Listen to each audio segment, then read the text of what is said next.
let's remember to start the recording, because I'll be pissed if I don't. It is finally time to start Dawntrail. After I had planned on starting it yesterday, but ended up having more tech issues again. I have spent most of today having tech issues as well. But I've updated my BIOS, which apparently will help deal with a known issue with Intel 13 and 14th gen processors. Which is what I thought the original issue was. Also worked out that my RAM was running at a much slower refresh rate than my CPU. So I've gotten those so that they're more in line, and hopefully that also helps. We'll see.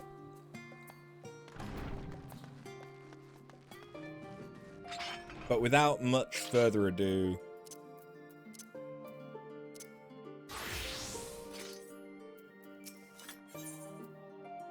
we have a new world to explore. Welcome back, After. I've just had word from Erenville. It seems he's managed to secure passage to Toral aboard a guild ship vessel. Why don't you wait in the main hall while I go and inform your travel companions? It should only take a moment.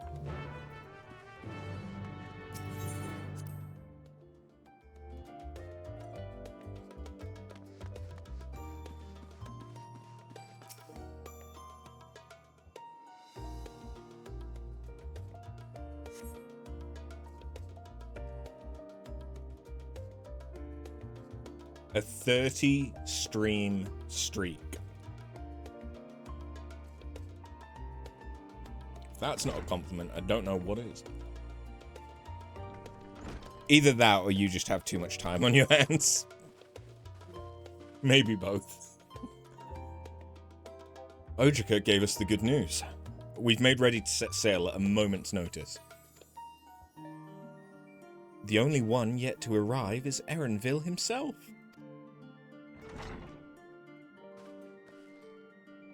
You love a streak, I'm sure you do.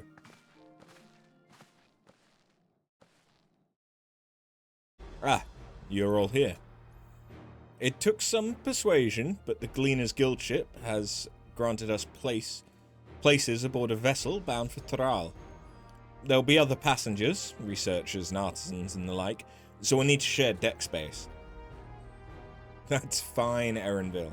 I doubt anyone expected we'd have a ship all to ourselves. They're not casting off just yet, so if you have any lingering concerns, now's the time to voice them. I wouldn't call it a concern, but everyone's still clear on what it is that we'll be doing in Toral, yes? We've not forgotten. The nation of Tuliolal is in the midst of deciding its next ruler. As your chosen allies, we shall assist you during the rite of succession and support your bid to become Dawn Servant. In addition to that, Alphino and I have another objective. As part of its reconstruction, Garlemald seeks ways to reconcile and re-engage with its neighbours. By visiting Toral, we hope to learn more about how its myriad cultures interact with one another, how they find common ground, develop stronger ties, the sort of insights that might help our friends in Ilsabard. But we'll pursue this goal in our own time. You can be assured we'll give the contest all due attention. That's all I ask. Otherwise, you're welcome to do as you like.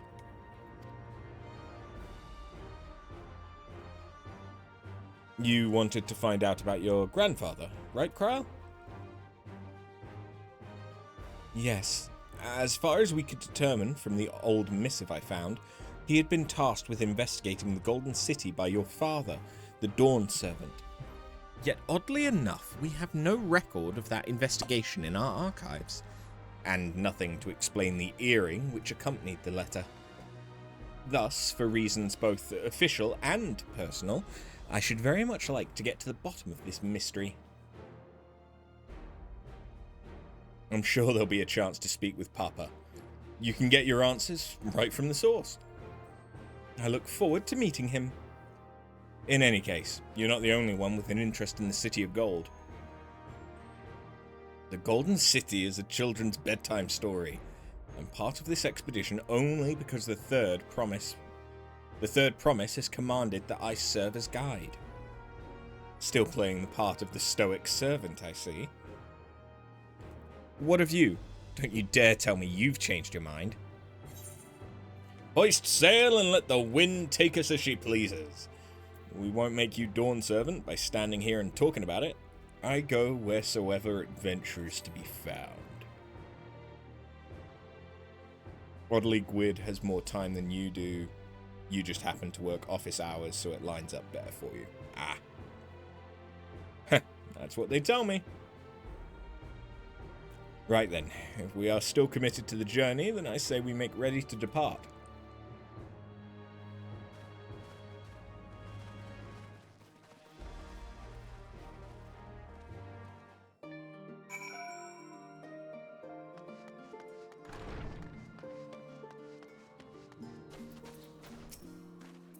Eager as they are, the others have already left for the harbour.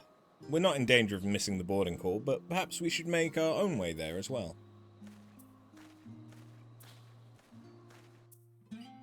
Here's a question. Is there a new hunt currency in Dawntrail? Or is it still sack of nuts?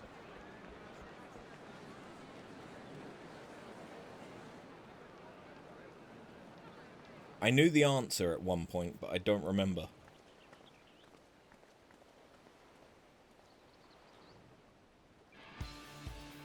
Savoring the moment? I can feel your excitement, your eagerness to explore the unknown. I like this music.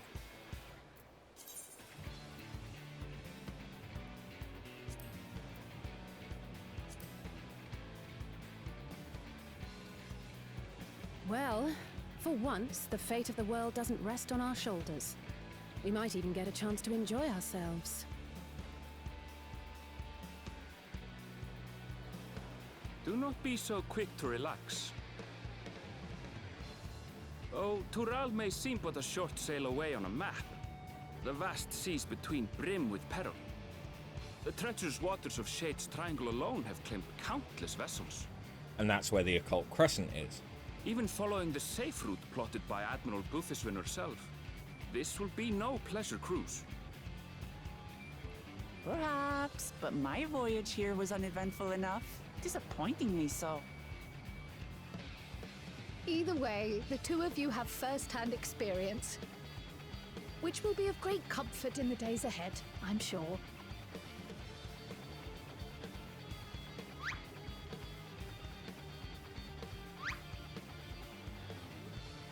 Aye, it's nothing new to us. All aboard! We're casting off! It's time. I trust you have everything you need?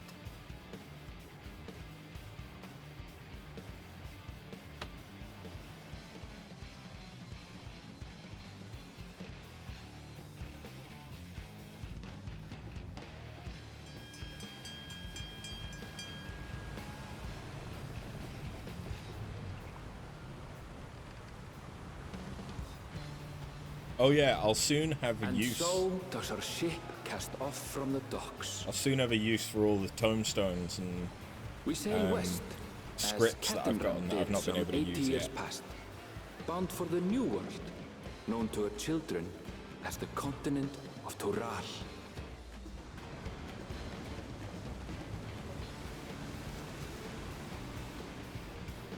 Get that cat down from there.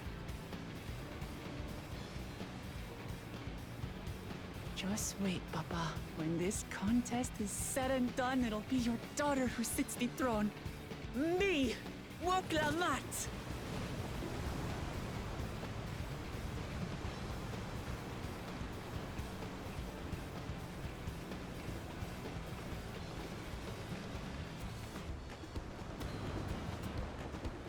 Okay, but the true question, How buoyant is Wook-Lamont?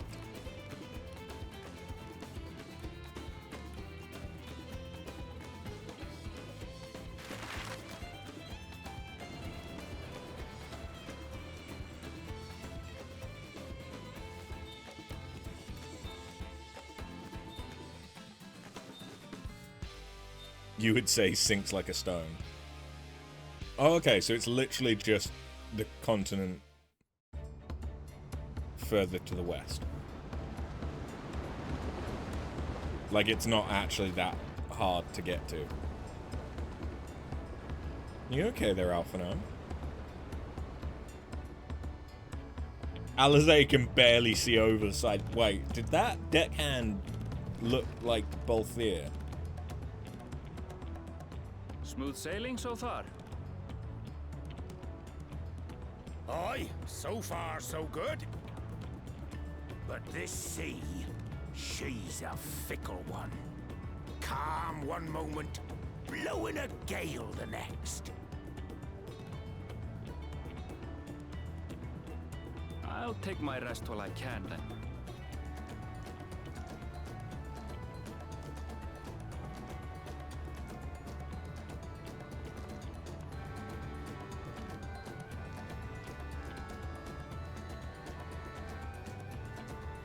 We left port what seems an age ago now, and we've seen naught but open water ahead.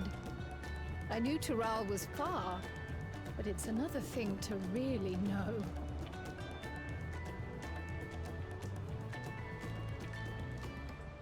I mean, it is basically Speaking of which, some crossing of our fellow the passengers have made this Atlantic. trip before. Several times, in fact. I was able to learn a few things about Tuliolal and the right of succession. Since we still have a long way to go, why not have a chat with them yourself?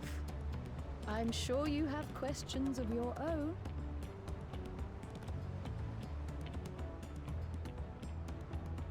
you'd suffer ether sickness to just be teleported. It would be good.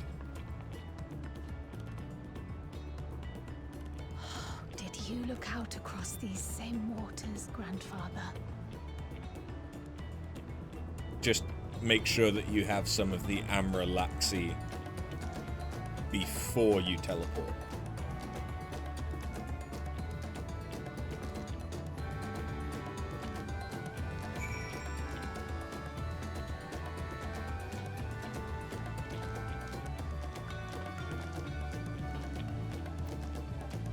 Fongertain. Oh, this will be my first visit to Tural. Fontagne's the name. I was working at Eshtain's Aesthetics in Uldar, you see, but my employment with them came to an end. That's why I visited Sharlayan, in the hopes of starting over. While I was attempting and failing to find a new job, I seized the chance to board this vessel when I overheard room for another passenger had suddenly opened up. I'm told the Dawn Servant welcomes all, regardless of origin, and so Tuliolal seemed like the perfect place to begin anew. Hopefully, things will be better this time.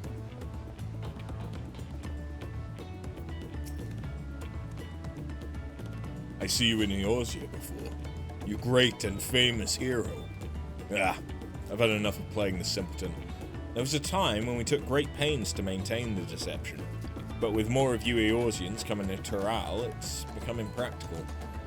Besides, my mercenary days are over. Too many of our warband have fallen, and so we head home to lick our wounds.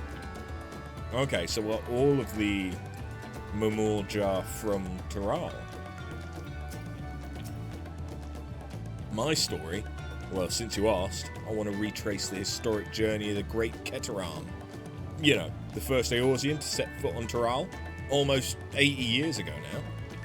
The Mamuljar's leaders said to have welcomed Ketenram with open arms and sent him home with a bounty of silverware as a token of his friendship. But the real treasure was the crops he brought back. Popotos, tomatoes, corn, which spread across Eorzea like wildfire. His grand adventure led to a culinary revolution. The tales say Ketenram returned to Tural several times after that, but his ship vanished during his last recorded voyage, and he was never heard from again. That even a seasoned explorer like him could meet such an end is testimony to the ocean's peril.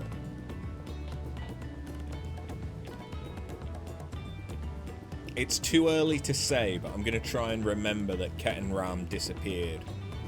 Because that could lean into something to do with the Cult Crescent. An adventurer, I presume? I'm a merchant myself, based in Uldar. Specialty imports and exports. Eorzean and Turali both. If this is your first crossing the salt, as they say, do remember that the social mores of Eorzea are not necessarily the same as those over yonder. Consider this. It is not uncommon for the various races to be referred to instead by the names of certain clans. For Makote, the Hetzaro, the Hrothgar, the Zibral, not because every member of a given clan is of the same race, mind, but because many individuals of said race are associated with that clan. A fair assumption in certain cases, but take care not to give offense.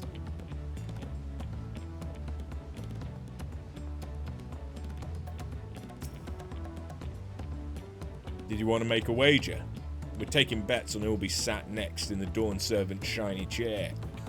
There are 4 claimants in the right of succession. Your young Wook Lamar being one of them, of course.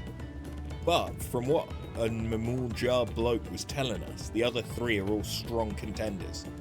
Not too many keen to risk their coin on the third promise.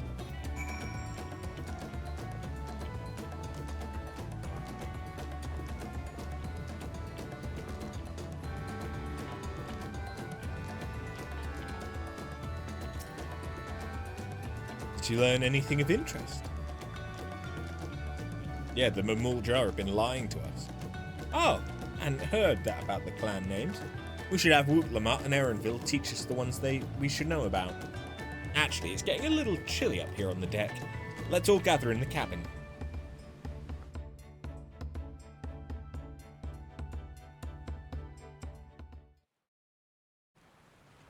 Uh-oh.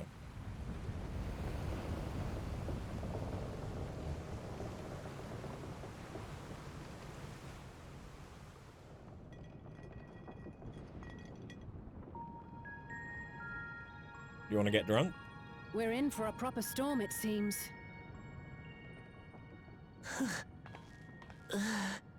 Oh, she's seasick. How's your stomach? Any better? I don't know what you mean. I don't get seasick. Uh-huh. Your character is just toddler, I'm isn't just it? feeling a little nauseous is all. Isn't that what seasickness is? Hey, Tingles. Erenville, you were born in Tural, yes? Do many Viera live there? The Shatona, as my people are called, have settlements mainly in the north, in Shaktural. And your family? I know nothing of my father, not even his name. As for my mother... Yeah.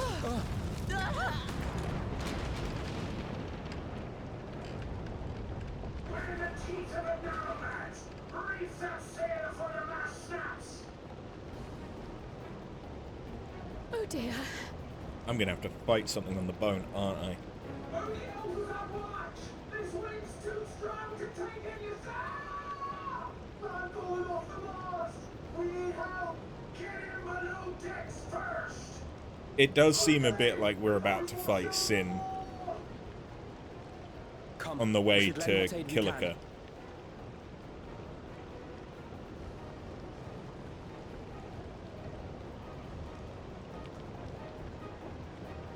But I'm doing all right. I think I have not seen the ocean rage with such fury before or since. I've done some good stuff to make things better with the tech issues, but we'll see.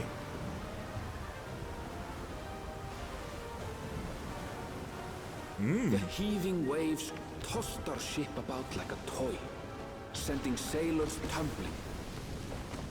The dauntless Alizé, quick to the rescue, was almost lost to the sea herself. For Alphino!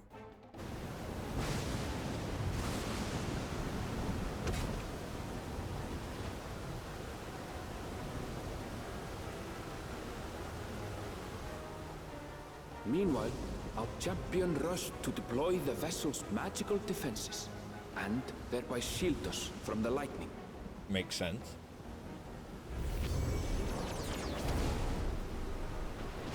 It's just the same technology that we used against What an Leviathan. extraordinary life she must lead to be able to operate such a device with practiced ease. Yep, Leviathan, mate.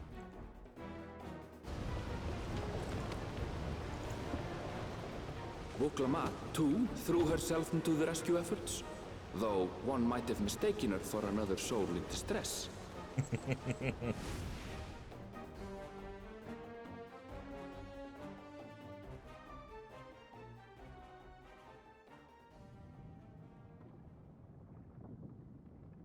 By the time the unruly seas had calmed, our strength was all but spent, and we had yet to even glimpse the shores of Tural.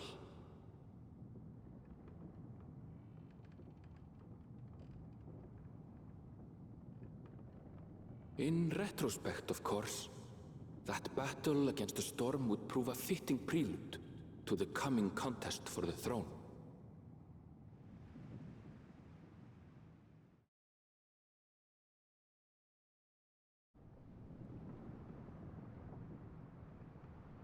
So Alizé is gonna almost die.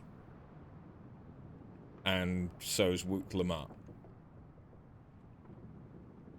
If I understand foreshadowing.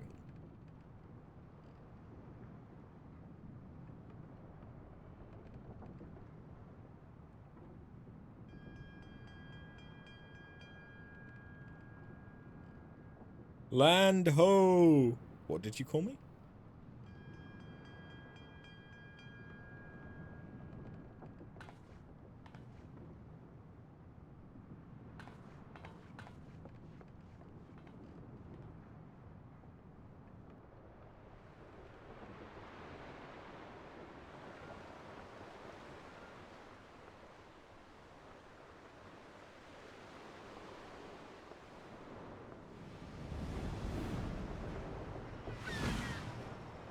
This does feel very Final Fantasy X.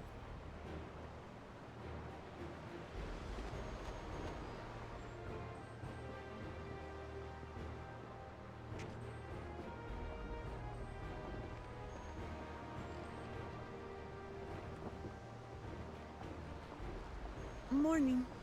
Joining us for some fresh air? I'm just gonna go and practice the jet shot, Seems actually. my belly has settled along with the weather, but I'll feel much better once we're on solid ground.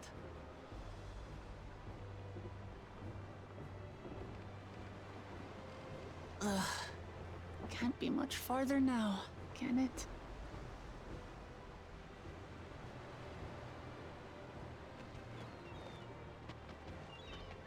Seabirds.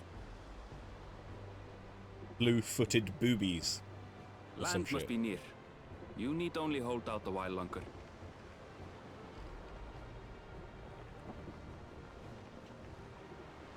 For a dark moment, I thought the ocean might swallow us. Glad to have my pessimism proven wrong.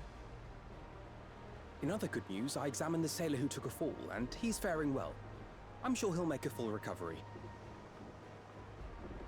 Good news indeed. If all's well, then we needn't delay in launching the landing boat. Ships have to lower anchors some way from shore. Too close, and they risk having their underbellies ripped open by the reefs that crowd Tuliola's coasts. Come.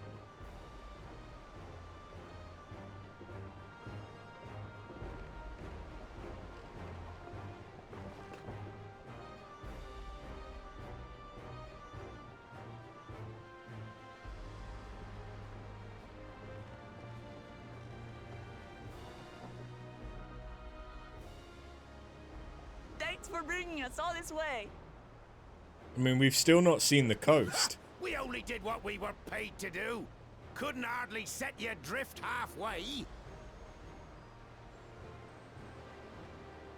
If anything, It should be us thanking you for helping us through that beast of a storm.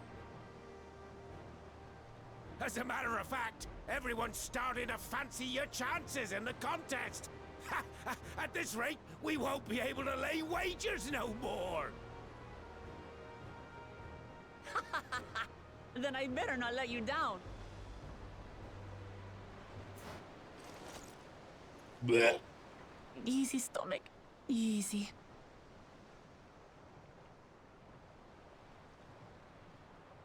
We're the last to board. If there's nothing left to say, then let's shove off, shall we? Who was it that got seasick in FF10? Wasn't there someone?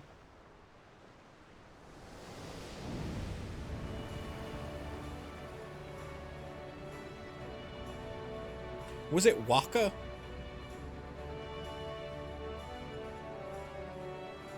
That's pretty. That's pretty. Blue seas, clear skies, and boundless possibilities. I dare say our destination will soon be in sight.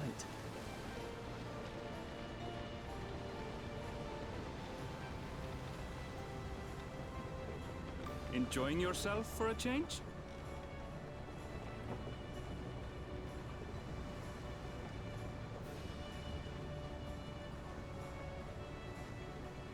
There, look, my friends. Behold the scene of our next great adventure.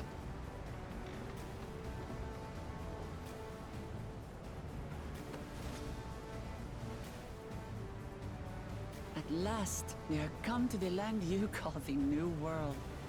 To my home, Tural.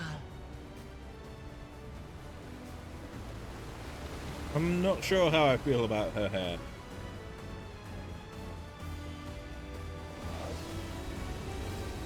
That doesn't look as big as I was expecting.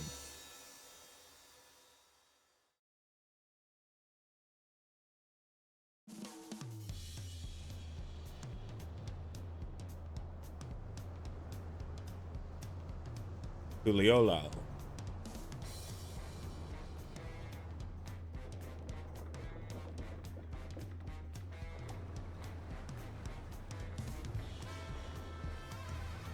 You remember it was a blitzball player in the lower decks.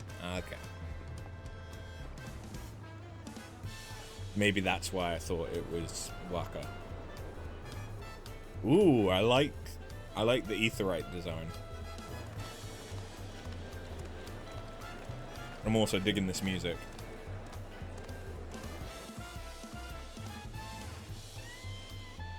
It's making me think of the Emperor's New Groove.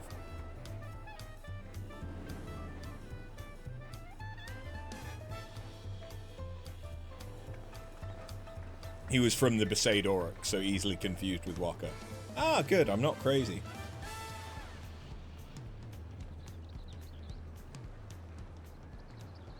Gods, I've seen cities with an impressive mix of cultures, but this is something else. Is that a... No. I've never seen Vanu feathers in that color before. You'll find much here you never knew existed. There may be a sea route now, but visitors to Tulihyolal are still few and far between. And as we don't build seafaring ships, only a handful of Turali ever venture abroad. Mamulja sellswords mostly. Those willing to play the fool sail with Lominsan merchants to secure employment in Eorzea. I suppose that makes us a rare sight in your country. Rare and currently undocumented. Were there some forms we should fill out, or...? Of course, Kral's thinking like the only Forms? adult. Did you forget who you're traveling with?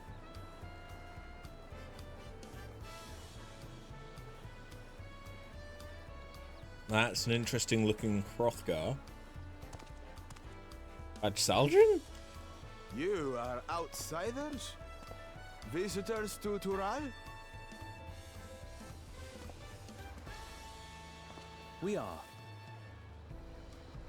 Our nation is soon to hold a right of succession to choose its next Dawn servant.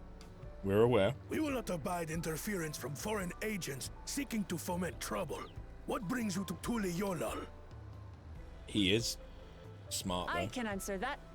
These fine people are allies in my succession bid.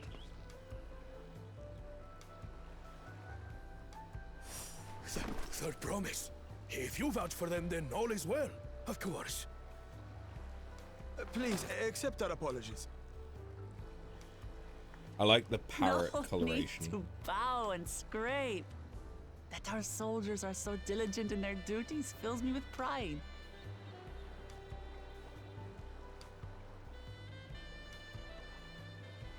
We'll be continuing our patrol then.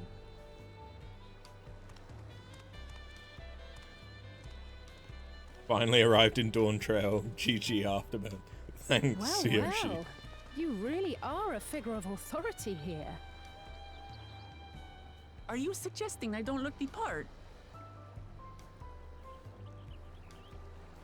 You look like a Anyway, vagrant kitty First cat to things me. first. Except for all the gold.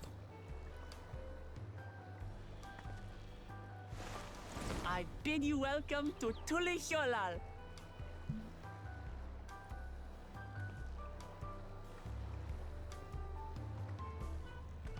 Look at Kral just being a cutie. When do we get this outfit for Krile? Because I might have to buy it for Quizzled. I do much prefer it. I especially prefer that the crystal on it isn't ridiculously low res. And the potions are cool. Give her that sort of half painter, half chemist vibe. Although I'm sure they're supposed to be paints. I really like this music though.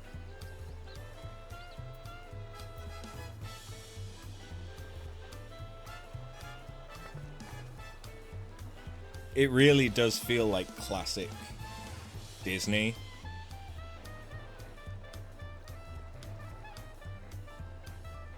Like, it really does make me think of The Emperor's New Groove. The night theme goes harder. Okay. Well, it's 9 in the morning, so I've got a ways to go before I can find that out. Well, despite the storm's efforts to the contrary, here we are, safe and sound.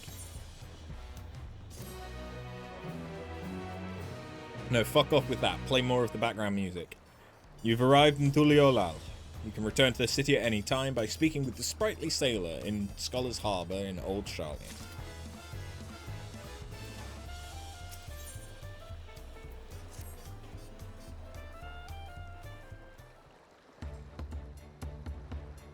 Right then, first things first. I'm still a bit queasy. No more boats for a while. Oh, I like this music too.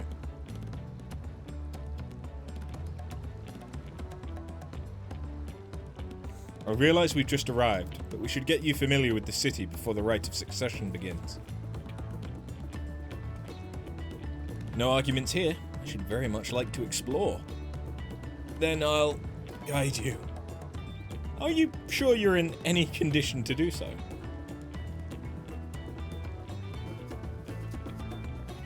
Aha! We were wondering who these strange folk were. So the third promise has found herself some new followers then. Followers? Wulklamat? Are you unwell?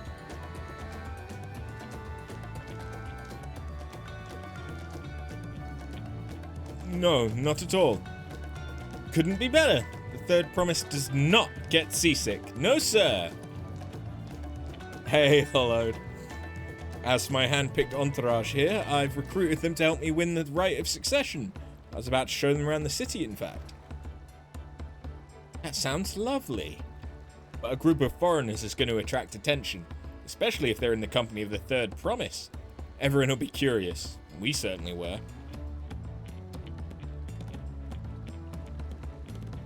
Your siblings have a tendency to, command a respectful distance. But you're just so easy to approach. And I enjoy it so much when you do.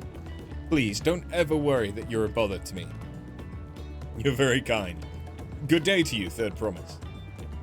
Okay, so Wook Lamar is much more a woman of the people. They did have a point. Wook Lamar is technically royalty here.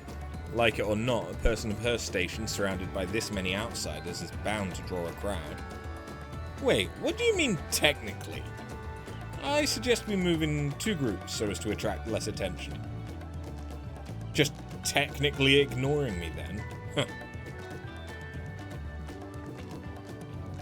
After, you and Kral can come with me. I'll take the twins then. We'll get in touch once we've had a good look around. That voyage was hard on all of us, so take it slow and recuperate. We have time enough for that. Enjoy your wanderings.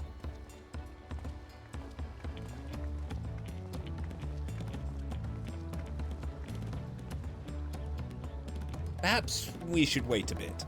At least until Wook Lamot's nausea subsides.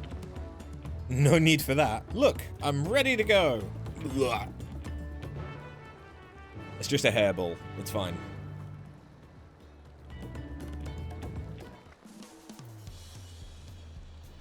That is a question that I suppose I hadn't really thought about.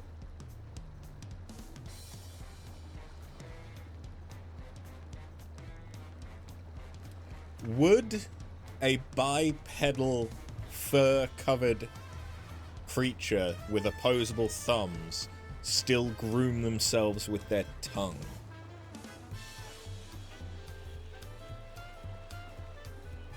Because I imagine that Wook Lamont and all of the Hrothgars have the same kind of, like, Velcro tongue that all cats have. Which is to brush and clean their fur. As well as strip meat off of carcasses. But I don't imagine they would have a need to groom themselves so directly, given that they've got opposable thumbs, so they could use tools.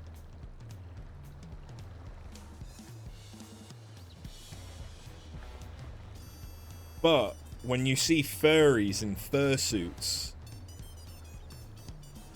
they quite often still go through the motions of grooming. They also go through a different kind of grooming, but what happens on the internet doesn't stay on the internet. Anyway, enough of that tangent. I'm fine now, really. Can't stand around all day feeling sorry for myself, what with the contest looming and all. Now then, seeing as we're already here, might as well tell you all about the harbour. Erenville already mentioned the reefs in our coastal waters, which explains why you didn't see any big ships moored at the docks. Only vessels with shallow drafts can navigate the bay, mostly small fishing boats or barges ferrying cargo up and down the river from inland settlements. Do I have another secret to share?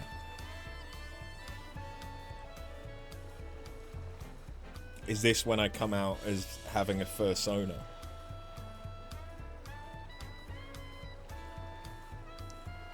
I honestly don't know what animal I would be if I did have a fursona. Which, you know, should be telling that I don't have one. I have often been likened to an old Labrador. So maybe there's that, but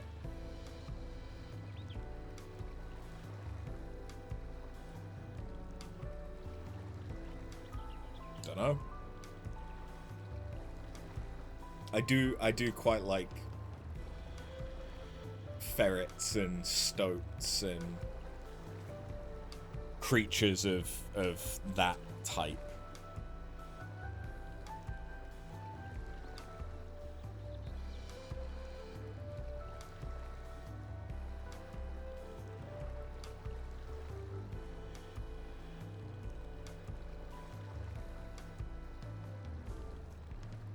So a long tail, huh?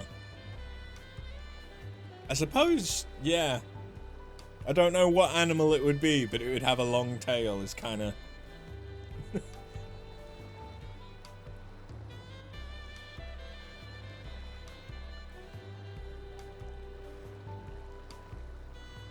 Yeah, fuck knows.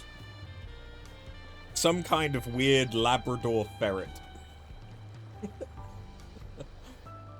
Much of the incoming traffic is from Yoktoral, the southern landmass.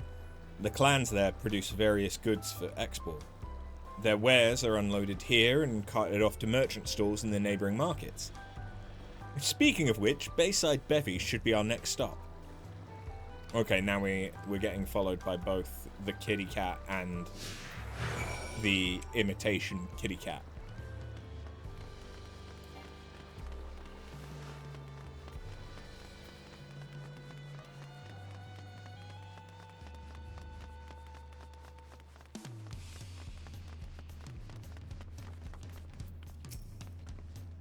This is Bayside Bevy, Tuliolal's largest marketplace.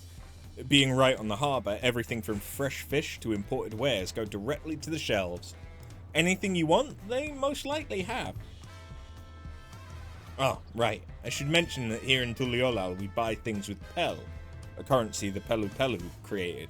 But don't worry, more and more trades is coming in from Eorzea, so most shops are happy to accept your gil. There's also Wachumeki, another market to the east of here, but that can wait for another time. I have other places I want to show you first. Next, we'll head back a bit, then northward up the stairs to a certain plaza. I can't wait to see the look on your faces.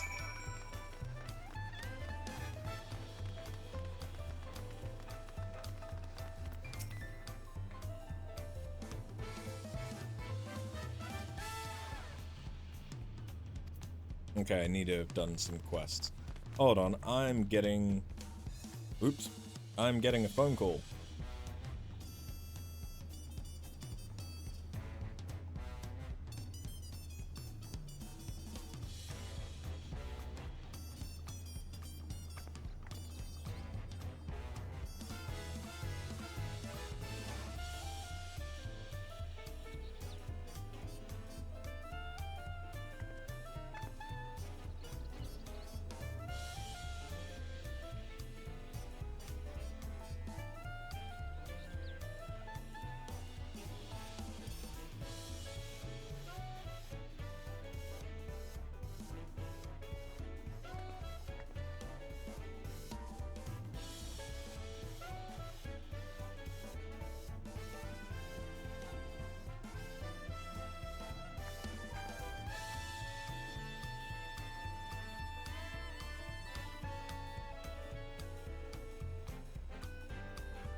Sorry about that. I need to transfer some money real quick.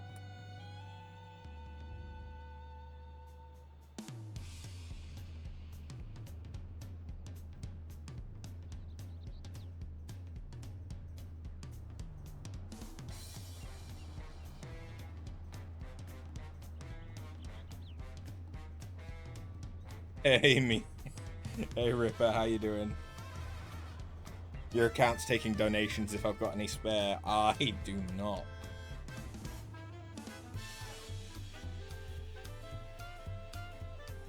I wish I had money to spare, but I do not.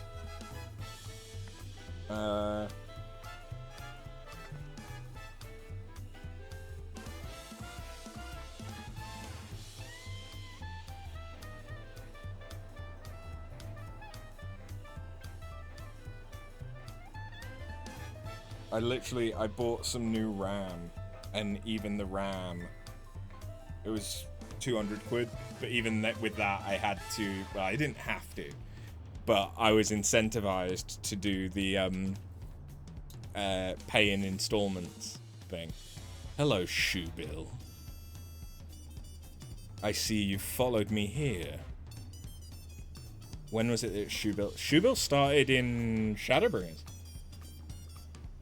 I can't say I saw it, or at least didn't notice it, in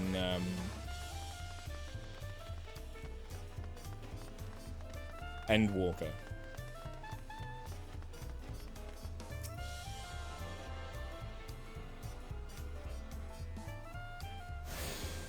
I do quite like the way that these Aetherites look. Shoebill is such a weird animal. Have you seen them when they get wet? If not, prepare yourself and then Google Shoebill in the rain. It looks like a demonic creature. What do you think of that, eh? Goodness me, you have Aetherites in Tuliolal. I think I told you before, but my brother, Koana, spent 3 years studying in Sharlayan. He fell in love with the nation and its ways and brought back to us the knowledge of Aetherite construction. Papa warmed to the idea at once, had one built immediately. It doesn't look real, which is your point. They do look like animatronics, you're right. They do. Did you do the tuning thing? If you're ready to continue, we'll head down again and then up to the slope to the side. Right at the top is the gate, which leads to Jacques Toral. Let's make a stop at Bright Plume Post on the way, though. That's the headquarters for the Landsguard.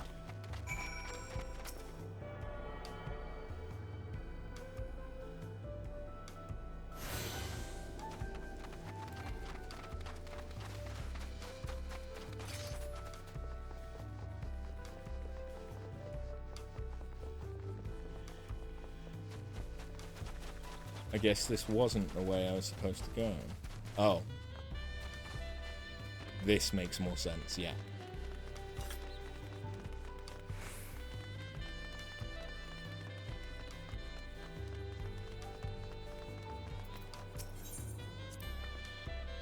We have a lot of narrow, winding streets that crawl up the sides of the mountain.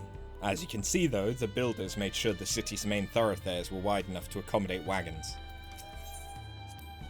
Trudging up and down all these slopes and stairs is exhausting. I understand now where Woot Lamart gets her endless endurance. Fair point.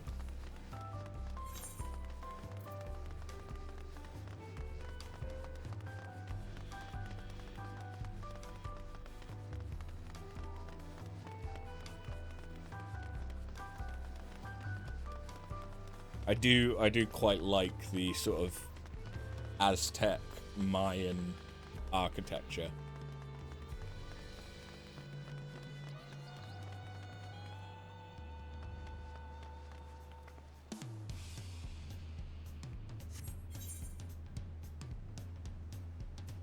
That looks suspiciously like a jumping puzzle.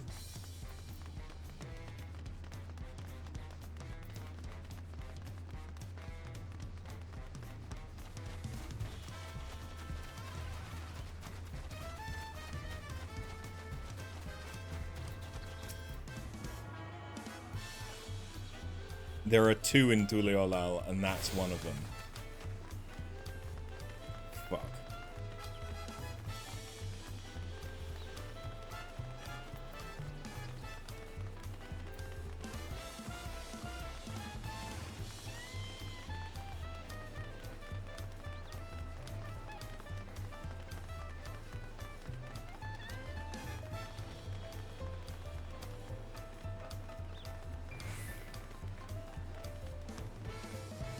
Oh, God.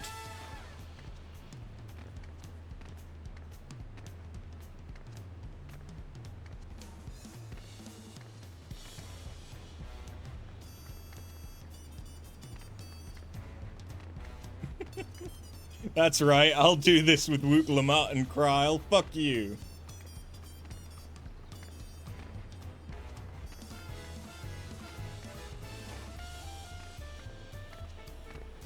So far, it isn't as mean. Shit. Never mind. I was gonna say it isn't as mean as Kugane Tower. Obviously, this is the easiest bit, though.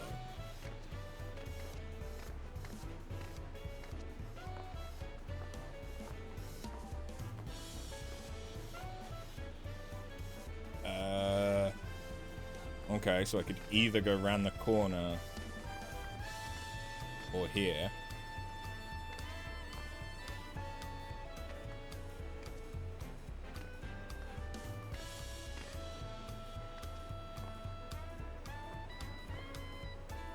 Okay, that's pretty. Oh, God! Big bridge. It seems there's options for which way you want to go. Which I don't think...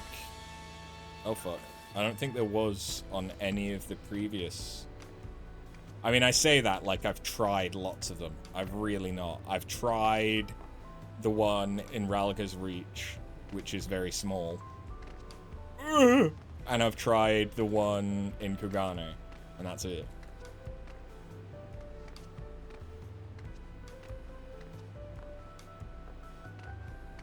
Don't even know where the one... Oh no, I think there's one in Yulemoor. And there's probably one in Rozet Han. Thinking about the architecture. The one in Ishgard housing area had alternative routes.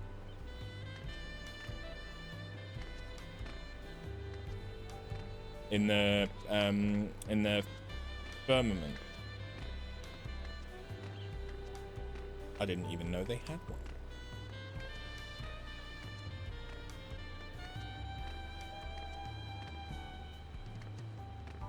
It seems it's just a lot of this back and forth. Which ain't so bad. But now, it's the back and forth, but with more... mental damage if you fall.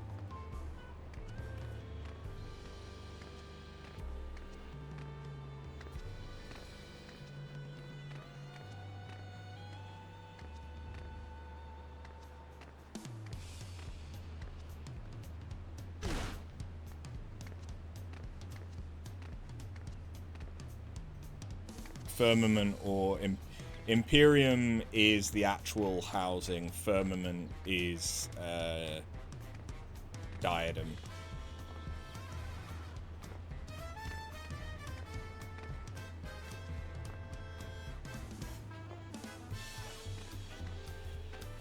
Okay, so they've gotten thinner.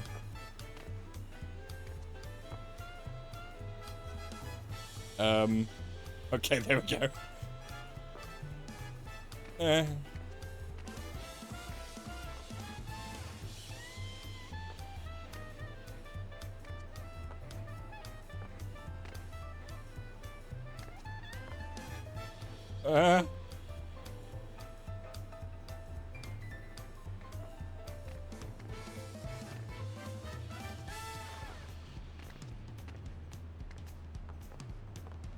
Hey! And there isn't even... Oh no, I've not gotten the sightseeing log yet. There probably is a sightseeing log.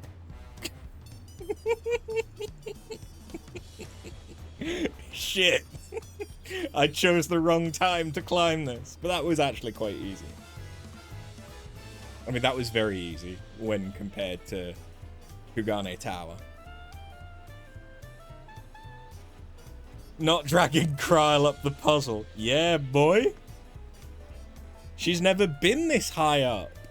I wanted to show her all the things she's never seen. You know, the tops of buildings. The top shelf. The hardest one is still probably the summer event one. You've forgotten what it was called. Oh, I know what you mean. I've done bits of that many times, but I'm not sure if I've ever completed it. Because I know there's like the bit that you just do in order to like get to the end of the course, and then there's a bit where you get, there's like an even more optional bit that is the harder one. Here we are, Bright Plume Post. The soldiers stationed here are responsible for defending Tuliolal and preserving the peace. The Landsguard are led by our nation's strongest warrior, and so naturally Papa has commanded them since the beginning. At least until 3 years ago, when Zoral Ja took over as commander. The title's no empty honor. It means the first promise is considered equal to the Dawn Servant in martial strength. Meanwhile, I haven't even managed to... Well, I'll discuss my brothers and their accomplishments later. Alphino and Alizé should be around to hear it too. Come on, it's time I showed you the Sky Gate. It's right at the northern end of Talon March.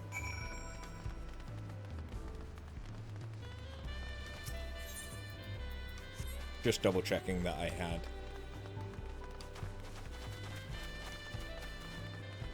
attuned to that.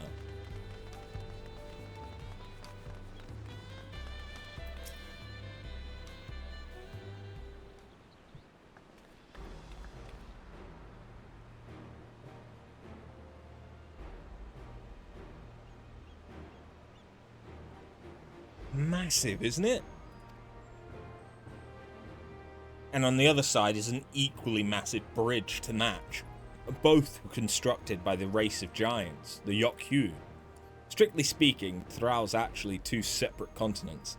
Yok-Thral, the southern lands of the mother, and Shak-Thral, the northern lands of the father, which lie beyond the bridge. Legend says it used to be one great landmass, but long, long ago, the two gods fought a titanic battle, and when one threw the other to the ground, the impact was so devastating as to split the continent in twain. A familiar sounding tale. I'm put in mind of the conflict between Hydaelyn and Zodiac.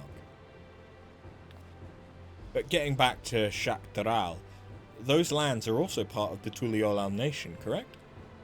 That's right. Isn't my father incredible? He united the people of two continents into a single nation. The many clans of Thral had been at war for generations. It was only when Papa travelled the lands and put a stop to their myriad conflicts that we finally had peace.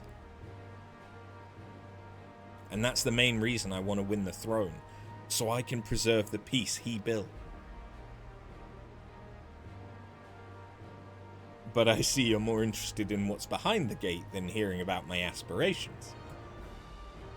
Crossing the bridge to Shak-Thral requires a special travel pass. Unfortunately, they won't issue any new permits until the Rite of Succession is over. I promise to get you one when I'm Dawn Servant, but until then, you'll just have to wait. I'll hold you to that, then I'll make sure you win, mark my words. I wish we could go there right now. I'll hold you to that. You're back home? Good. I've never broken my word. Once a throne is mine, that travel permit is yours.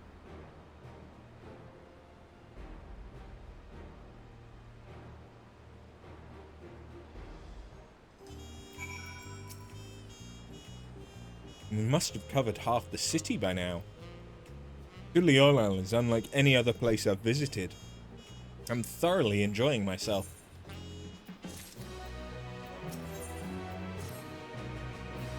We'll head west next, toward the Arch of the Dawn. The dirigible landing's on their way. You have dirigibles too. Tuliyollal certainly doesn't want for methods of travel. We get by. Now, if you've seen enough of this area, let me know and we'll continue on. The Arch of the Dawn is on the other side of the city, so speak up if you see something that interests you as we walk.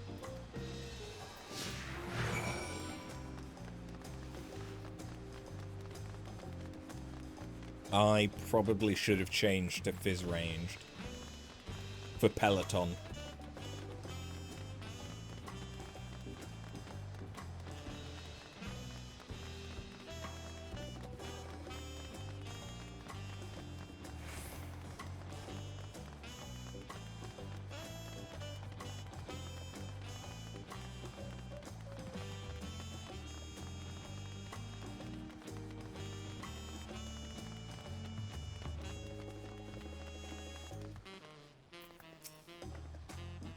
I'm still struggling to conceive how one could construct an entire city on the side of a mountain.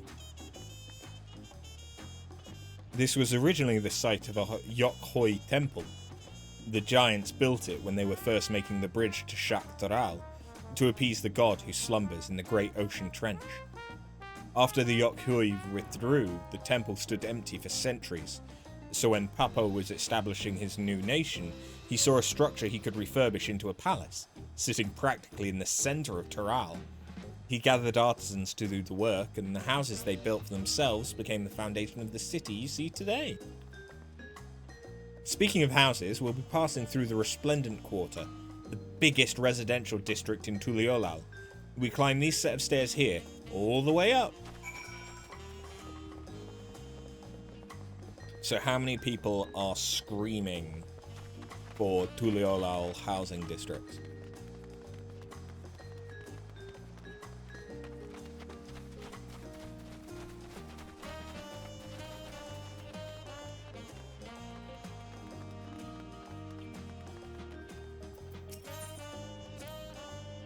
Papa's palace is called Velok Shunsa, which roughly translates to invincible resilience.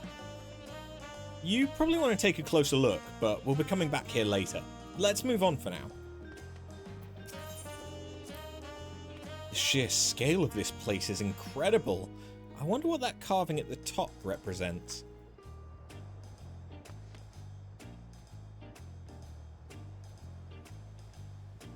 Quetzalcoatl.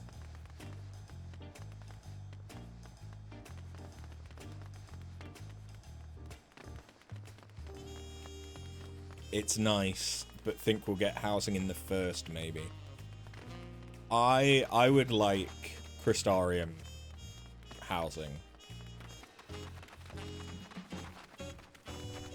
I would like Crystarium housing. I would also like Smileton housing.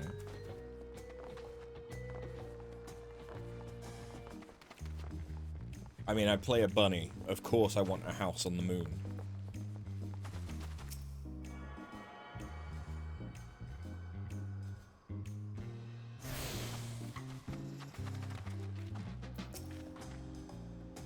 So this is the Resplendent Quarter.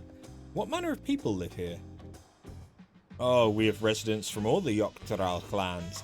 Mumulja, Zabral, Pelu Pelu, Moblin, Hanu Hanu. We also have Tonawapta, Hetzaro, and Shitona, who moved south from their ancestral lands in Shaktaral. In essence, it's a gathering of people from every corner of Taral. A true representation of Tuliollal's diverse character. The adornments on each building contribute to the eclectic cultural aesthetic. It's all so beautiful. I'm glad you think so. Come, we continue down the stairs. That's cute. That's cute.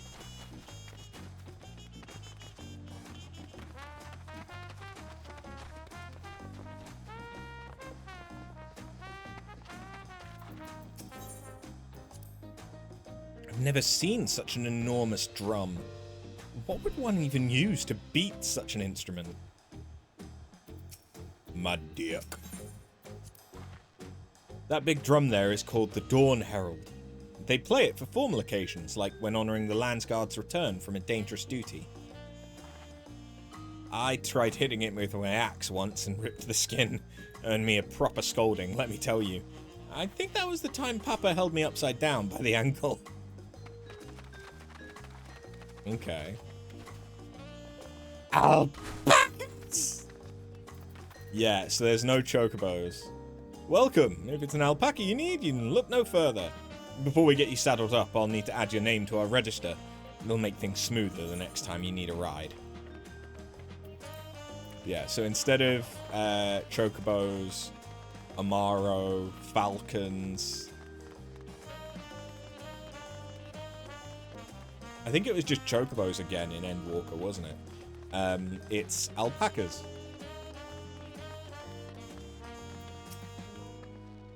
And here are our dirigibles. Not bad, eh? I hear other nations use airships to sail the skies, but you'll only find balloons in Tuliolal.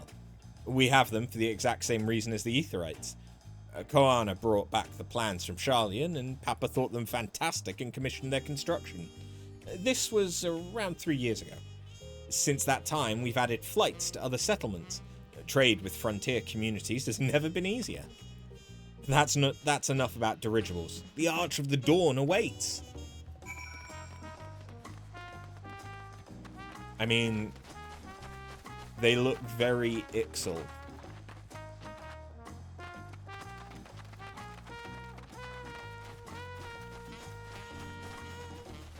I suppose, understandably. But they're probably the Hanu, was it the Hanu Hanu?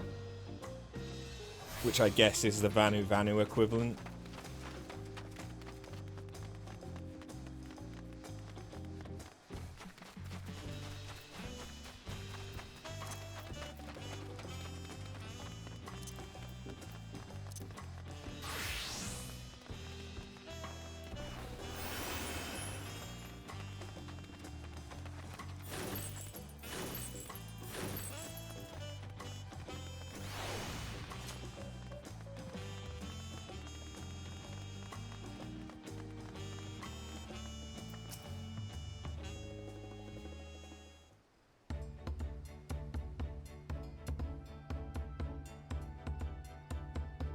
This is it, the Arch of the Dawn.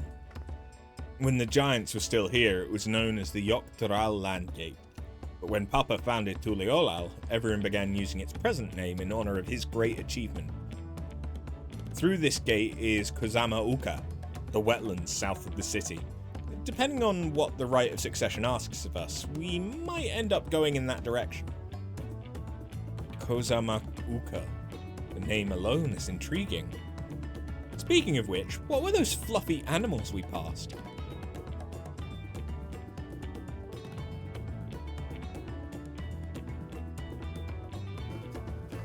Ah, those are alpacas.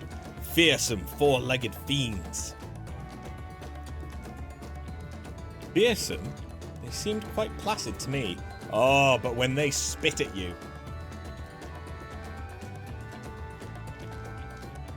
You'll learn soon enough, Crow. You'll learn soon enough. But forget the alpacas.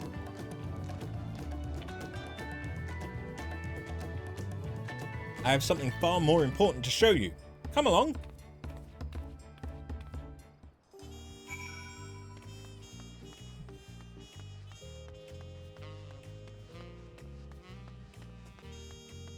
I'm guessing this is the night music.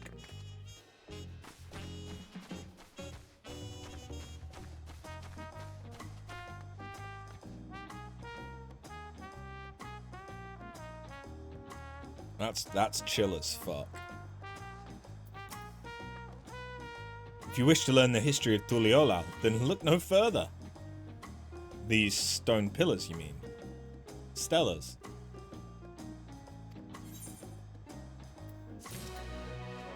It's very chilled jazz, yep.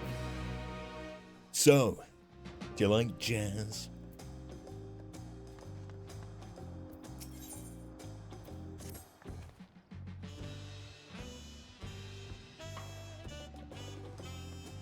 It kind of reminds me of Super Mario Odyssey. What's special about these pillars, if I may ask? At a glance, they may look like ordinary stone decorations, but if you take a really good look, you'll see there's something much more interesting.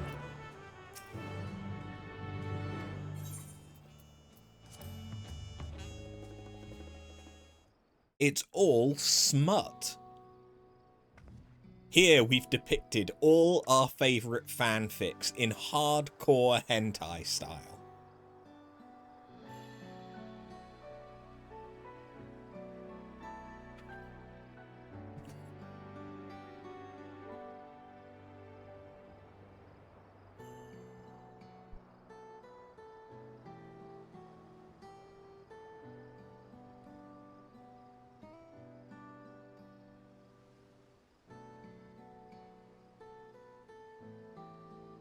Pictures? Wait, no, these are glyphs.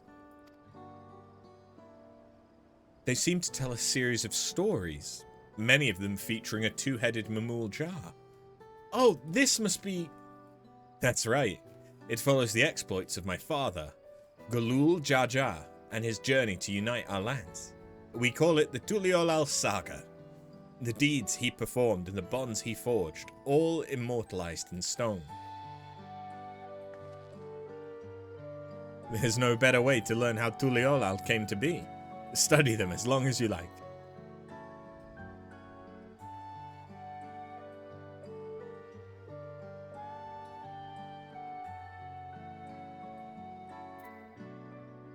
Okay. What order should I do it in, though? I don't know. This pillar tells the lay of the Brotherhood. It depicts the scene where Papa granted an audience to the foreign explorer, Ket... something. I can never remember the name. Do you mean Ketenram? Ah, that's the one. Ketenram's arrival in Toral is what prompted Papa to embark on his own journey. It's said the two grew to be close friends, brothers in spirit if not in blood, but no one knows what became of the explorer in later years. Ketenram's disappearance is a mystery in Eorzea as well. The records say he travelled between our land and yours for a while, but then it's assumed he was lost at sea.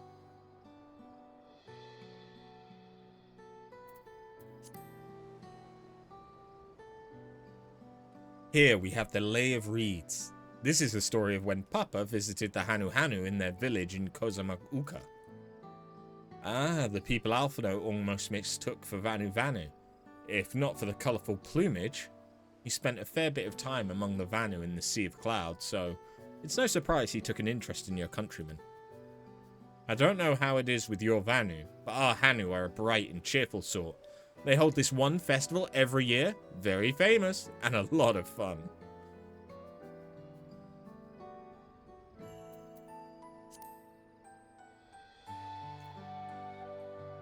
This one recounts the Lay of Repast. As you can probably tell, the figure depicted here of the Zabral, like me. For decades, the Zabral and Mamul Jar were at war for control of the forests of Yaktil. The actions Papa took to end that conflict have since been hailed as the first steps in the founding of Tuliolal. There's a clan of Hrothgar and Bosnia known as Hellions. In their society, the women rule as queens and the men serve as devoted subjects. Yet here in Toral, Zabral men and women appear to be of equal status. How dramatically cultures can vary with location.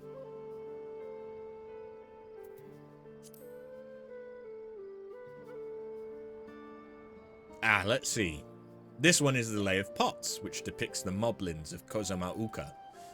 They might wear odd masks and sound weirdly muffled when they talk, but the gold and silverwork they sell is the best you'll find anywhere. Moblin goods are the standard when it comes to gift giving. Clearly the Vanu aren't the only people with distant Torali counterparts. If you're done with the first half, we can move on to the second.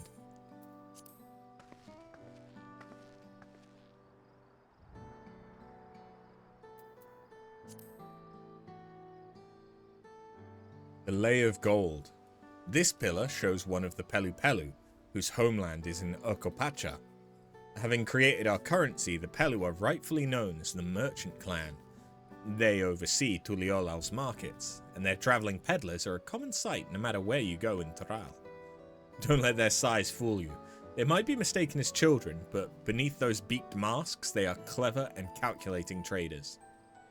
Okay, so that's a new race.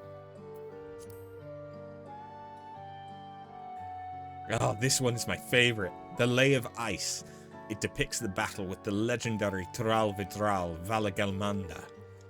I should explain. A Tral Vitral is a creature that has lived far beyond its usual lifespan and awakened to preternatural powers. So an auspice. Tarum described the Far Eastern auspices in a similar fashion. Could this be the same phenomenon? Valagamanda itself was dubbed the Sky Ruin, a name earned for the destruction and terror it visited upon Taral every time it stirred from its slumber. But 80 years or so ago, its ruinous reign was brought to an end. After a great struggle, Papa and his comrades managed to overcome the raging Vidral and sealed it away in Urkopacha Mountains. Despite its reputation, however, Valagamanda is also a symbol of power. That's why you'll see its likeness on Tuliolal's national emblem and adorning the banners at the palace.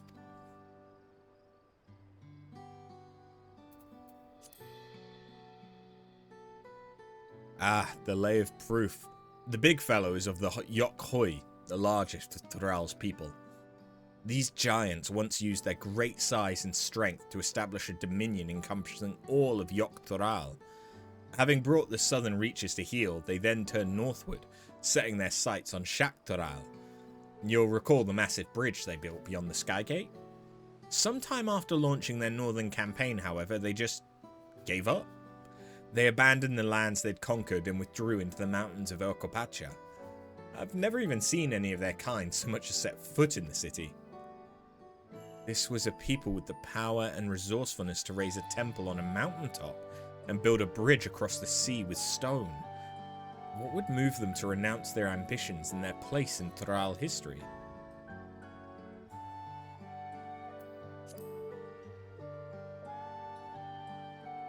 Oh, this one's unmarked. Papa says he left a blank pillar for the next chapter of Tuliolal's history, whatever that might be. Had your fill of history then?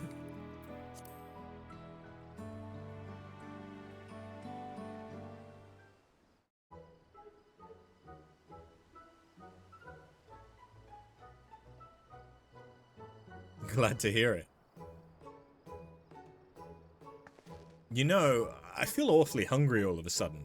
No surprise there, seeing I couldn't keep anything down for a while.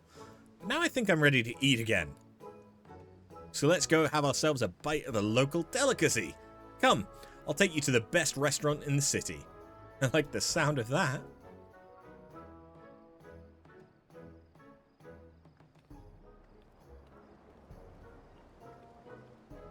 Is this when we get tacos al pastor? Which I think is the tacos that you can see Graha eating.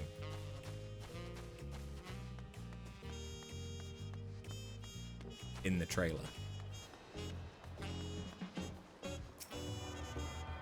Oh, come on. It would be so easy to see a housing district based off of like a set of dock houses like this.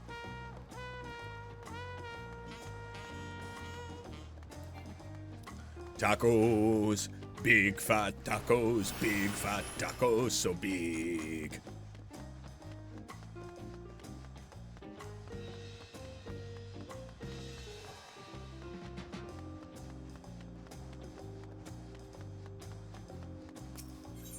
Oh, I already grabbed that one, huh? Okay. So there's one in the palace. And there's one down there. Alright, bear with me whilst I go and grab that one.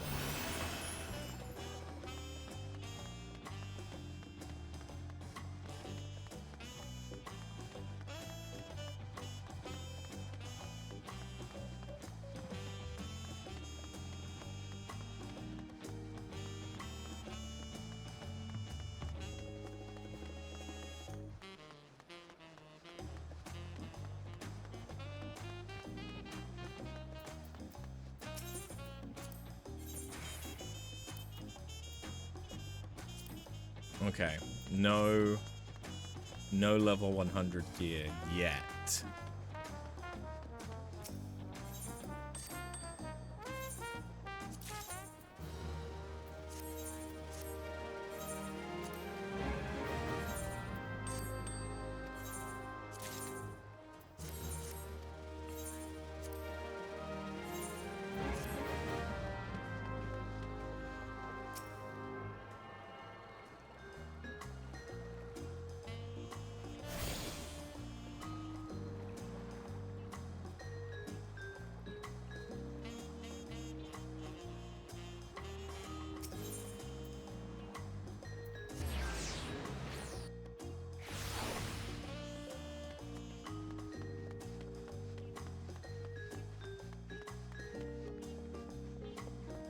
So,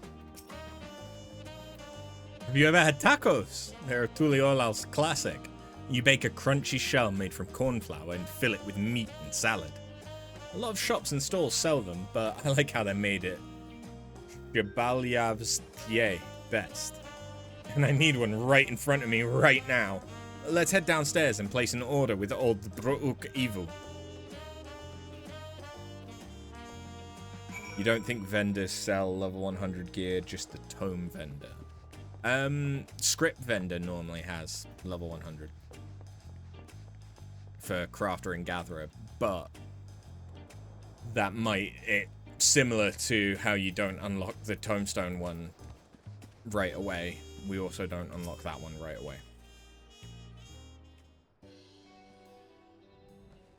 Why is he naked? Brook Evo! So that's how you say it. My companions must sample your heavenly tacos. One for each of us, please. Right One away, taco? promise. And I'll pack them tight with my choicest feelings. Only the best for you and your friends.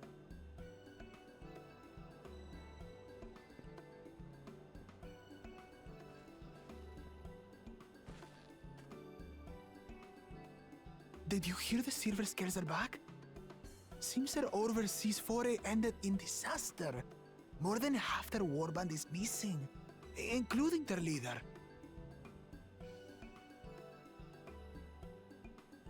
Aye. And now keen to rebuild their broken reputations, the survivors seek the Golden City. A fool's errand. How many hopefuls have disappeared in search of that fable? They should count their lucky stars they came home alive at all.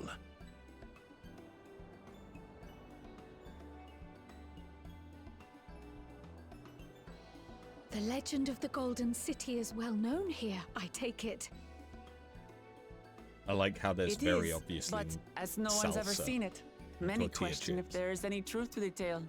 Like our skeptical Erinville. and Jack Imagine Daniels. the Dawn Servant would request a formal survey for a place that doesn't exist.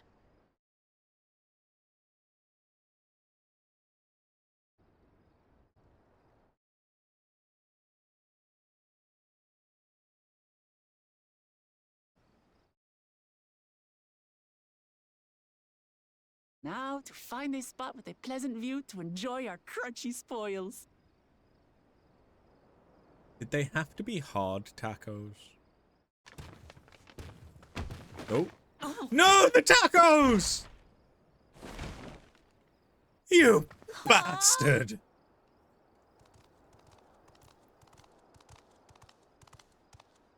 Daddy?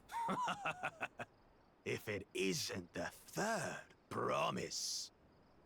Oh no, this is his biological son, isn't it?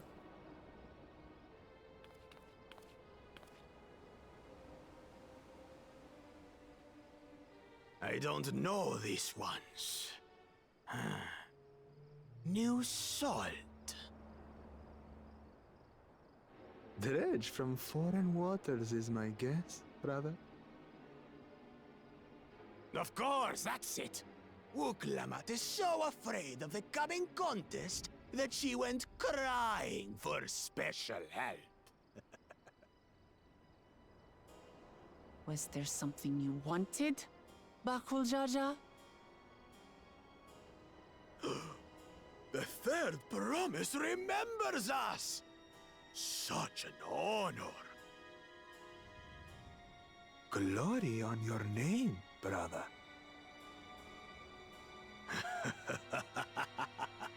And on yours, brother. I know my rivals for the throne. Nothing more. Another child of the Dawn Servant? No, this brute. We have no ties to their farce of a family. Unlike the sneevling housecut, we are blessed siblings, the elevated chosen. We alone are fit to succeed Golul Jaja as Dawn Servant. All peoples are equal in Tulihiola. Your heritage gives you no greater claim to the throne. Shall we test that idea here and now? See if your strength is equal to ours. You're twice her fucking size. But you know what that None means? of this has any bearing on the right of succession, correct? Best not waste your energies on pointless scuffles. Easier to cut the Achilles tendon.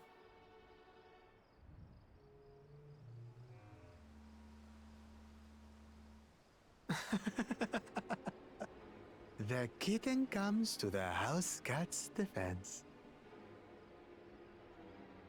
Pathetic.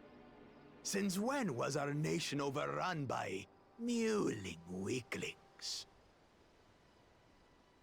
Listen to me, you.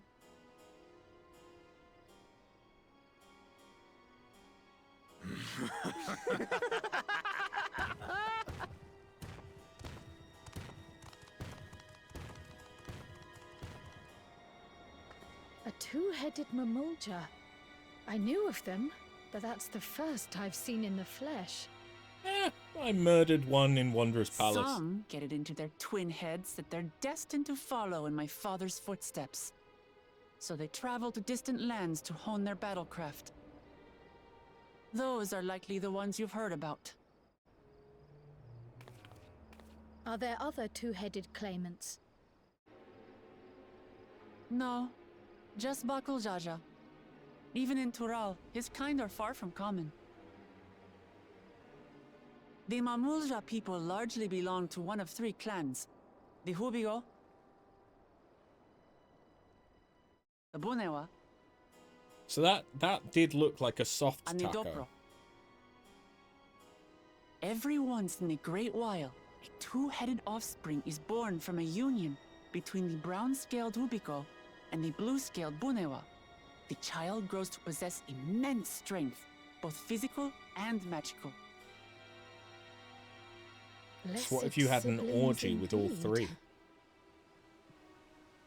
That's not how genetics works. Forget them. Let's go and buy more tacos. I can think of nothing better to rid me of this bad taste in my mouth.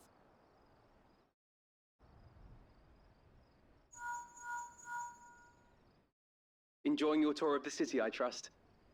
We've seen our share of notable sights and took a moment to rest. As such, we're ready to present ourselves at the palace for the rite of succession. Shall we meet you there?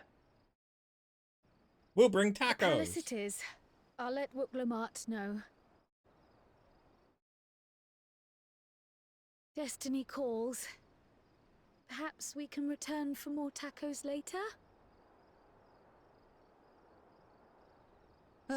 So it goes. The kitty cat wants tacos.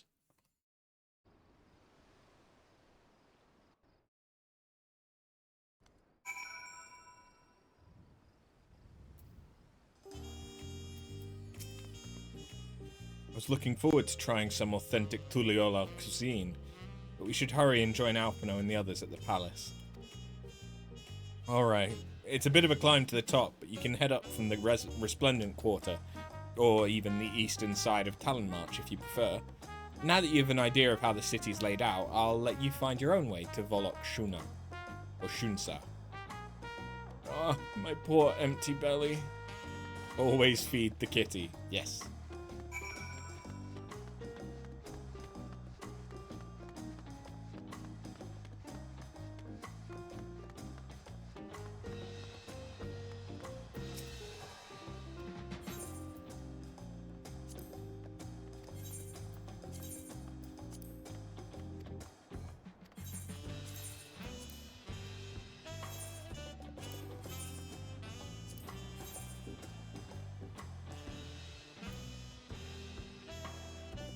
Yeah, that makes sense.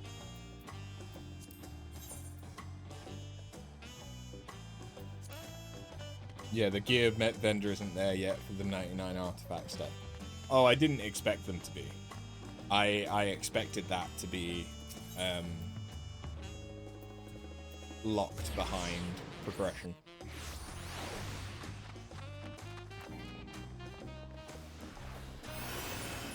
I just thought that maybe the script vendor for Crafter and Gatherer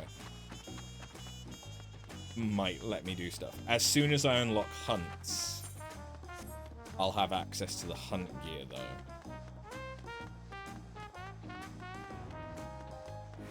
Not that I have many stacks of nuts at the minute. But still.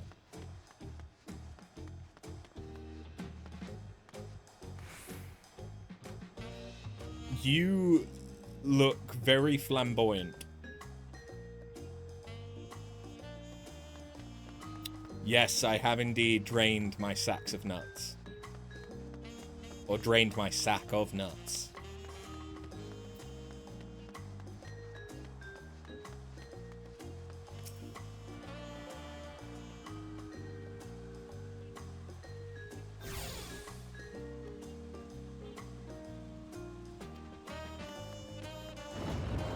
Big door.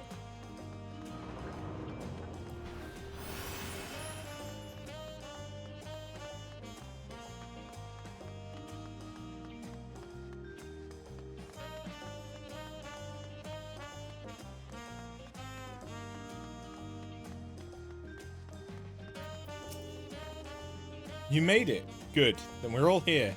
I'm still hungry enough to eat a whole roasted colibri, but the contest won't wait for us forever.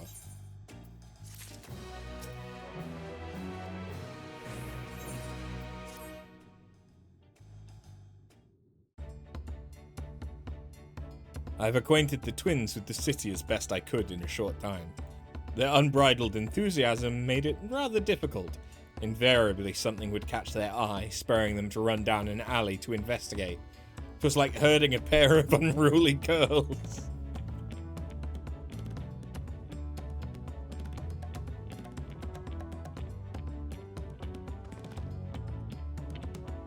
I understand all too well. Charlian had the same effect on me. Right then, now it's time we saw the inside of the palace. Papa will want to know I'm home, and to meet the allies I've chosen. Given how impulsive he is, though, there's no telling what he might be in for. What we might be in for.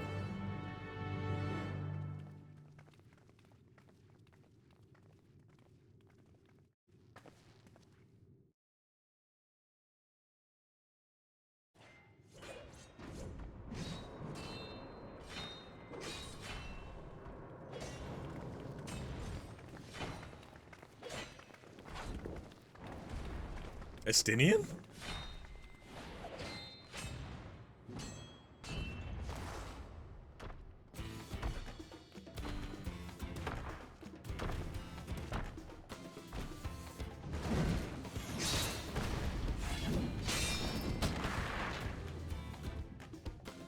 Estinian? When did he get here? Before us. What's the point? Why is he here? Oh, you know this man? Whenever my father spots a promising opponent, he invites them to Sunperch to duel. Pressing duties or no, he can't resist a good fight. So the one Estinian is crossing blades with.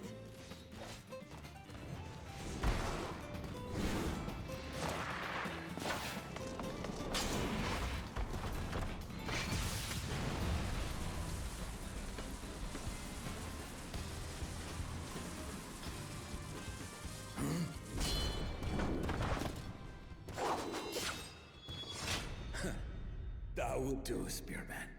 I will receive my darling daughter.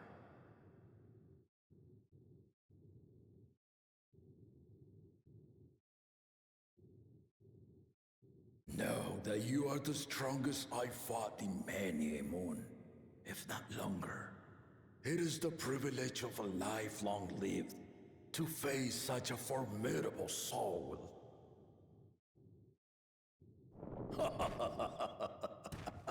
He seems nice. If it's formidable you want, then look no further than that woman there. Aw, shucks.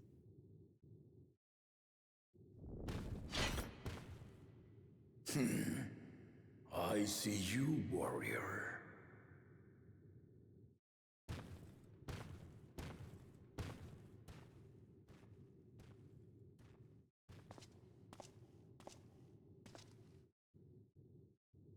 We had no idea you meant to visit Taral.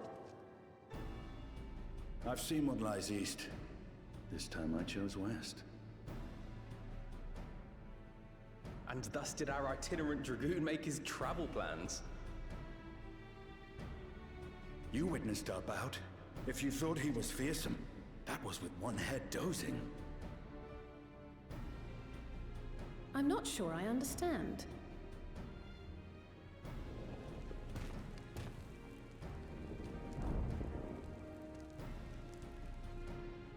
The old man has been feeling his years. The uncovered side is the head of resolve, and age has only deepened his love for combat. But the head of reason, wiser of the two, sleeps more and more these days.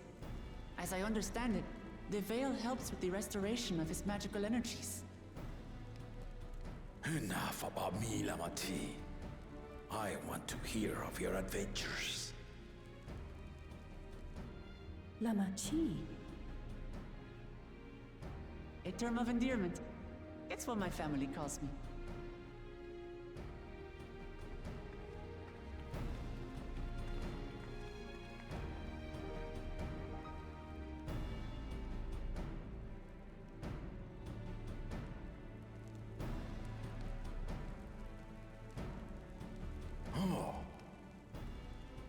When last did we see you in the palace?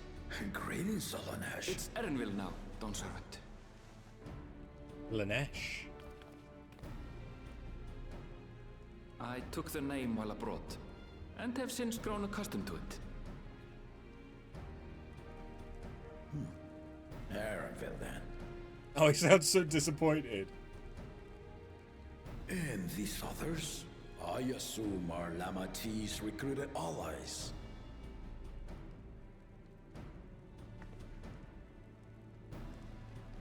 Ha!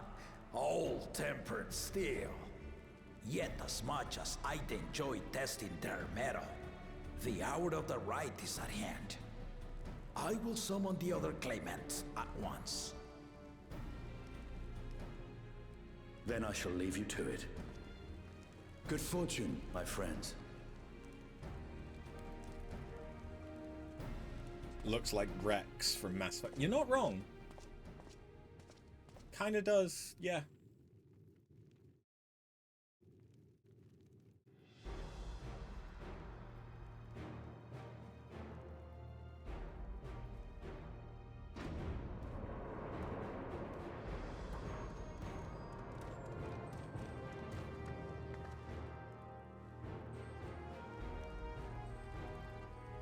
He doesn't like him.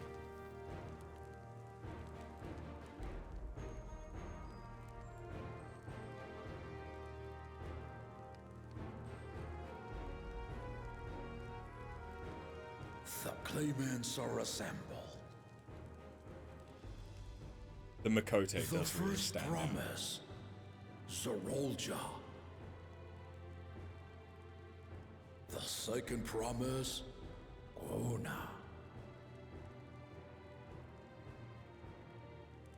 The third promise, Uklamat.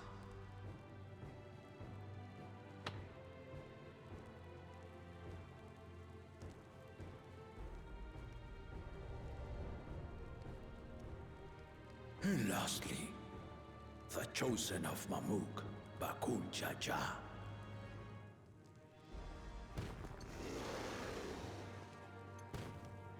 Clearly, he's going to be the villain. You four will compete in the right of succession, the outcome of which will decide who takes my place as Dawn Servant. Dawn Servant. I am not the man I once was. My wiser half sleeps the days away. And it is time I yield my position. But mine is a torch that has never been passed. Tuliyola is young. And so I look to the always for inspiration. The right of succession. The means by which the autarch of Mamuk was chosen. Only the two-headed were deemed fit for this contest. But the Tuliyola I built is a nation of many peoples. Our leader needn't have two heads, nor be a Mamulcha at all.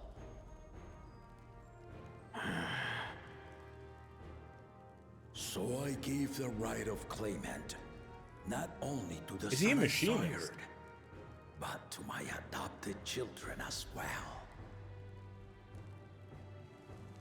Yet the opportunity to rule was still not equal.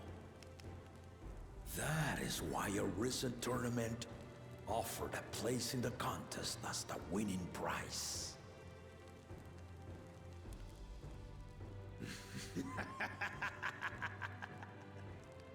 Now you have us to compete against. Ah, though it seems the one head was already too afraid to face us in the tournament.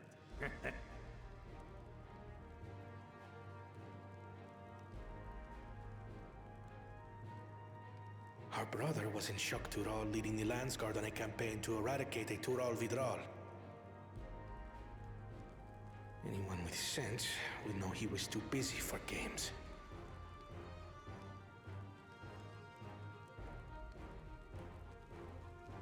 Now for the part you've been waiting to hear. The nature of the contest itself.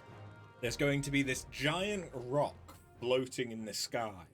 To triumph in the right of succession, and thereby claim our nation's throne, you must travel the lands of Yogg-Tural and find the City of Gold.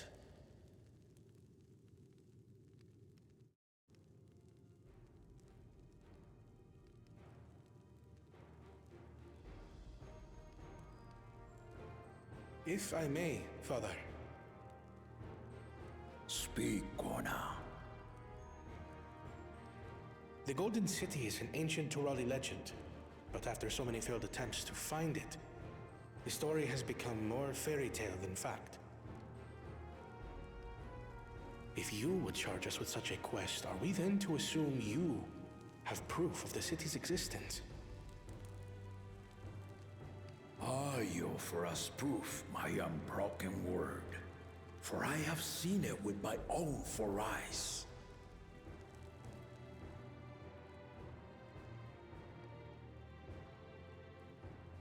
The city's real. All those years. This was before the founding of Tuliyola. I traveled the lands of Tural with my companions.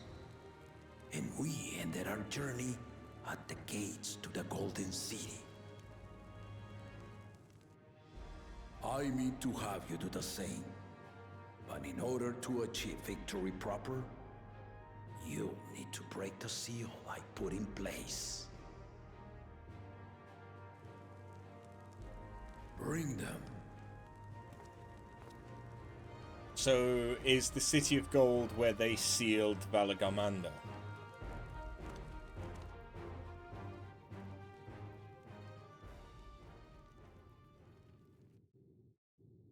If they sealed it.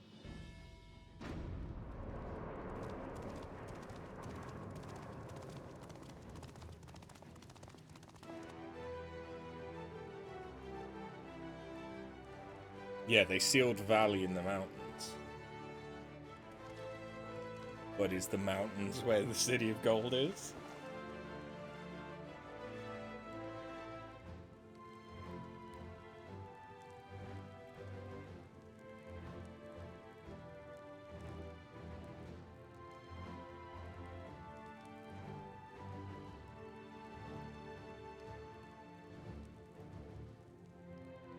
The Tuliyola saga. You will retrace the path I walked to unite our peoples, step by step. Along the way, 7 chosen electors will be waiting to measure your worth. This is kind of similar to by Metaphor. performing the feats they ask of you. Once you've fitted each of the 7 tablets with the keystone, you'll have the key to unlock the seal on the Golden City's gates. Okay, so do we all... So the contest is in stages, none of which can be skipped by rushing to the ultimate objective. Exactly. Exciting, isn't it? Martial tournaments, hunting festivals, and now this? You do so love your contests, Papa.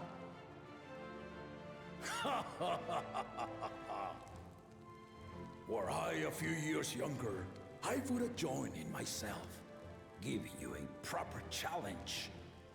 So given that fighting You may Valley think the ride is is the tedious last or thing, I nonsensical, guess it's not in the or mountains. both. But I am yielding our nation's throne. Let me have this final indulgence. A waste of time. Just name Bakunja just successor and be done with it. No. Fuck you. I'ma kill you. Be grumpy. The rite of cessation begins now. I'll be watching your progress with great interest. That was the disapproving dad stare. Clement, I know it well. remember to collect your tablets before you leave.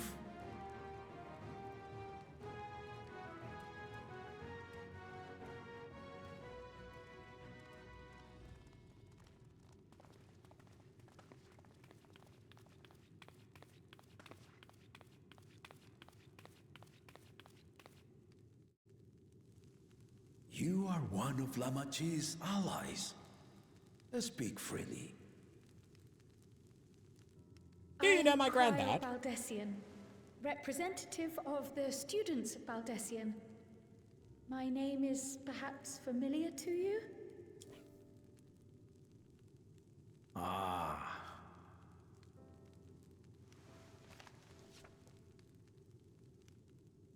It would seem you sent this letter to my orders some years ago. The ink has since faded and much of the writing is illegible. Even so, we managed to determine the essence of it. A request to investigate the Golden City, addressed to my grandfather, Galuf. Included with the correspondence was this earring. A fairy tale and a piece of jewelry were enough to convince my grandfather to sail halfway across the world. So there is surely some greater mystery at work here. On behalf of the students, I've come to seek clarification on the matter. Have you any knowledge you might share with me?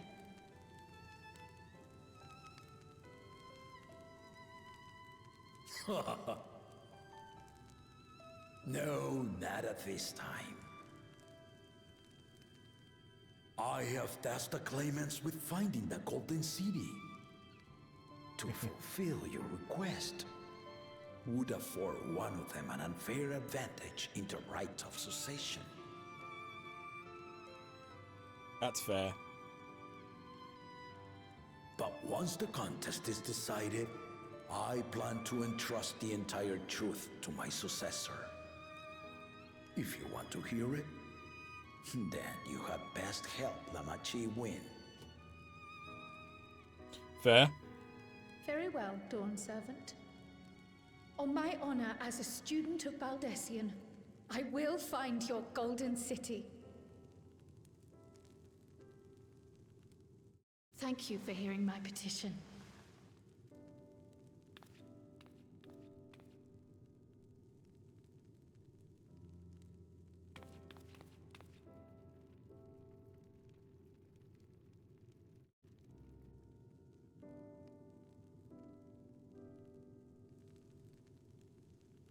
How about that? She's grown into a remarkable young woman. You should be proud, Golov. I like that he is very much so dad-coded. Rather than, like, King or Mamulja, what we knew of them. He's just very much so dad. Honestly, I kind of would have loved him to have been voiced. Too late to change your mind now, I suppose. But are you sure you wish to be part of this? By Machete. Our third promise is not wont to take no for an answer. Though you may have agreed to help, I worry that you were swept up in her relentless enthusiasm. Or perhaps you've been lured by the glory of the Golden City. Either way, this contest for the throne will place you and yours at the heart of political turmoil. If you are second-guessing your decision, tell me now. This may be my last chance to help you withdraw.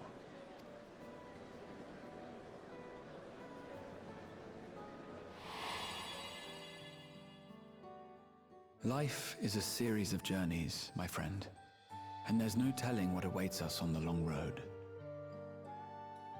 But what's important is to be true to yourself as you walk it. Danny Trejo, that's his Only name. then Yes. can we hope to be content when we arrive at the end of one and step forward into another.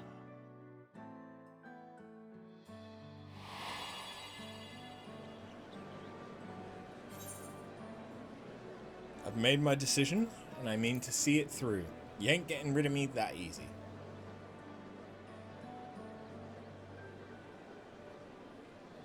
Is that so? I will speak no more of it then.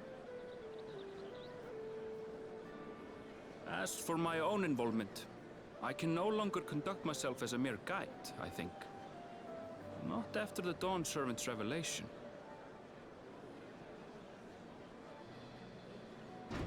Are you going to help us in combat? Is this when it turns out that he's a Viper? Here they come! It's Saralja!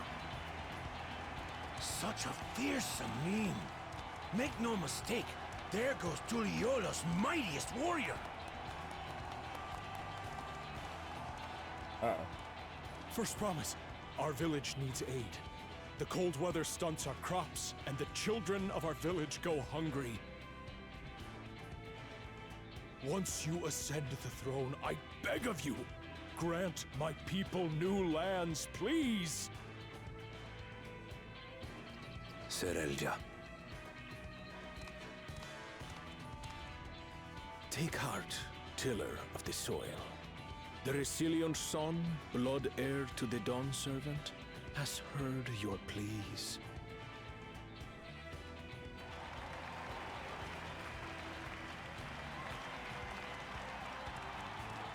I like his swords. Soralja, the first promise and commander of the Landsguard. Serelja, the palace seer. As he was so careful to remind the crowd, Soralja is indeed the natural child of Gulul Jaja. And Resilient Son. Is that another title, like the first promise? After a fashion. Common knowledge has it that two-headed Mamulja cannot sire children.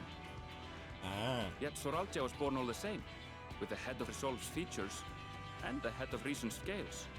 An extraordinary example of life's unyielding resilience. And a warrior's reticence. He says little, but the way he moves... I know a hardened soldier when I see one. He's a natural swordsman, a gift he inherited from his father. Some even say that the son has already surpassed the sire. Should he come to power, the first promise means to employ that martial prowess in the conquest of foreign lands. For this, he and his supporters have been labeled expansionists. Okay, so he'd make the Turali Empire. This puts him in direct opposition to Wuklamat, who advocates for the preservation of peace. You may recall that she spoke of a claimant who cannot be allowed to rule. That is Soralja, the warmonger. And presumably the two-headed one as well. Ryle! Are you alright? The echo. It gave me a glimpse into Zoralja's ambitions. Really? I didn't see Deep shit. and unknowable, like an abyss. Yet at the same time, a roaring, unquenchable fire. It was a trifle terrifying, to be frank.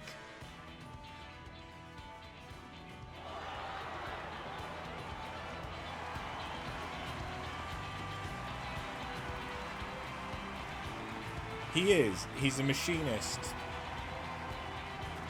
But his lunchbox looks very different. Second promise. You must bring us more marvelous conveniences. More dirigibles and trains and the like. We need you in charge to make trading easier. So that's the Pelu Pelu. The elders, they complain and complain about abandoning tradition. But we're not like them, afraid of everything foreign and new. You have our wholehearted support. With your ingenuity and knowledge, you're sure to win the contest. Forgive me, but the right of succession is barely begun. I will hear your petitions if and when I am named Dawn Servant. If you will excuse me.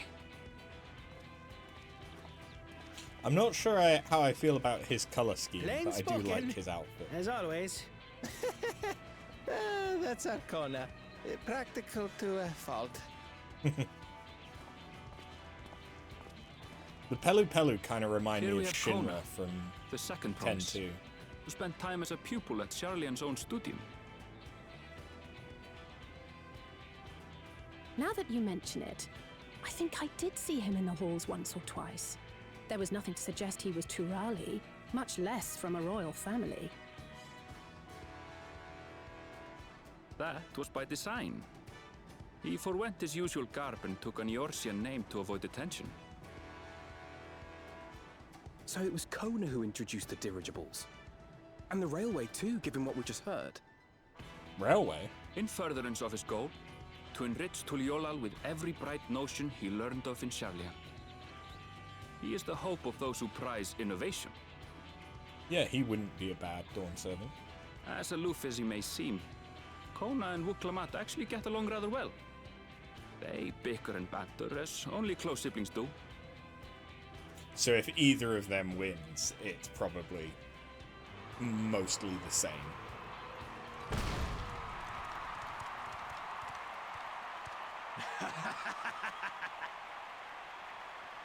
How gracious of you all to cheer the lesser claimants.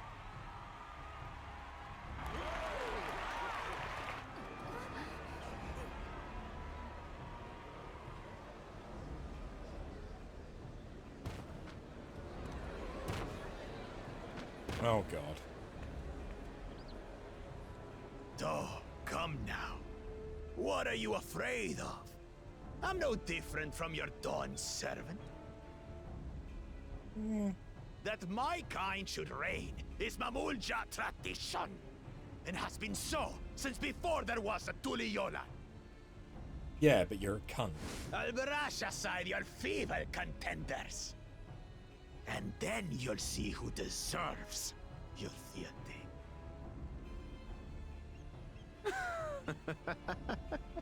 Well said, brother.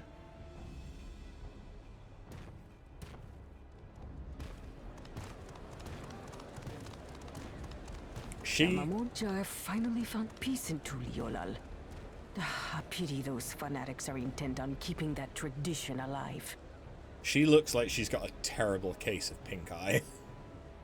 The chosen of Mamuk, Bakul Jaja, winner of the recent martial tournament, and the only claimant not of the Dawn's promise. His strength is undeniable, but you see how he is. A few devoted Mamulja are his only supporters. Why is everyone What leaving? would he do with the throne should he win it?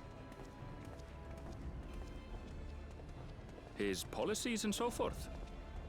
I doubt he's thought much beyond winning the contest itself. But one thing seems certain.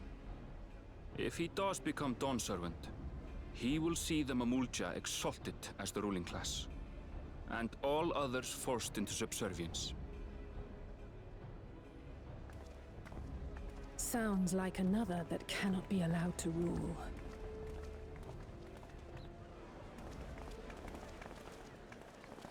Why is everyone leaving for Wuklamat? Because they don't think she can win? Who's the woman?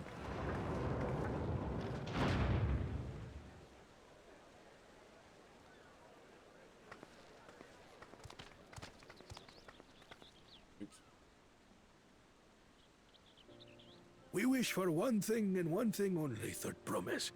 To abide together in harmony with our neighbors whom we love in this land we share. It is our way, the Turoli way.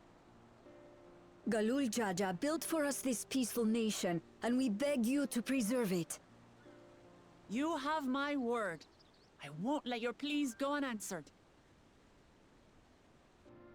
So she's got, like, the elders. Until Tuliolal was founded some 80 years ago, this continent was ravaged by war.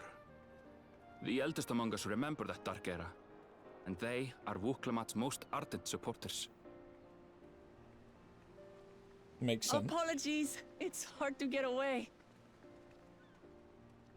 This is Namika, my childhood nursemaid. She's been like a mother to me my whole life. I told her it wasn't necessary, but she insisted on seeing us off. I mean, if she's a mother, of course she would. I place our precious Third Promise into your care. Your voice acting. Did you know Wuklamat was taking part in the rite of succession? Sucks. Of the Dawn's promise. I thought it was only Zoralja and Kona. If she has any accomplishments to her name, I've yet to hear them. So that's Compared why. to the two Mamulja, she pales in martial prowess. And then there's Kona, who's far and away the most educated of the bunch. I hate to say it, but it's hardly a competition. It's fine. I understand how much better my brothers are than me. Better? Wuklamat. I have never thought of you as the lesser sibling.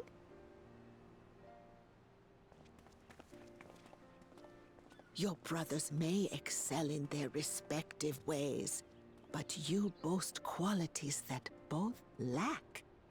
A strength that is yours alone. Having cared for you for so long, I should know. The friends we made along the way Thank was you, the true Namika. strength.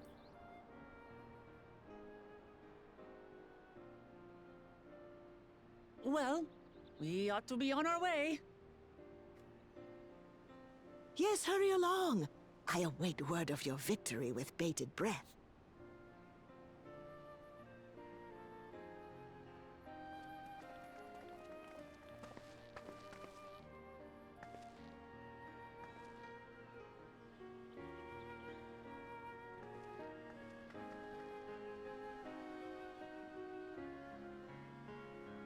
I like how Erenville just started walking without Wuklamart.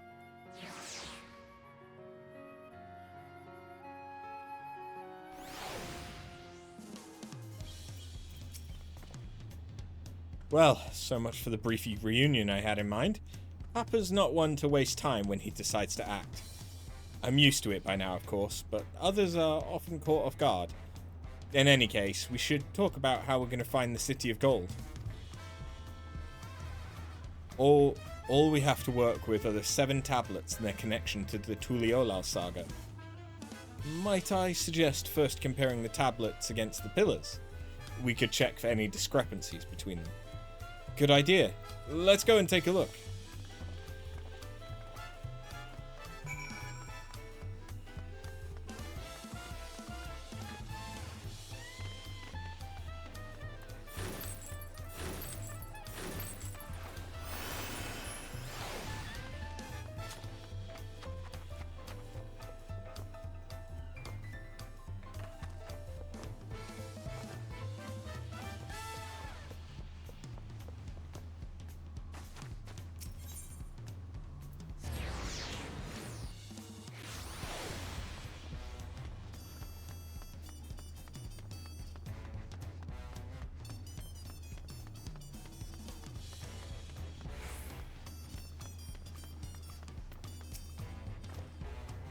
That makes everyone. Wuklamart, the tablets, if you would. Of course.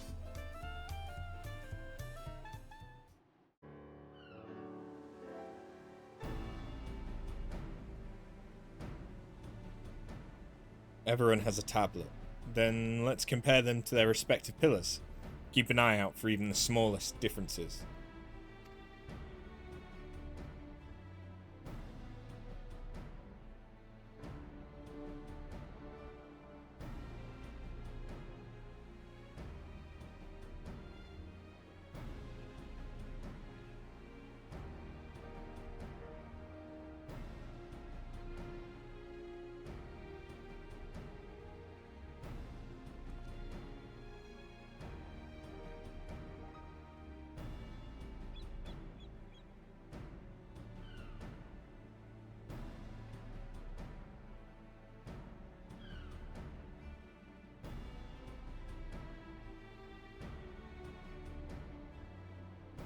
Unless I'm missing something, the glyphs appear to be identical. The only difference being the tablets have hollows where the keystones are to be fitted. So now that we've established that the scenes are the same, where do we go from here? The Dawn Servant said we were to retrace the path he walked in reuniting Tural's people, and that we would encounter 7 electors along the way.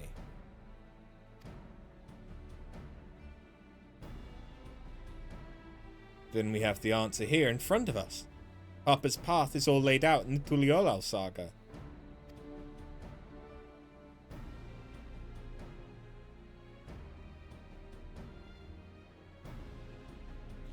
The events the glyphs portray. Do we know the exact location where they took place? If one is close, we could go there and search for an elector. That would confirm we're on the right track.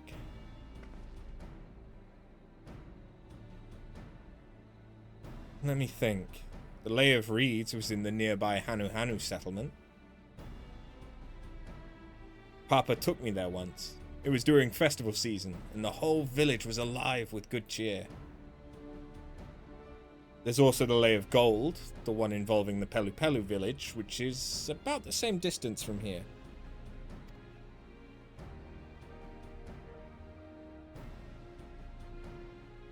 Before going anywhere, we should ask around about the road ahead. I heard a lot of talk as we toured the city about the storm we passed through at sea. Apparently it ravaged Yoktaral several days ago. Since our roads are not as well paved as Eorzea's, they're more susceptible to damage from natural disasters. If we want to avoid wasting time taking a dead-end trail, I suggest we spend a few moments making inquiries.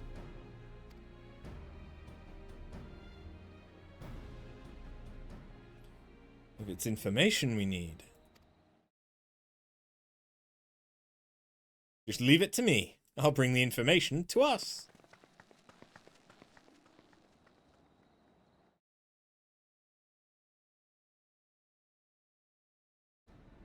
It would be prudent to ensure we're prepared for the journey. I'll guide you to the accommodations I've arranged.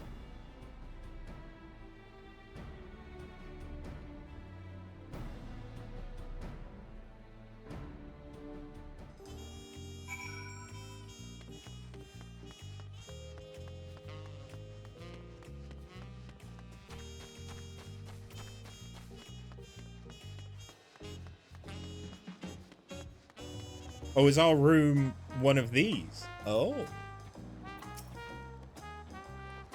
Okay. That's right. The reservation is under Wooklamat's name.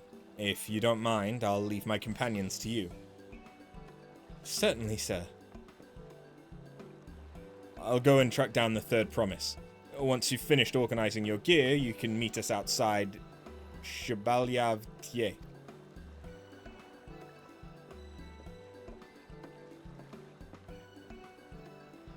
Greetings, visitors to Tuliolal, and welcome to Four Odd Cabins. Whenever you're ready, I'll show you to your rooms.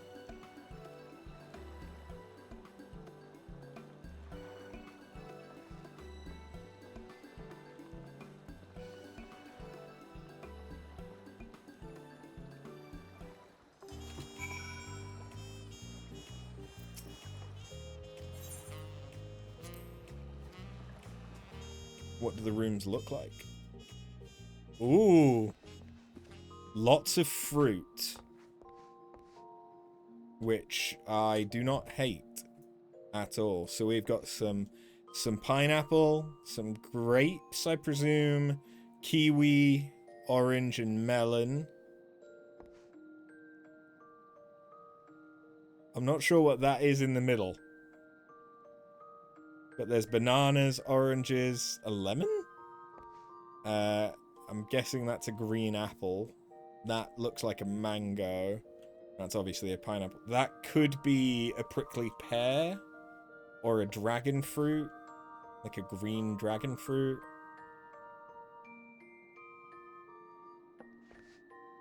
I don't know. I'm just fucking guessing.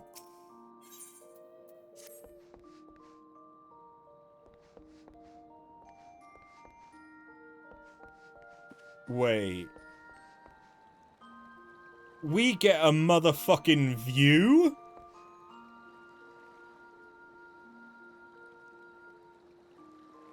This might be my new favorite inn.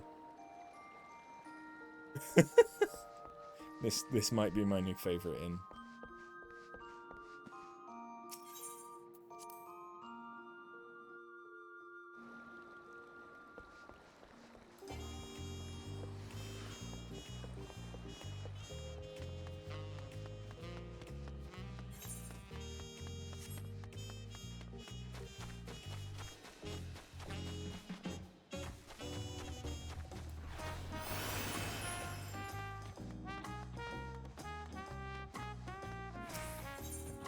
Await your companions and embark on the rite of succession. Sure.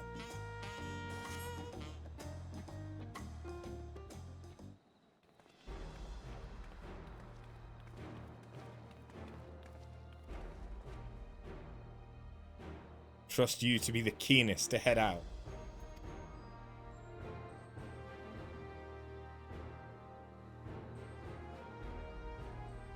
Where are Erenville and Wooklamat, I wonder?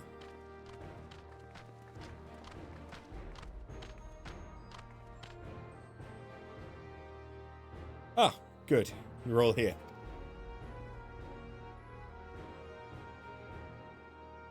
Who might your companions be?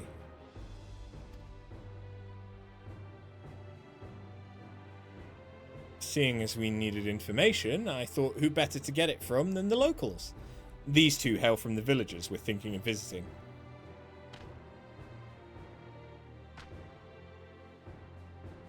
I give you credit for taking initiative, at least. What do you mean, at least? I'm honored the third promise would seek my advice. I, too, am happy to answer your questions. Any encounter might be an opportunity to do business. Thank you both for your help. Before we begin, there will doubtless be other occasions where we need to act independently, so I brought these for the two of you.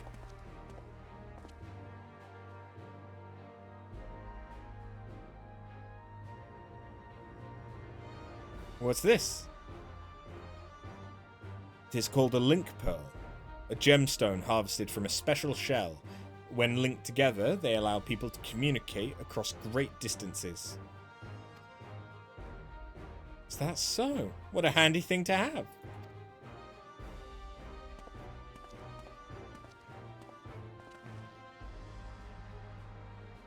It'll be very useful on our travels. Speaking of which, I should get back to introducing my two new friends here.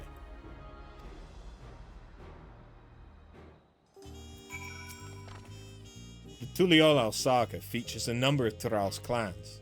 Two of those, the Hanu Hanu and the Pelu Pelu, have settlements relatively close to the city, so I brought a representative of each. As I mentioned before, the Hanu are a cheerful people who love their festivals. They make their appearance in the Lay of Reeds, and their home village, Okhanu, is located in Kozama Uka. The other, smaller fellow, is one of the Pelu, a clan of business-minded folk from Okopacha. They appear in the Lay of Gold, and craft all kinds of marvellous goods in Wachunupelu, their village. Now, as for deciding which village to visit first, why don't you put that adventurous instinct of yours to work for us? Pick our destination. So, accepting one quest will temporarily prevent you from accepting the other. But you can do it later. Story elements and quest rewards will not be affected. Okay. So it does just branch.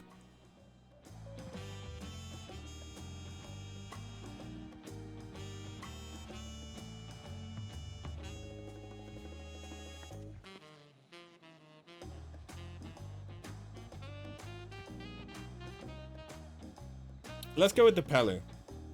The quest to Komaza Uka will become available once you've completed this quest series. To Okopacha, because I want a llama. Or an alpaca. Same difference. They're really not, but same difference. What is it you'd like to know? Our main concern was confirming the state of the road ahead. As I recall, to reach Okopacha, we depart from the Arch of the Dawn, then take the road west at the first fork. Should we be wary of anything along the way? That is indeed the way to Okopacha. After the damage wrought by the recent downpour, however, you'll be doing more stumbling than walking. But do take heart, when it comes to rugged terrain, we have a most dependable solution available. Come with me. It's going to have us ride alpaca. We'll be back to talk to you in good time, friend Hanu. Meanwhile, you can eat and drink your fill at Jabal of Tie. It's all been arranged.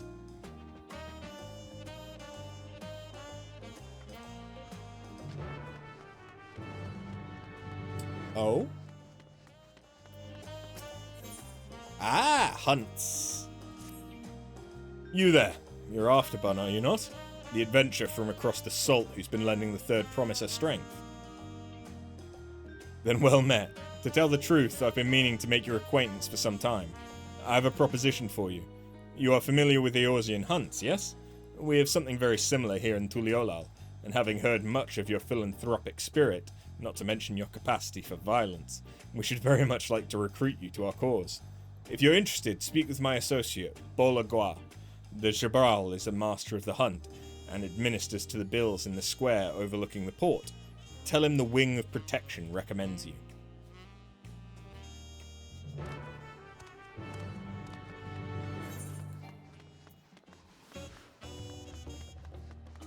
And then I should also grab Sights of the West, so I have the sightseeing log.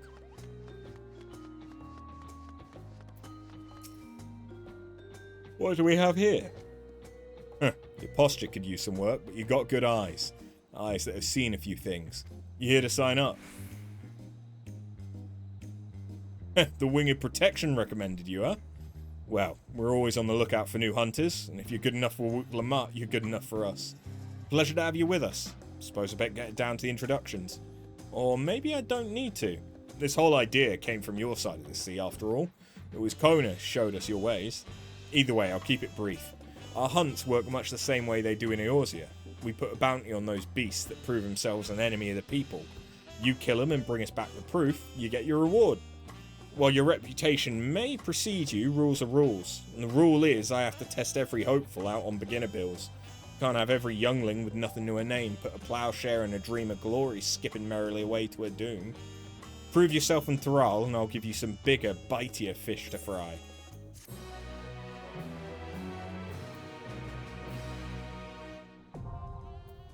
Dawn hunts.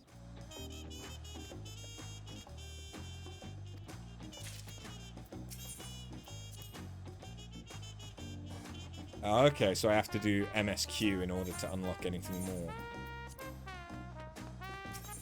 Fair enough. And I could get Neo Kingdom gear.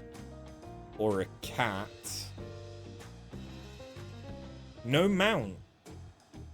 No mount. Okay.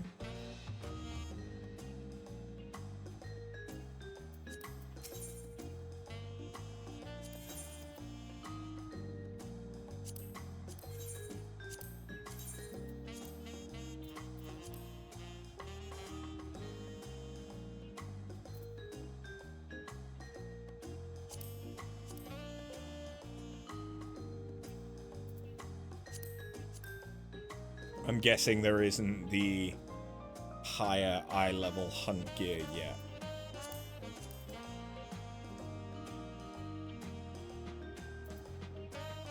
Because we are now catching up to being on content.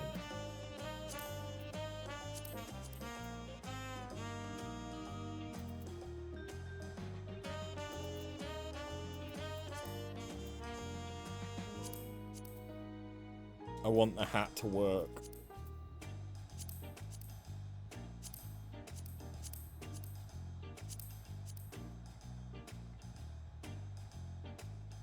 I like the book,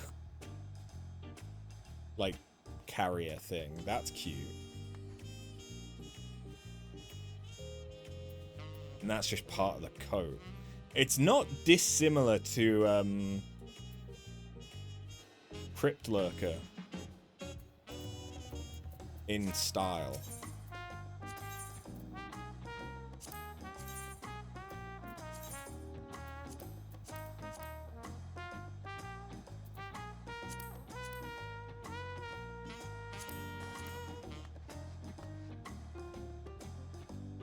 I already have that. What's the gunblade look like? Ugh.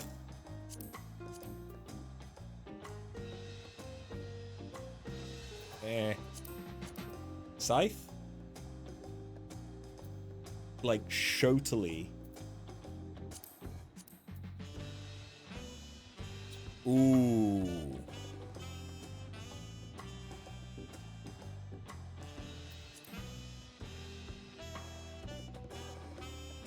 Okay. Okay.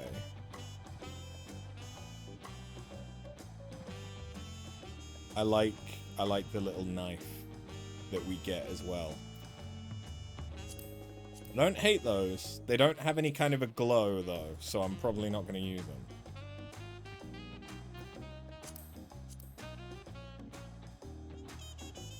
I like these just because they're folding knives.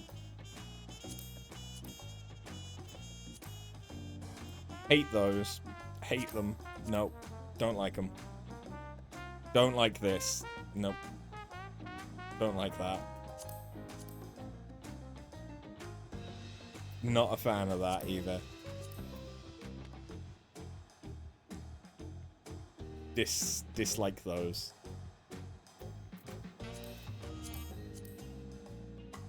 Dislike those. So what's the ooh, wait a second. Ezio?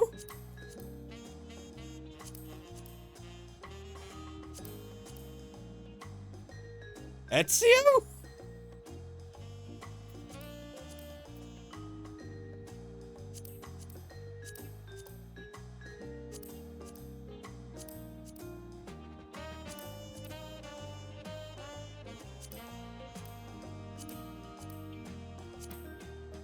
Ooh, that's not bad.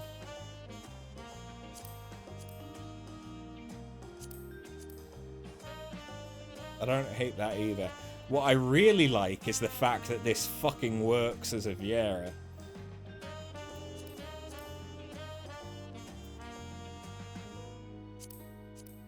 But of course, not for the actual hats, because fuck me. So that's just a different color, that's fine. And then that's the same. So the aiming set is the same as the casting one? Interesting. Okay, well, we'll deal with all of that when we come to it.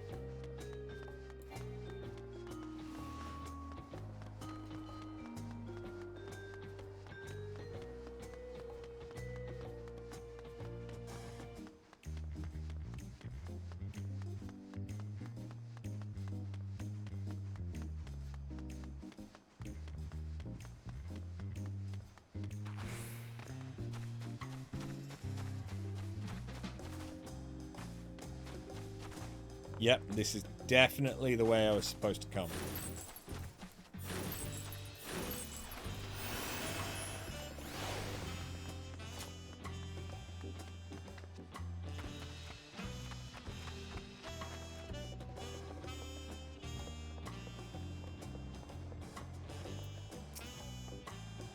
Fellow Eorzean, am I right? Do you fancy yourself much of a sightseer? Dear old Millith gave you a journal. My, what a small world. It just so happens that I'm her cousin, Elsa B. Ironheart, at your service. Well, if you've met cousin Millith, I'm sure you can guess why I crossed the salt, as they say.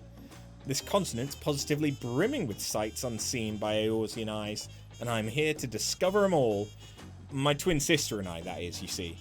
I had more interest in Yok, while she was drawn to the vistas of Jacques. So it was that we parted ways at the bridge, each of us touring half of Tural. So, give me your sightseeing log then. Does that mean that I have to find your twin in the other half of the continent? Let's see, let's see. Oh, how beautiful. I should like to see these places myself someday. Sorry. I was going to just scribble down my notes on Yok Tural. I included what my sister shared with me of Jacques Tural, but I'm afraid it isn't much. My twin's name is Emmeline, and she's still wandering about over there. Given your natural affinity for Ironhearts, you'll doubtless run into her someday. Well, I'm sure you've got places to be and vistas to behold. May your journey through Tural be bright and unforgettable.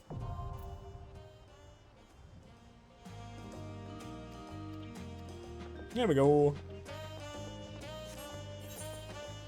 Okay, and yeah, can't do anything else for now, which is all good. Yay!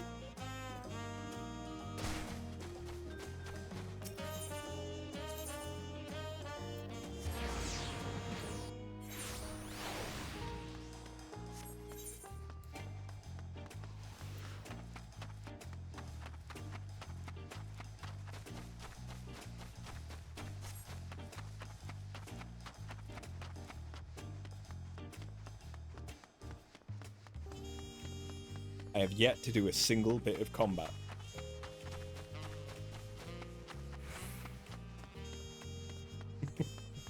This is not surprising.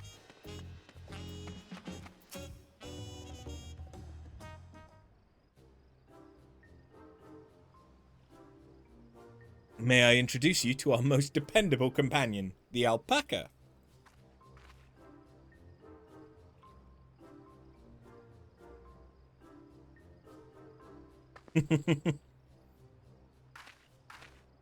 These animals can traverse Urkopacha's steep mountain trails as if they were gentle fields, and all while carrying heavy loads. Our merchants would be lost without them. So they fill much the same niche as our chocobos back home. You don't have alpacas in Eorzea. Alpacas are native to Yogg-Toral. Eorzea has its chocobos, and the eastern lands have their horses. Why go to the trouble of breeding another pack beast in a place which ill suits its qualities, and where it is not needed anyway? Huh. But must we ride these little monsters? I get the impression that you aren't fond of alpacas. When I was small, and being a bit naughty, I went around pulling on their wool. One of them spat on me, and it was the foulest stench you could imagine. I see. What are they like to ride? Alpacas bred as mounts are inquisitive and docile. Even those without experience find them easy to handle. Really doing this, then? So, was my information useful to you? Yes, very helpful, even if it wasn't what I wanted to hear. Good, I'll take my payment now. You want me to pay you? I guess I should have expected as much from a Pelu merchant. Let me see what I have on me. The Pelu value the act of spreading joy through trade. As you should know, they take pride in making deals that benefit both parties.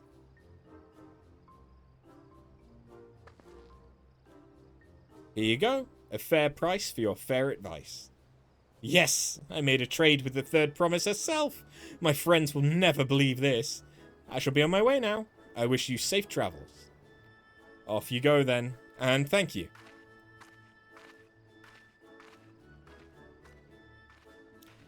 Better not get spit on again. You brought that on yourself. Remain calm and gentle, and so will they. I'm still not happy about this, but if we need to ride alpacas to reach Urkopacha, then that's what we'll do.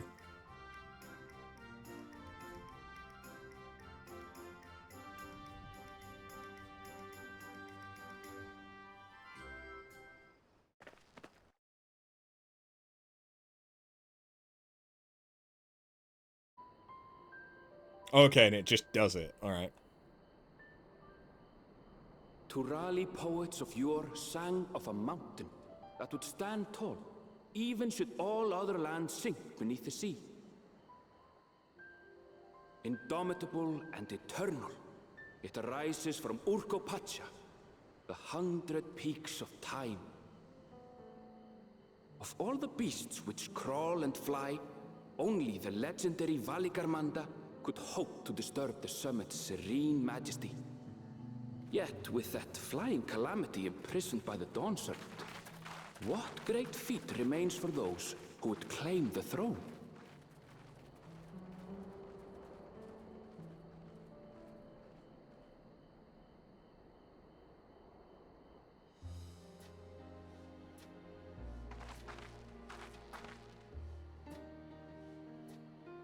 So this is Urkopacha. I've never actually been here before.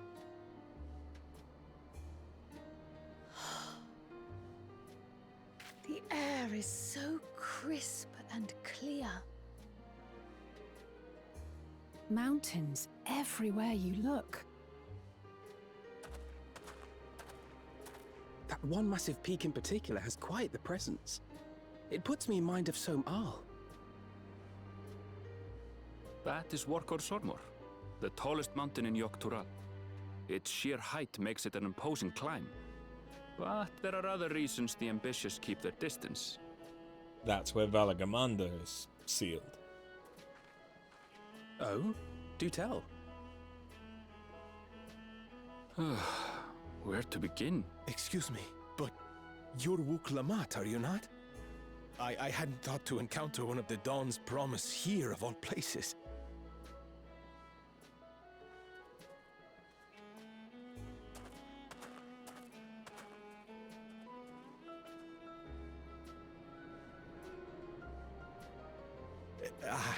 But I should introduce myself.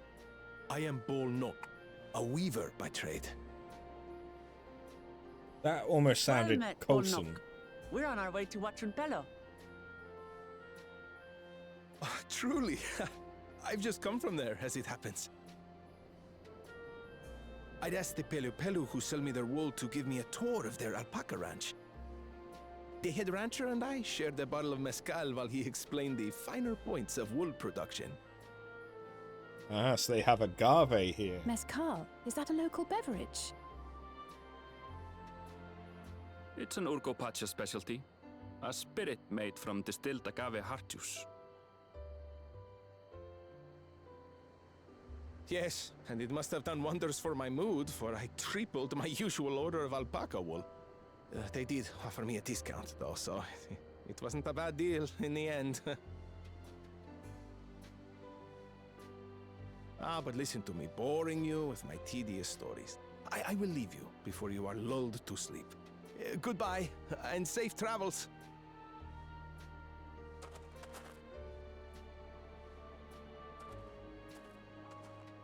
Oh, silly me. I almost forgot to say the thing I actually wanted to say.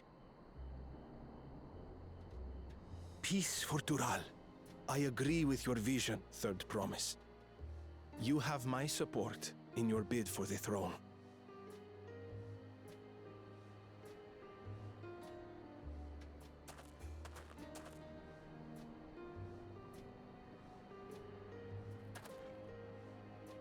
I gather from his tale we would be foolish to underestimate Pelu Pelu merchants. Yep. We need Tataru. Yes. They do more than run the markets in Tuliyollal. Pelu Pelu peddlers can be found everywhere in Tural, traveling from place to place on their sturdy alpacas. They are effusive and engaging speakers, and many's the customer who's been talked into spending more than they bargained for. They won't find this customer so easily charmed.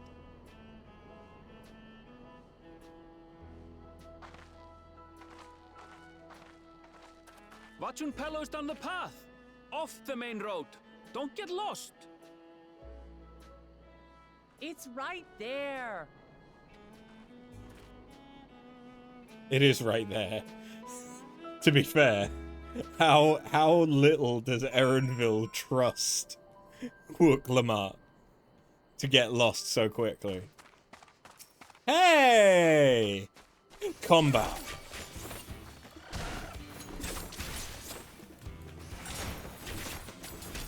Revenge for Wook nose.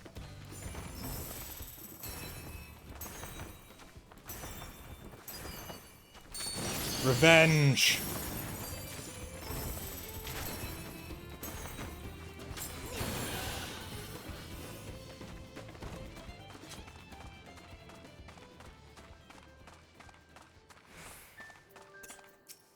That was necessary.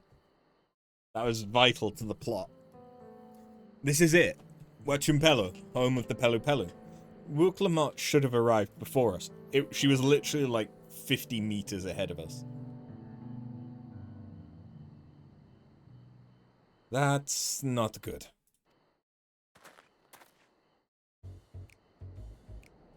You've come all this way for the right of succession? Oh, so this means I'm exchanging words with the future Dawn Servant. Please, the outcome is far from decided, but it is a possibility. How fortunate then that I deal in cloaks woven from especially luxurious alpaca wool. Such a garment would look magnificent when draped over the shoulders of our budding ruler. And a nation's ruler should dress her best for her adoring people, yes? Finery for our finest lady, that's right. Come, Third Promise. My well-stocked shelves are but a few steps away. Finest lady. I like the sound of that. Alright, I suppose a quick look wouldn't hurt. Ahem. What did we just talk about? Erenville, when did you...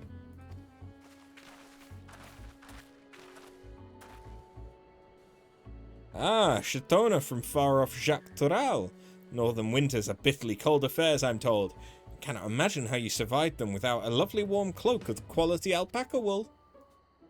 No thank you. I am not in need of new clothes at the time, and neither is the third promise. Perhaps another time. Of course, of course. My shop door is always open.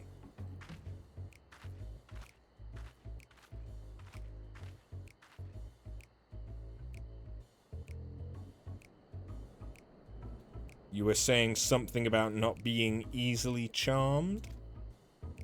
I was just... As I mentioned previously, the Pelu people live for bringing happiness through trade. They won't cheat you or sell you defective goods. They will, however, disarm you with their deft turns of phrase, and unwitting customers like Wook Lamut fall prey to this affable approach time and time again. Your only recourse is a clear and firm refusal. They won't pursue the matter should you make your disinterest plain.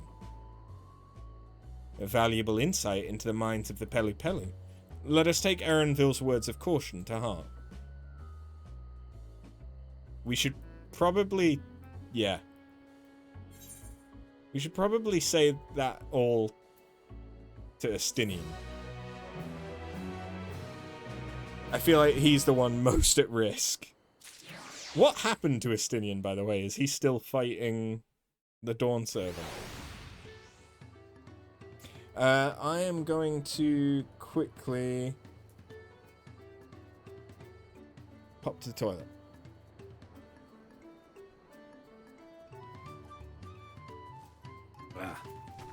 After I attune.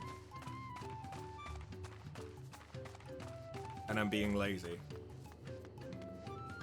There we go.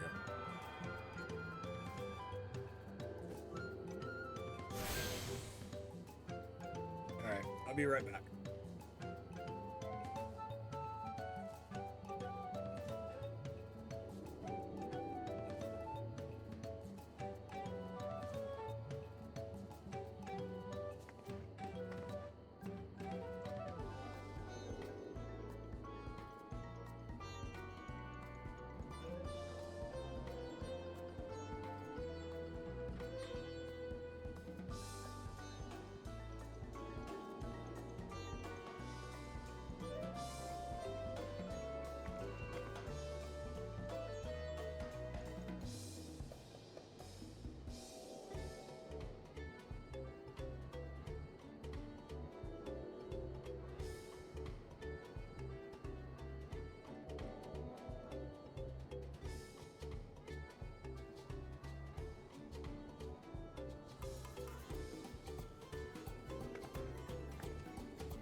It is feckin' warm!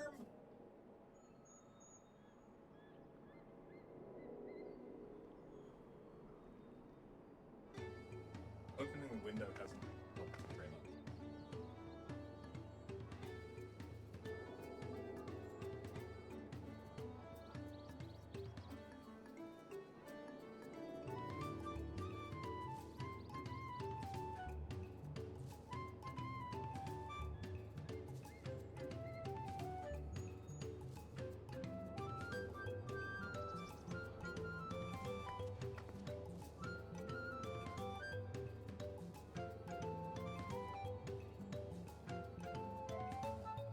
That's helped a little. He's off on an adventure.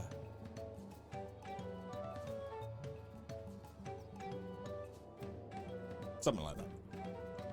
An adventure to the bathroom. And then to the window. To the window! To the wall! To the sweat drips down my ball. Oh, what?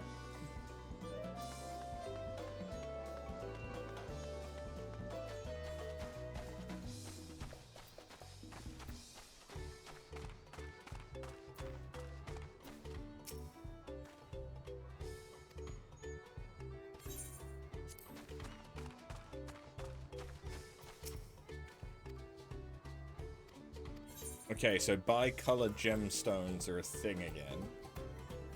Mega Magui pineapple. Okay, Mr. Magoo has a set of pineapples here.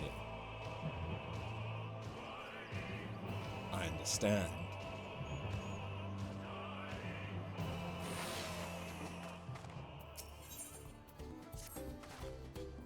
Not my finest moment, I'll admit.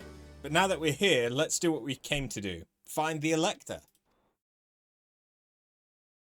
Meow. Meow. What's up? You okay? Are you hijacking stream again? Yeah.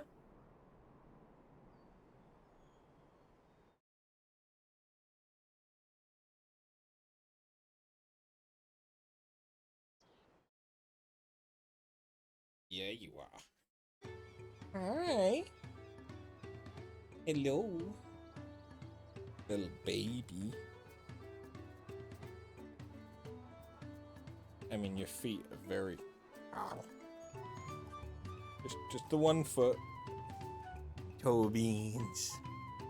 Toe beans. You showing off your beans? Hmm?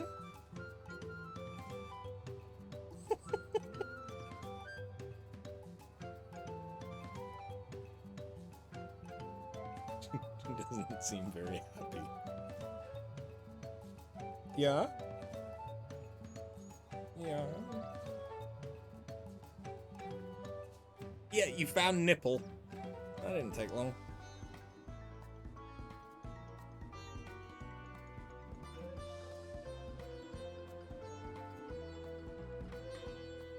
There you go. Do you prefer that? You're all scrunched up now. Yeah. Is that more like it?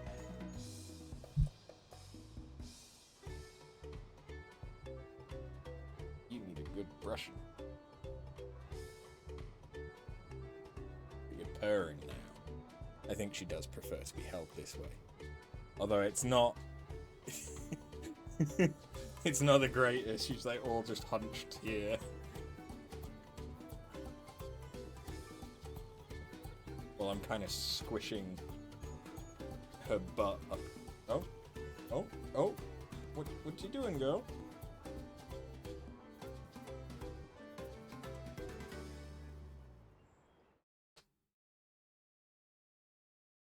Okay, sure. Like that's your back foot next to your head. Are you okay, girl?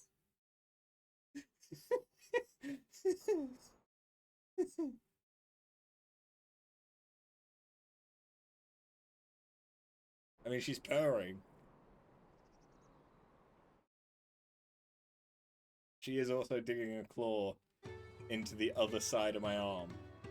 Yeah, that one? Yeah, that's digging in a little bit.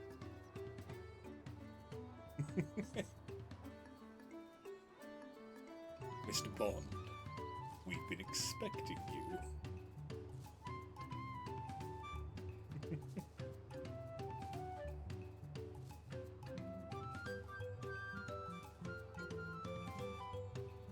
What a little weirdo you are.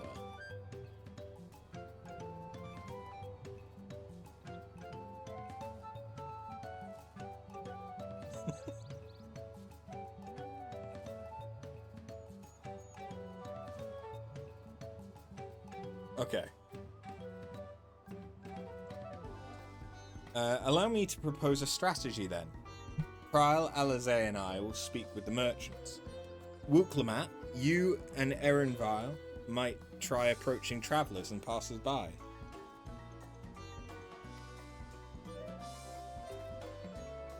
Pray, investigate any of the other establishments which catch your eye. Ah. Okay, bye. Meow. Meow. What is it that you want? Is it that you want to sit on my lap? Because I'm stood up and so you can't do... You do seem to be waiting patiently. Okay.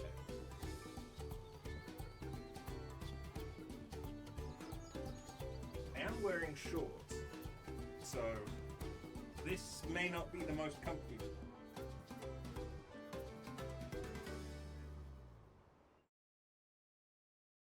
Yeah, I'm gonna need you to move out of the way a little bit. I'm also gonna have to put on a blanket, which I'm not the craziest about having to do in this heat, but needs must. Because I don't want you clawing the shit out of my legs.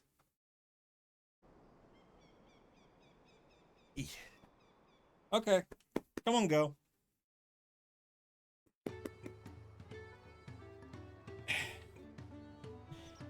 Should we learn aught of use, let us relay it to the third promise.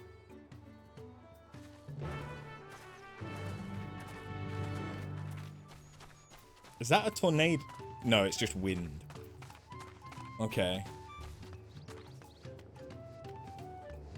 It looks suspiciously like a tornado. Hey, now you can come up.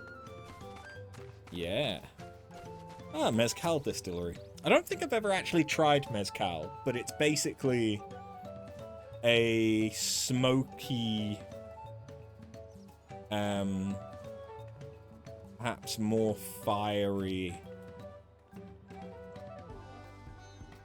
tequila. The Dawn Servant's Elector. Ah, I thought you were a new face in town. You're here for the right of succession, I take it. Me, I don't much care who sits on the throne, as long as they keep Tural peaceful. People tend not to be in the mood to relax and sip our excellent mezcal once arrows and spears start flying, if you know what I mean. Speaking of which, would you like a cup? A joy shared is a joy doubled, I say. Ah, right, yes. You were asking about the Elector business. Being but freshly returned from my trading route, I've heard that there's a contest afoot, but not much else. Our head ledger, Tobley, could probably tell you more about it. It's the teeth.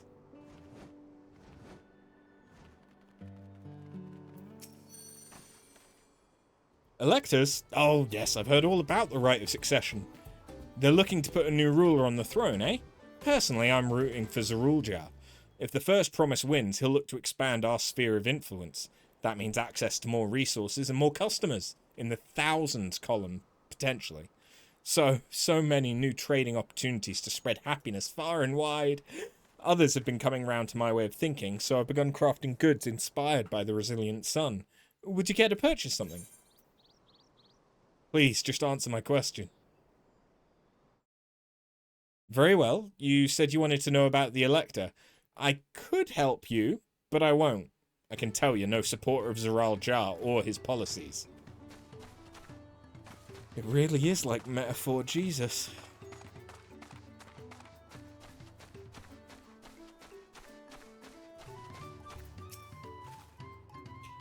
Hello there, I'm Mablu. Did you have a question for me? Sorry, I don't know about any electors. You should take a moment to see our prized alpacas before you leave, though. Oh, but be sure to admire them from a respectable distance.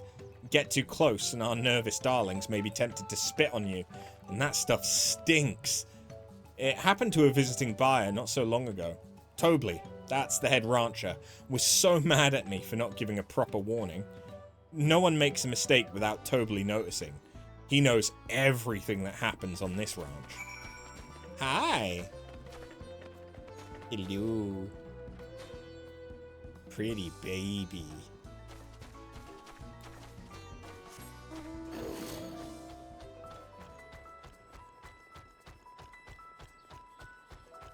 Could be a snack for my alligator.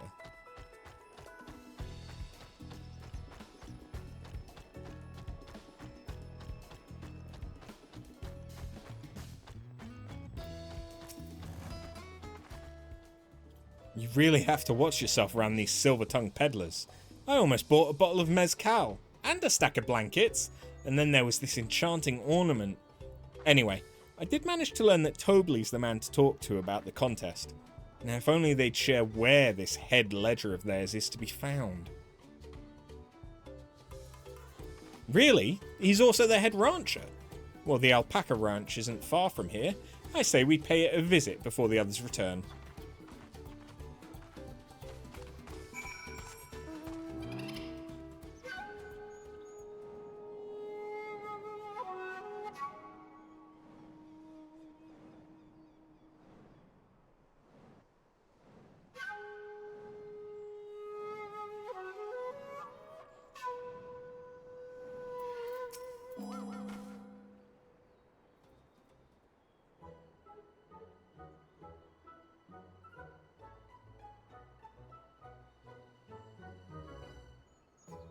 That is a lot of alpacas. Still, we know the head ledger could be here somewhere. I can't let fear deter me. Not to say that I'm scared, of course.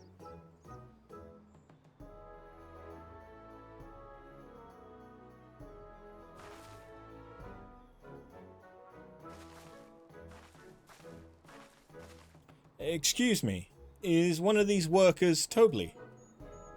Tobley? Oh yes, he likes to mingle with the ranch hands and keep an eye on things. I can't tell you which one he is though.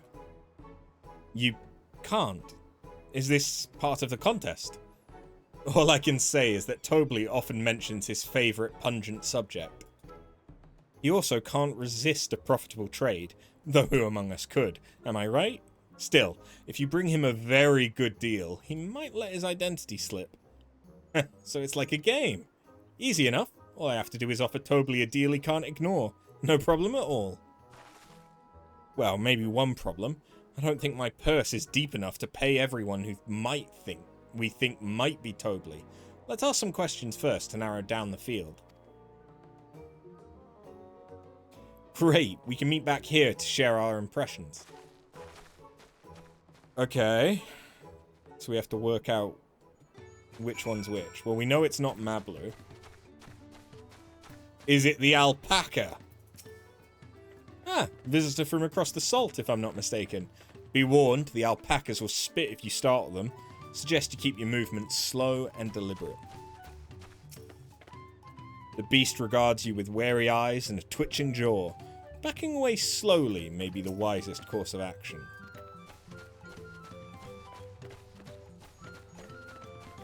Yeah, I think it's that one. Because he mentioned spit. You think I might be Tobley? Well, maybe I am. All I'll say is this. In this village, none have reared more alpacas than I. Am I Tobley? Yes, that's me. Excellent work from the third promise and area entourage. Sharp instincts. Shall we commence the rite of succession? Sleepy baby. Or at least, God, I hope you're sleeping. Yes, I saw it move. It's breathing. It's fine. We're safe.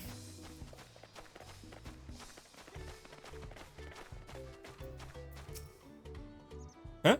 Well, obviously, I'm not Tobley. I mean, oops. I shouldn't have said that. You're meant to find out for yourself who Tobley is. Or if an elector is even in the village at all. Good luck. It's the diligent one. The only one that mentioned the spit.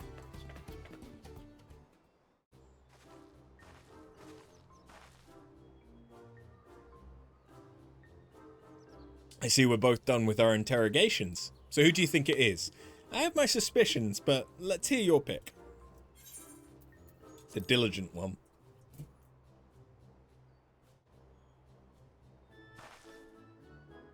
Ah, the worker so intent on stable chores. I had my eyes on that one too. Time to rip the mask off our mystery ranch hand, so to speak.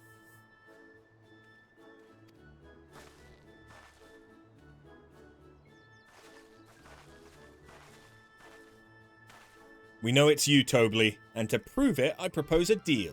A generous sum of coin for confirmation of your true identity. An offer I gladly accept. As you have correctly guessed, I am indeed Tobley, head ledger of Wachumpello, and head rancher of the family ranch. I am also one of Galul Jar-Jar's chosen electors. Haha! In a place featured in the Tulial saga, just as we thought. I was right to trust in your instincts, and I wager this won't be the last time.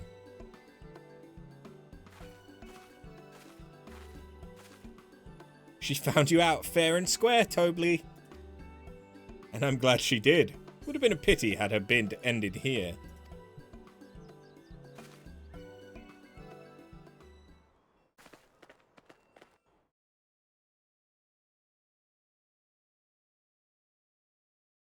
Deducing the Dunservant's elector was the first step of the feat. Too simple a task for this aspiring ruler, eh? Right. Not hard at all.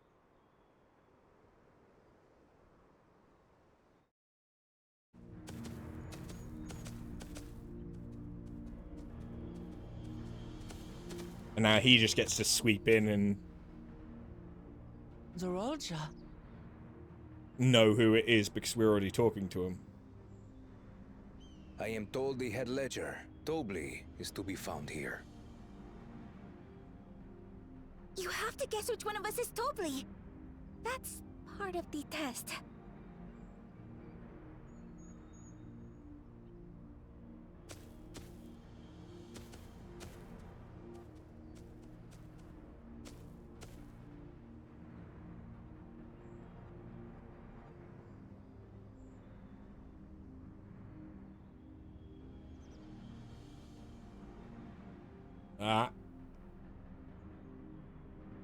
Intimidation.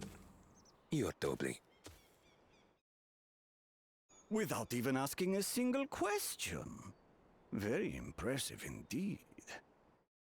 With that amusing prologue out of the way, we can proceed to the actual challenge.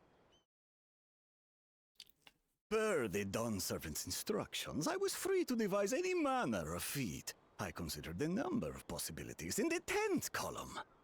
But I think I have a good one.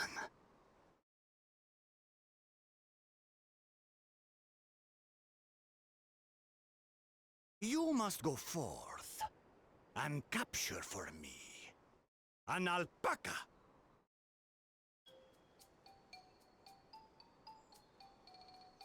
This is feeling a bit Monty Python now. While I've not had the best experiences with alpacas, aren't they generally docile creatures? That doesn't sound like much of a challenge.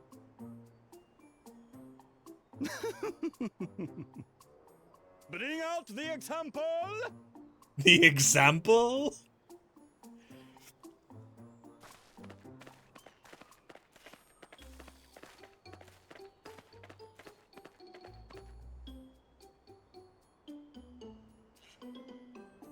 This is a special kind of alpaca.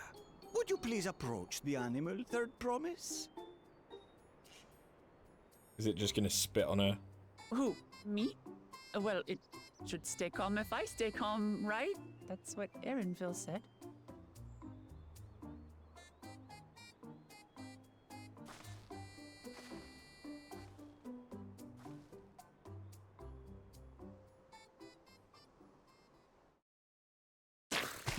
Ah! The little monster spat on me! Ah, that stinks!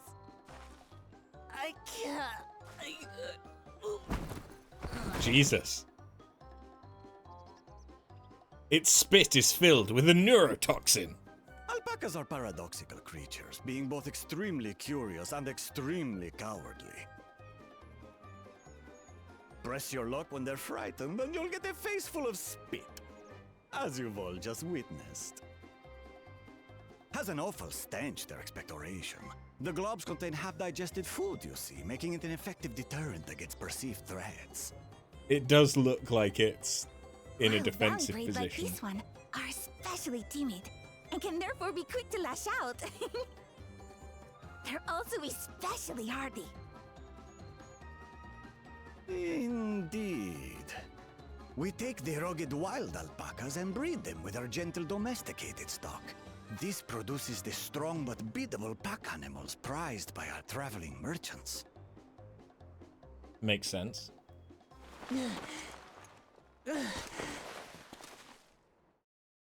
That's all well and good, but did I need to bathe an alpaca spit for you to make your point? So, the task is to catch a wild alpaca. That is correct. But be warned that it is a feat easier said than done. I suggest you prepare well before you enter the valley where the creatures dwell. And by you, I mean the claimants only. Allies are not permitted to assist with the catching. The alpacas will help me judge which of you is worthy of receiving a keystone.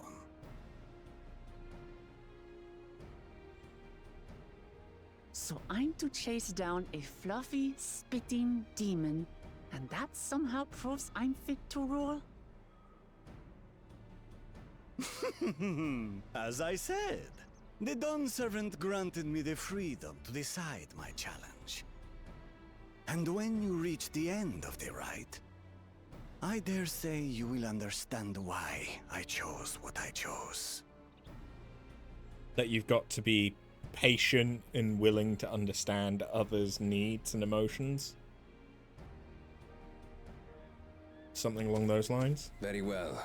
This won't take long. Wait! Didn't I warn you this was easier said than done? There are preparations to be made, factors to consider. A beast is a beast. All yield to strength.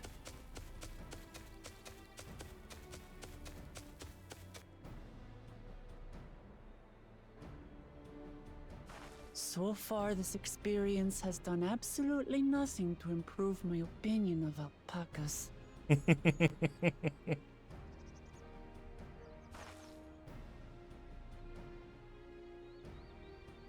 But that doesn't mean I can't do this. Revolting spit aside, they're just another animal. Way to go to try and get over your phobia.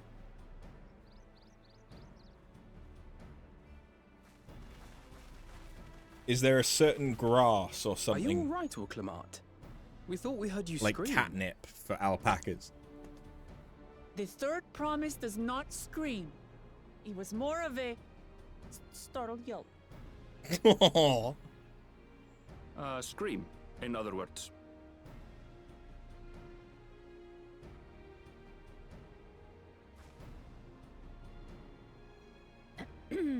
Did you find the Elector? Oh, we certainly did.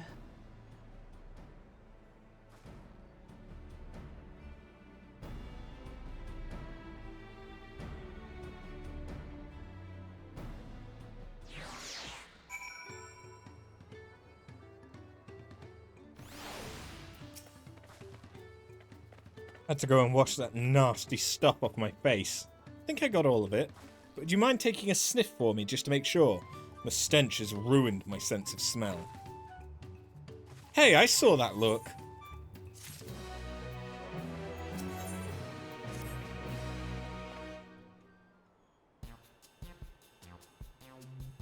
As Wooklamat helped demonstrate, the valley alpacas are wary of people. Getting close enough to catch one will not be an easy task. You might have warned me about that earlier. I have enough trouble with tame alpacas. How do you expect me to wrangle a wild one?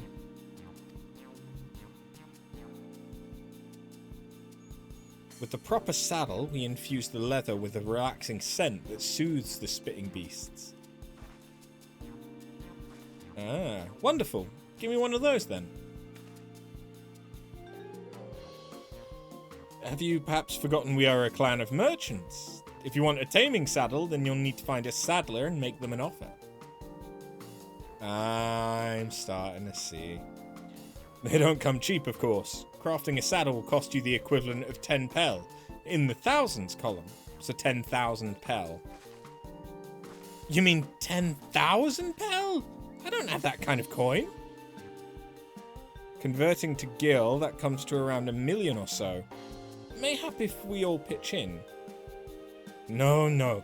This is my feat to accomplish. Wouldn't feel right about having others pay the cost. I'll find the money. Somehow.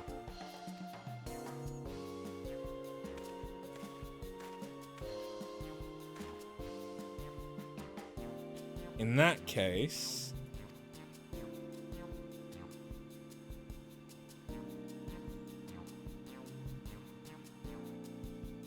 that basket of wool is worth the sum you paid me earlier. 1 pel in the hundreds column.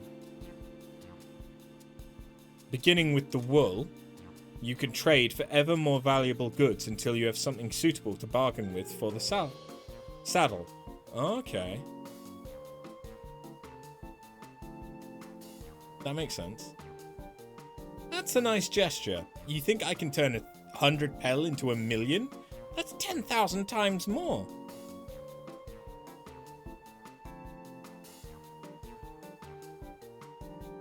We need 10,000 pel, not 1 million. So we're looking at 100 times more. Oh, right. I panicked and got confused with Alphino's million gil.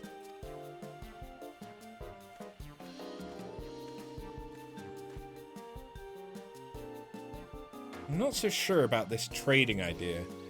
You were almost talked into buying a cloak you didn't need mere moments after you arrived. Very true. But I just... yeah, I hate it when you're right. Then let me help you with your deal making. Hello again. Mablu. I work here as the ranch hand, but I've also learned a lot about the peddler profession.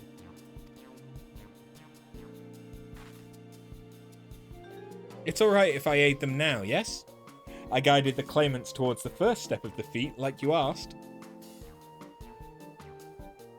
As long as Wook Lamat goes alone to capture her alpaca, she's free to accept assistance from whomsoever she likes. Hooray! Let's see about getting you that saddle then, third promise. I don't know why you made your offer, but I could use an ally with a beak for bargains. Welcome aboard, Mablu. Should the rest of us stay behind, perhaps? It may be easier to haggle over prices without so many voices chiming in. Yes, stay here and pitch in with the ranch work. With Mablu gone, I'll need extra hands to tend to the alpacas. Gladly, although after I think you should go with Wook Lamat. You've seen markets and bazaars the world over, surely have some sage advice to share? In that case, you should also hold on to the alpaca wool. If it's misplaced or soiled in some way, you'll have nothing to bargain with. As if I'd do such a thing, but I'll leave the wool with after anyway. The better to keep my hands free.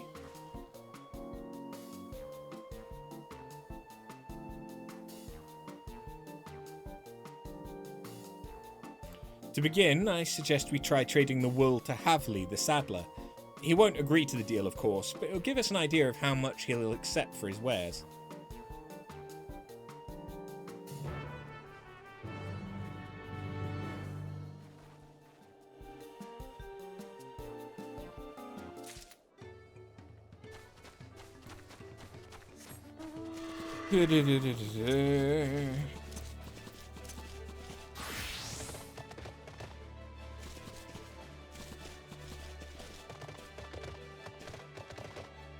Three hours into Dawntrail, still no combat.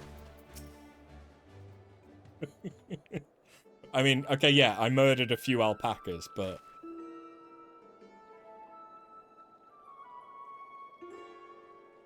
something I can do for you.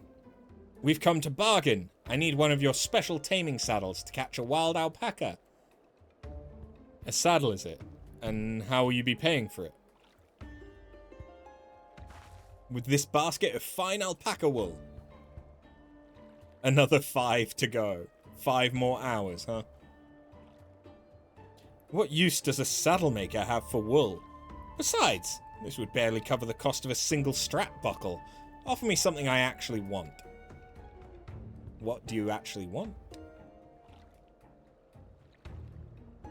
And what might that be? Leather. Mezcal. I like to nurse a cup at day's end when I inspect my finished work. Bring me a jug of quality stuff and you've got yourself a deal. This bodes well for us, Third Promise. Such mezcal can be had for only 5 pel in the thousands column.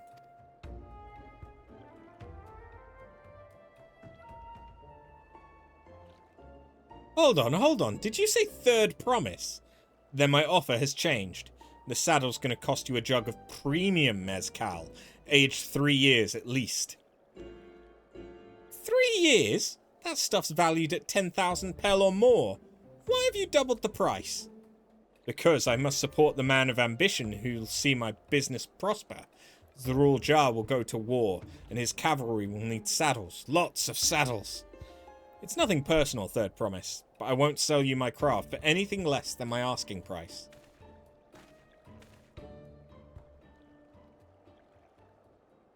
Okay, but then what does the mezcal distiller want? Can't say I blame him. I'm known for championing peace, and peace is unlikely to bring him more customers. Those of our grandparents' generation remember the dark days when the clans were at war. Many of these Pelu pray for your victory, Wuklumat. The younger ones, though, to them, strife and bloodshed are as children's stories. They think themselves safe from these horrors and take the peace we now enjoy for granted. Still others are unsatisfied with this quiet prosperity and crave the future the Second Promise envisions. They become obsessed with innovations like the dirigibles that have made trade swift and easy. Then you have those like Halvi convinced the First Promise's plans for conquest will afford them opportunities for great profit. But what about you, Mablu? Aren't you of the younger generation? At least a year or two younger than me, I'd say. Oh, I was raised on the old tales. I've memorized the accounts of what it was like when the Yokhoi ruled our village. That's why I offered to help. I want you to become Dawn Servant, to keep our nation from going back to the way it was. Well then, I guess I'd better make sure I win the contest. But the type of mezcal the saddlemaker wants is so very expensive. Weren't we expecting to need 10,000 pel from the outset? Nothing's changed. We just need to get on with it. I may not have a head for trade or the stomach for alpacas, but I won't give up with the piece of Tuliolal on this line. Then neither will I. We will make you Dawn Servant.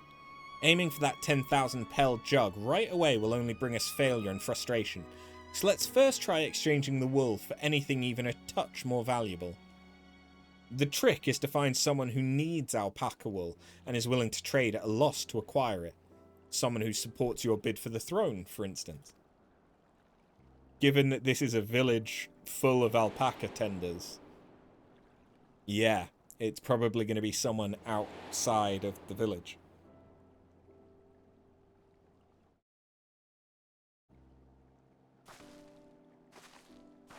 Of course, the Weaver! Bolnuk was his name, I believe.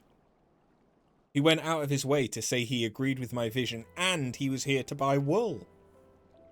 I think I remember the direction he was going, but for now, let's head back to that road where we first met him. Was he not headed back to Tuliolal?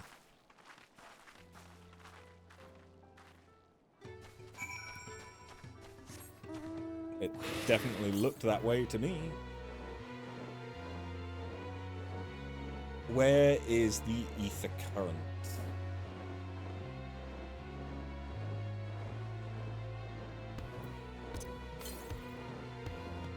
To the southwest. Hey! These are legitimately the Silver Lobos from 13.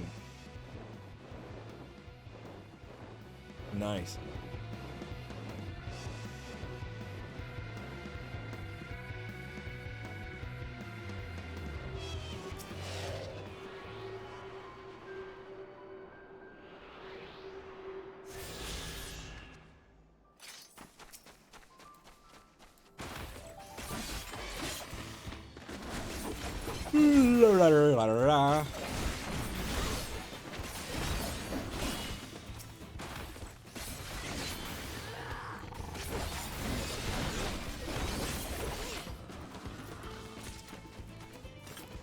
Oh yeah.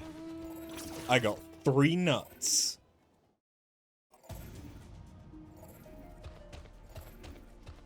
It really isn't worth killing them, is it? It would have been worth it if I still needed experience. Because I imagine that they give good experience. Yeah, like 500,000 each. That's pretty good.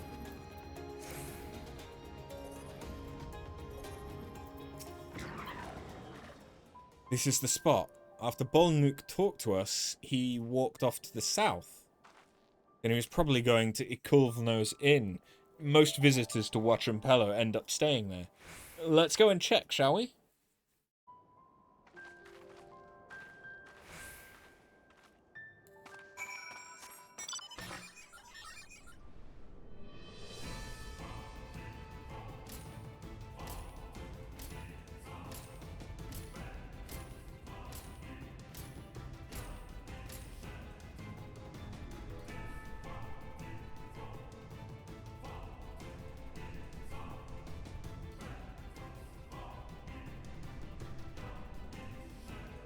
So, can I have that basket?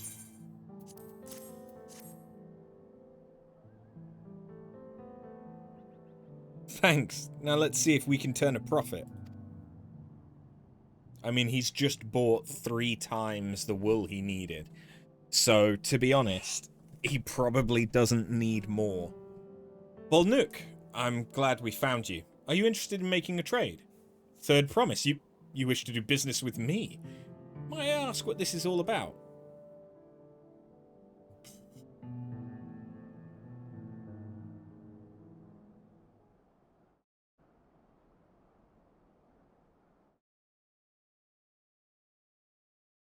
I see. So your goal is to turn that basket of wool into a jug of 3-year-old premium mezcal.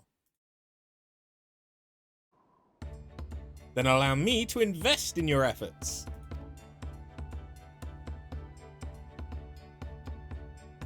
Peace in Thrall is what allows me to cross freely into the lands of my suppliers.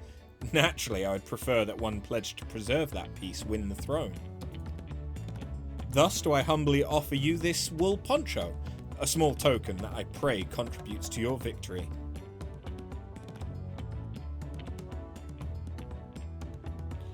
Ah, that's fine craftsmanship. A garment like that would easily fetch 5 pel, in the hundreds column. That's very generous, Bolnuk. Thank you. I promise I won't let you down. I have every faith in you, Third Promise. May fortune bless your future dealings.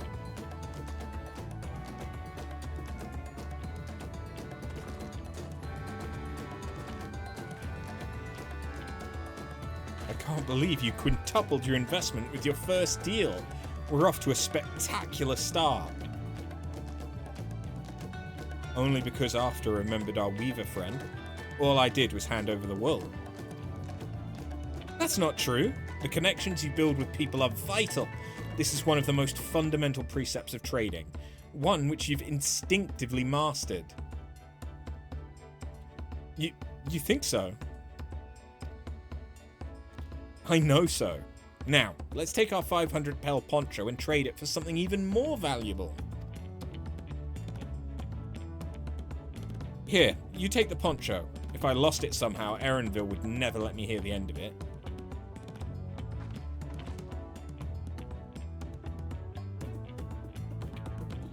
All set? Our next deal is waiting to be found.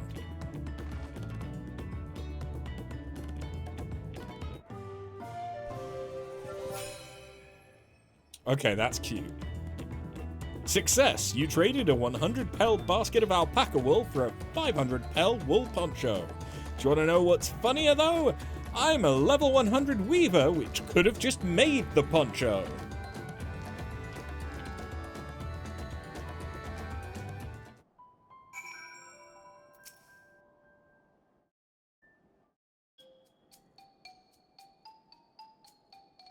Leveraging connections is a sound strategy, but we should also consider supply and demand.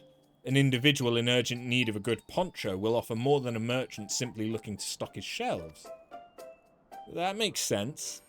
But how do we know if someone needs a poncho? They aren't wearing one?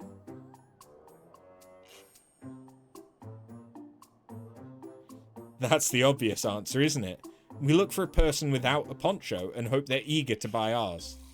Yes, there you go. We find the demand for our supply. So, where should we begin our search for prospective buyers? There are any number of places, but we could do worse than starting right here at the inn. There might be interested travellers.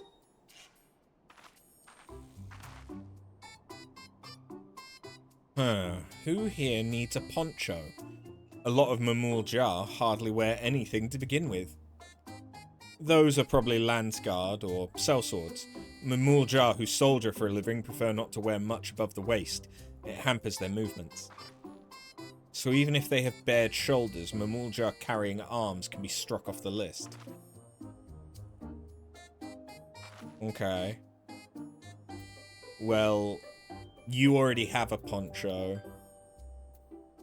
You have a weapon. You're sweaty. So I'm gonna say it's the disconcerted Hubigo. They don't appear to have weapons. Let's see. No coat or cloak, but also no weapon. Oh, we may have found a winner. Oh there, friend. You're not a mercenary by trade, right? I was curious about your bold choice of dress, or lack thereof. Oh, it was no choice of mine, believe me. I was attacked by beasts on the way here and barely escaped with my scales intact. My coat was not so lucky. I'm actually a toolmaker from Tuliolal and was dressed quite smartly, all the better to show the Pelu I'm a man who takes pride in his appearance, and therefore his work as well. But now look at me. Well, sir, this is your lucky day.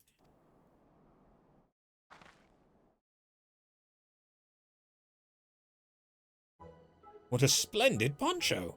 This would be the perfect replacement for the coat I lost. We'd be willing to part with it if you'd like to make a trade.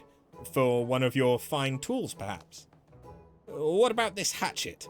I crafted it myself and will vouch for its quality. The blade looks sharp, the haft well made. I'd value it at 1 pel in the thousands column.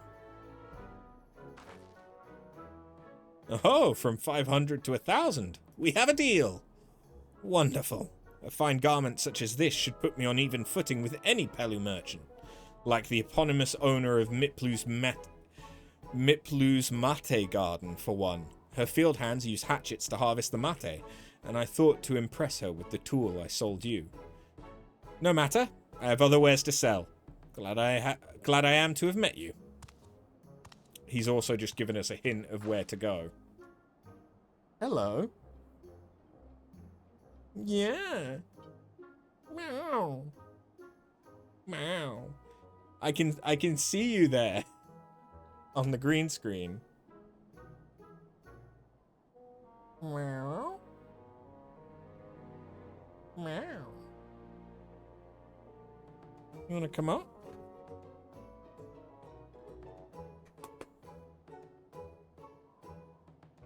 No.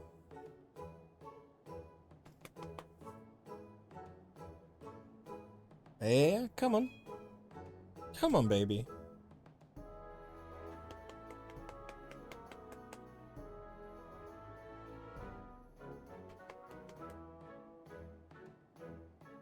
Where'd she go?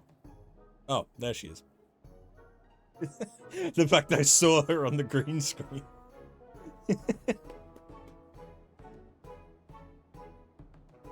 Come on, baby. Up you come. No?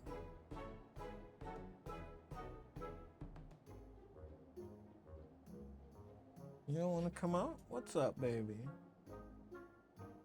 I've already fed you. You're not getting fed again.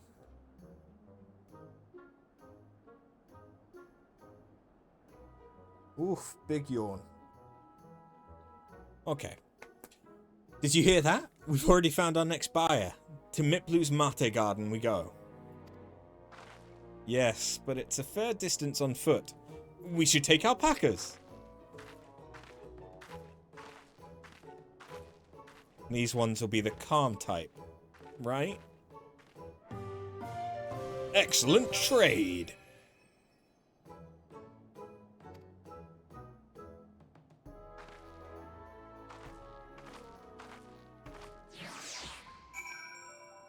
Meow. Meow.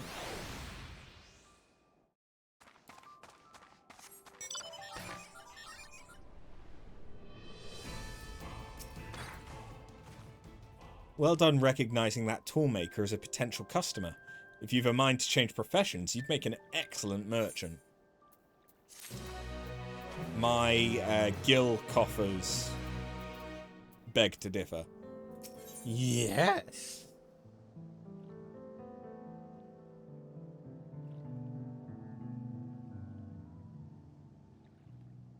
It's okay. It's okay. It's okay. Okay. There you go. Yeah.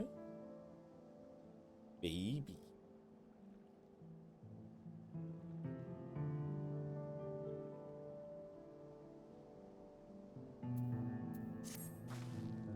Before we get moving, you should be the one to hold this.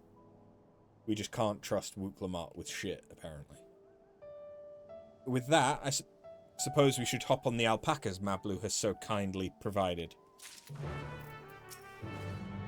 Ready to go? Let's mount up. And it's off to the mate fields we go. Please don't spit. Please don't spit.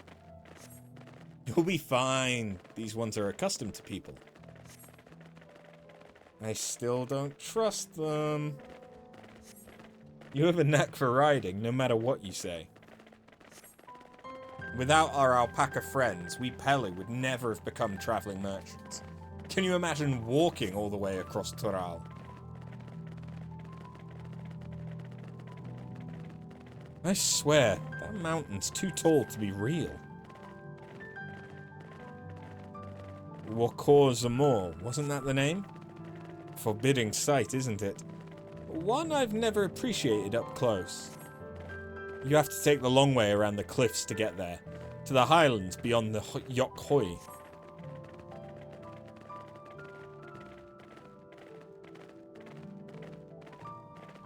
So Mablu, you said you were learning about the peddler profession. You don't care for ranch work? No, I love it. I love working with alpacas. But becoming a peddler has always been a dream of mine. It's just, I'm not sure I have a talent for it. If I can help you buy the taming saddle, though, then it'd be proof that I can do this after all. In that case, you'd best get ready to be a merchant. Look, we're almost there. Okay, we've got different styles of cactuar. I mean, I know that there are some very different looking cactuars in Toral.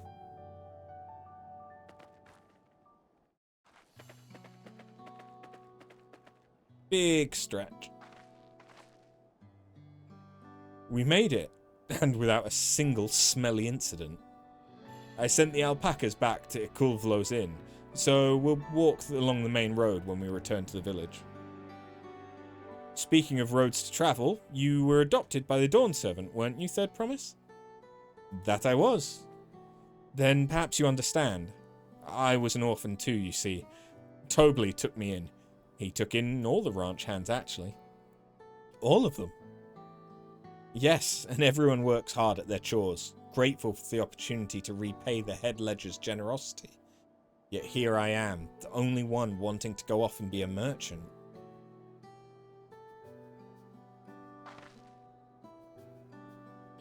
I'm sorry. I don't know why I'm telling you this. We need to keep trading things for your saddle if you're to prepare for the Feat of Gold.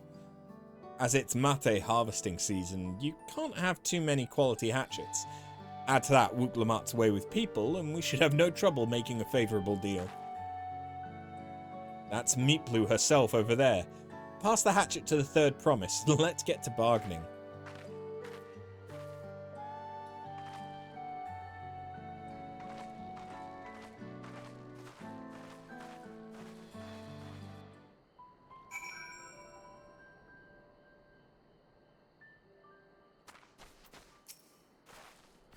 You have that little axe for me?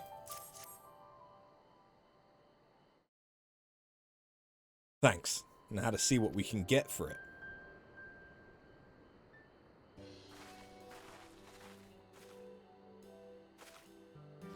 You're Miplu, the owner of these fields. I have a mind to trade, if you're interested. Well, well, the third promise. I might be convinced to entertain a proposal. What do you have on offer? This hatchet, forged by a seasoned artisan, the razor edge of this exceptional tool will make light work of your crops.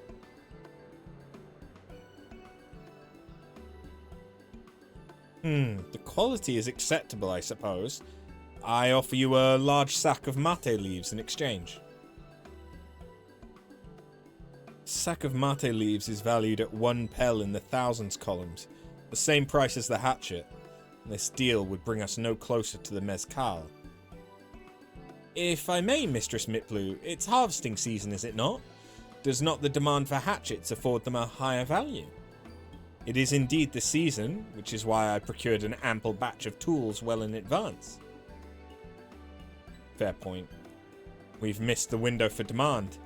In that case, we'll have to fall back on connections. Think of it this way. A generous deal here will put you in the third promise's good graces. Surely that's worthy of consideration. I do not wish to give offense, but I must tell you that I stand with the second promise. His innovations will improve every aspect of our lives, I believe, including farming, and I will no longer have need of hatchets. I assure you I have nothing but respect for Wook Lamar. That is why I'm prepared to purchase a spare hatchet at a fair price. I suppose it is fair, given your reasons, but we ourselves would be no better off for the transaction. How about this then? If we were to help bring in your harvest, would you give us a better deal? As a matter of fact, I would. Until Kona's reforms come about, I can always use more hands in the fields. Then you can go ahead and add our labour to the bargain.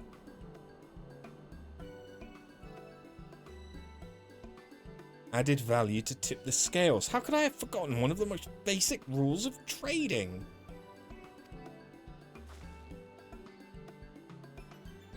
You can rest here if you like, Mablu. After an eye of mate to gather. Oh no, I'm helping too. Off to the fields then. And mind you pick the healthy leaves. I'll take 5 good bundles from each of you.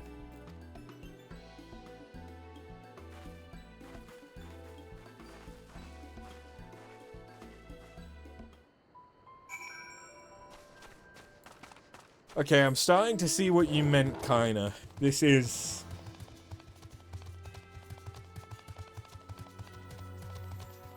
always roped into hard labor. Yeah. This is... a lot of just fetch... It's legitimately fetch quests.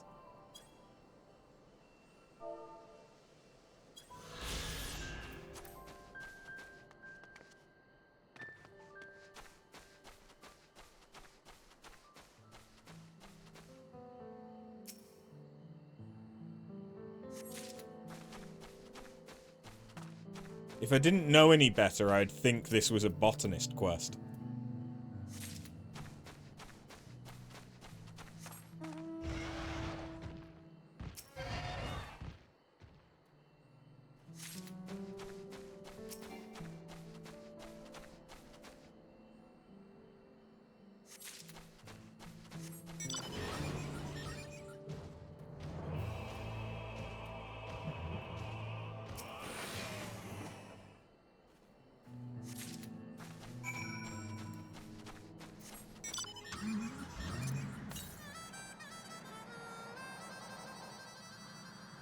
Yeah, it's there.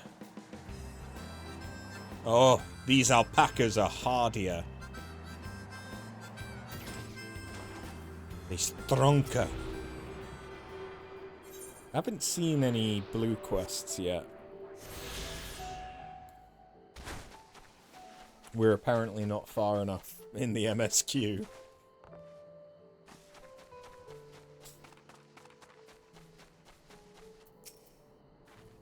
You've brought me some leaves then.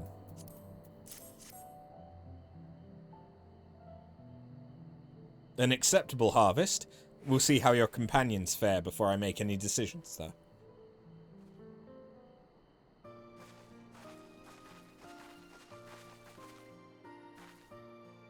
Here, we've brought our share as well.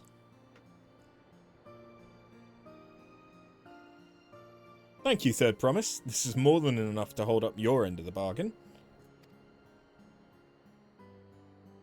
Now, it's time to honor mine. After adding the value of your labor to the price of the hatchet, I'm prepared to offer you a full sack of our highest grade mate leaves. Premium mate? Bought at the shop, one sack of those leaves would cost no less than 5 pel in the thousands column. Then we can bid farewell to this hatchet. So we just quintupled our investment again. I'll give it a good home. Talk of the contest aside, I'm glad we could come to a mutually agreeable trade. As am I. All the best with the rest of your harvest.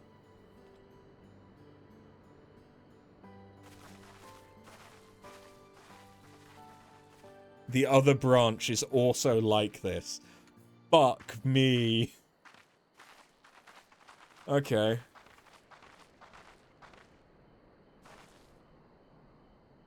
Mablu? What's wrong? It's, as I was saying before, even after everything Tobley's done for me, I'm planning to abandon it all and become a merchant. But then I needed your help after forgetting a basic rule of trade. How can I expect Tobley to accept my decision then? Have you mentioned your plans to leave?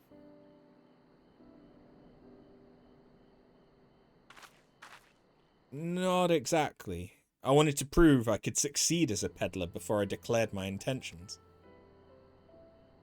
I seek to follow in my father's footsteps, but not because he expects it of me. I want to preserve Toral's peace, and become Dawn Servant happens to be the best way to do it. You should live a life of your own choosing, and I wouldn't be surprised if Tobley held the same opinion. So talk to him.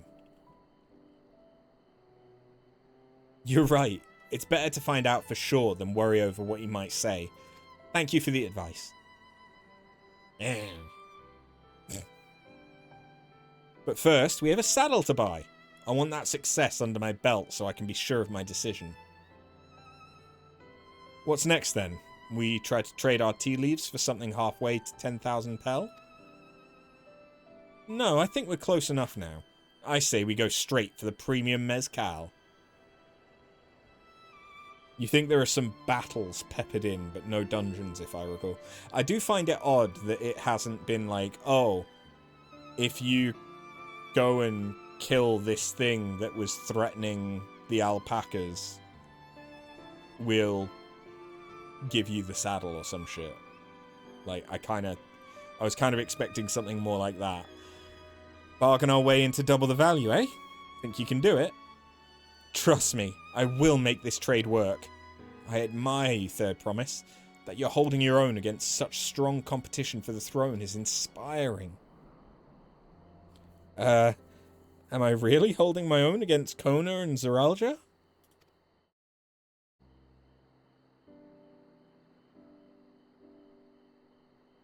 I mean, of course I am.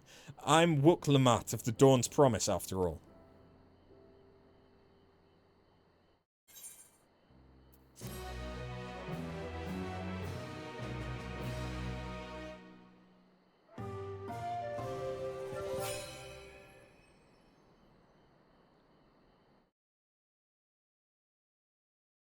Success!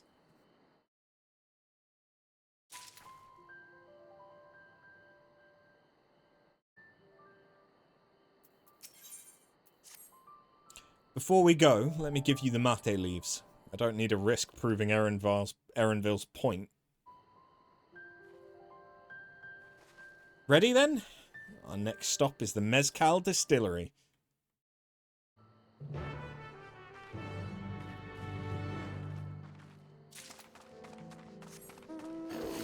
It is cute. Believe it or not, this branch is only 7 quests. I can believe that. Like, it's cute having the special graphic for doing the trading and everything, but I do feel like this could have been boiled down into 1 or 2 quests.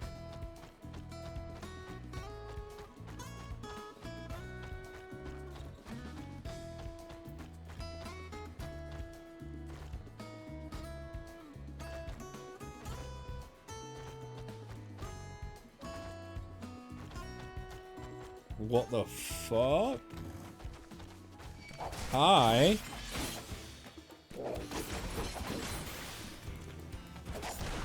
The fact that they're green is weird.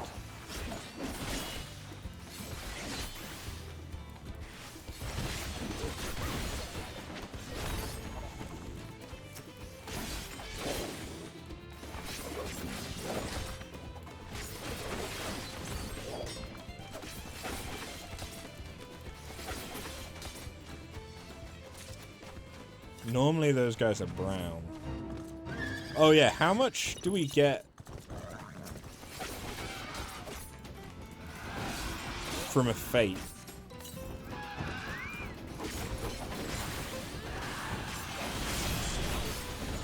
Because I am going to have to do shared fates. 6 on the other branch, silver linings. Okay.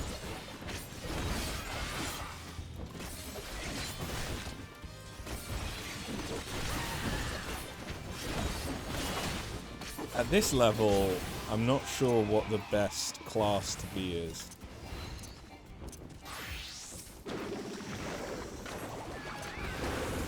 Maybe Picto?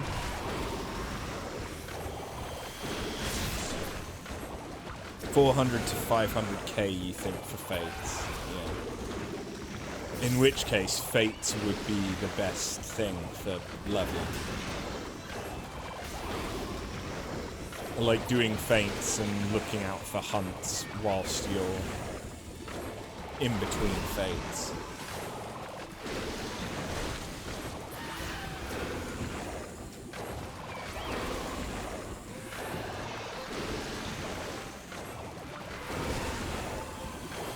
I just press one button. Lazy Picto.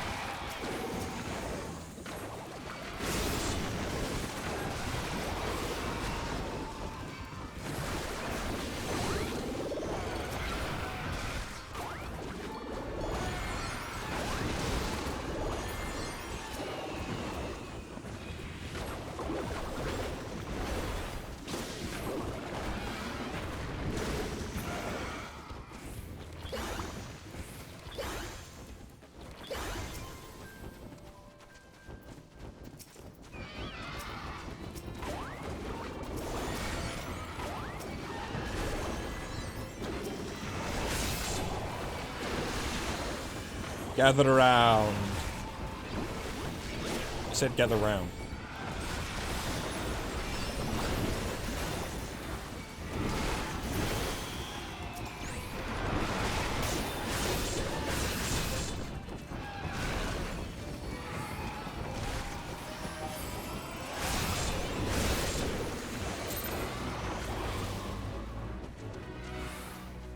Of course, I got no... 16 gemstones, though, from a normal fate. That wasn't boosted, I don't think.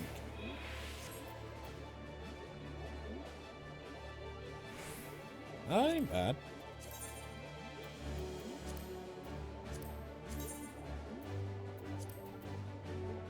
And it's probably the same as all the other shared fates, where it's 6, 10, 60, right? Or is it 6, 20, 60?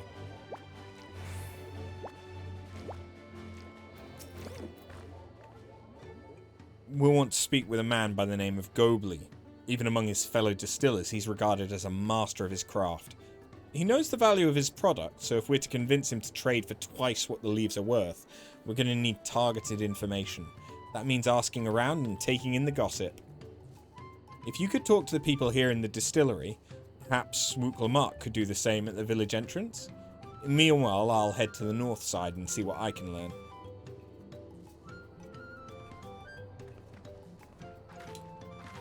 Turns out he's an addict for mate. Me, I'm a chef from Tuliala. I often come here to buy Gobli's mezcal, the finest in Toral, according to my customers. He always brings out a jug during our dealings, but I can't handle the stuff too well myself. I take small sips, not wanting to be impolite, you understand, but still end up so addled as to agree to whatever price he quotes. It would be nice to have less potent refreshments during such conversations. Else I might have to seriously reconsider our arrangement. Oh, like yerba mate. Yeah?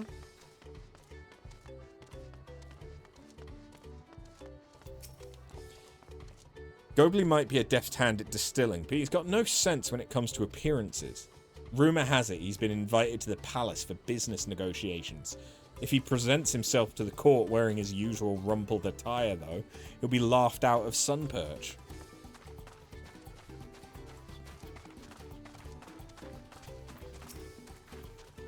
There's not much I can say about Gobli, but I can tell you what Gobli's been saying.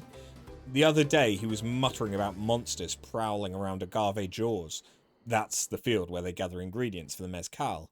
Their presence has made it harder to procure said ingredients, and thus driven up the price of his product. A boon, some might argue, but it's hard to celebrate when it affects the work as it does. Can't rightly bring joy to people if you can't keep making the thing they love. Okay, so we need to kill a thing, get him some new clothes, and give him yerba mate.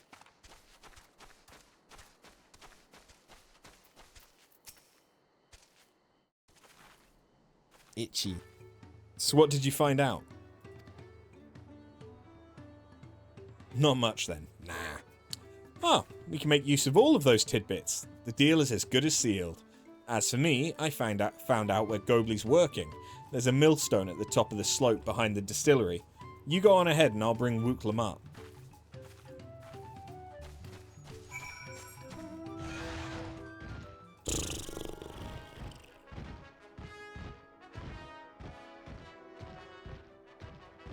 Sup? Look at the working alpaca!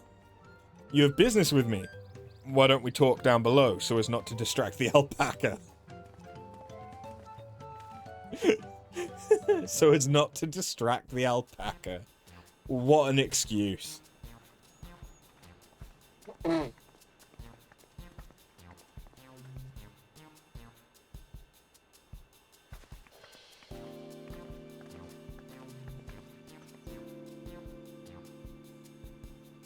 Now, what's this about?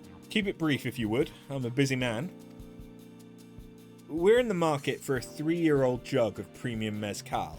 Assuming you have any on hand, that is. Ah, an excellent choice. I must warn you, though, it doesn't come cheap. We don't have Pel, but we can offer a sack of mate leaves in exchange. It's top-grade stuff, like the mezcal.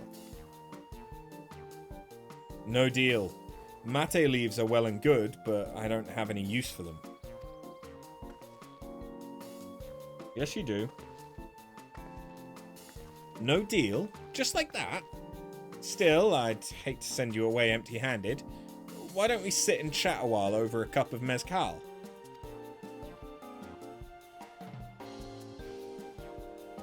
Now the real bargaining begins. Which of our cards do you want to play first? The chef's distaste for the strong drink. It's the most relevant time to mention it.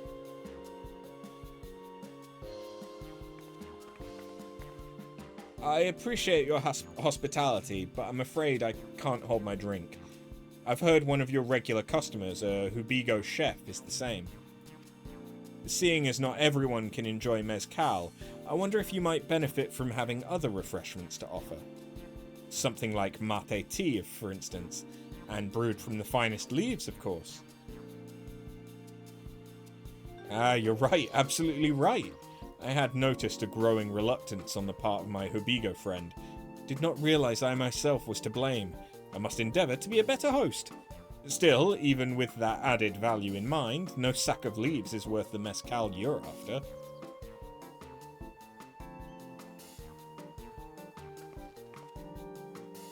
Should we offer to cull the monsters causing them trouble? Not yet. We'll keep that card up our sleeve until we need it.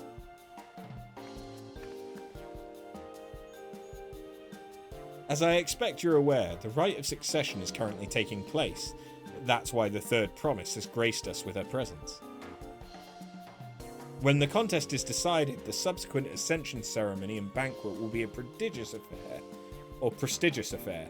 If your mezcal were to be served there, it would bring you your distillery immeasurable fame. Wait, could it be that your rumoured invitation to the palace is to discuss that very possibility? As a matter of fact, yes. I must admit I'm still reeling from the abruptness of it all. It would be a great honour and opportunity if I can secure the deal. Well, I should think your exceptional mezcal would speak for itself. That said, there's no such thing as being too prepared, and first impressions last. You'll want to be wearing your very best when you walk into Volok Shunsa. It would be such a shame to miss this chance of a lifetime simply for want of proper garments.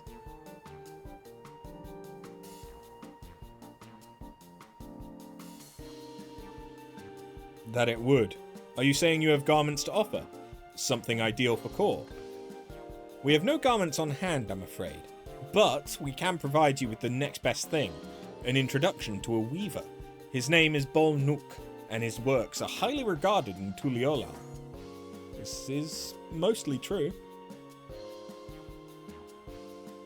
As a supporter of Wook Lamut and keen observer of palace politics, he'll doubtless be happy to guide you in the selection of an outfit to fit this golden occasion.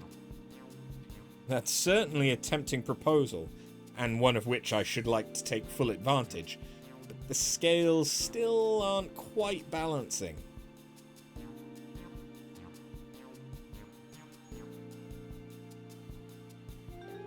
Say, were there monsters running amok in Agave Jaws? That's a problem we could easily solve for you. Truly, I'd be grateful for your immediate assistance. I was resigned to hiring sellswords to clear them out. Factoring in that saved expense and an introduction to a trusted weaver, this is shaping up to be a sound bargain. Alright, you have a deal. Well, surely the killing of the stuff in Agave Jaws would halve the price of the mezcal, because it's driven the price up by double. Or I think they said it was double, right? Yes, I knew you'd come around. Give us a moment, and after and I'll take care of those prowling nuisances.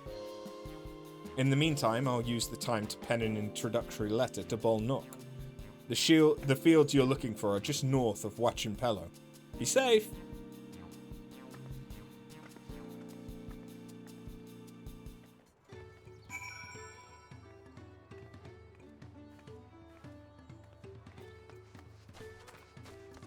It does feel a bit like I've been doing these quests forever.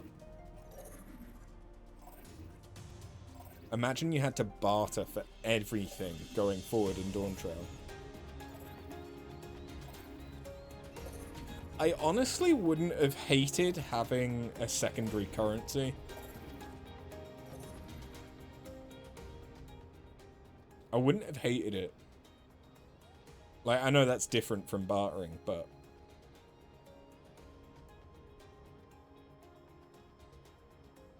like, giving another reason to do leaves would have been good. Like, oh, you can earn Pell by doing the leaves. And so then you're incentivized to actually do leaves. And, you know, you could use Pell to buy stuff. I wouldn't hate that. But I guess that's kind of cosmic exploration, isn't it?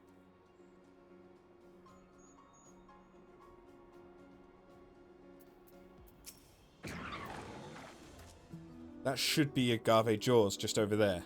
This will go faster if we split up. Come find me once you've finished clearing out your share of the pests. Yeah, it would have been nice to have seen that, or bringing back, having it be like doing fates that gives it, or bringing back guild hests in some sort of way. Like, not in the exact same way where they're the bullshit kind of like tutorial things, but like have more guild hests be added of just like these short instanced duties that you could then queue into. That maybe would have been a way to revitalize that bit of content and add more interesting stuff to the guild hest roulette.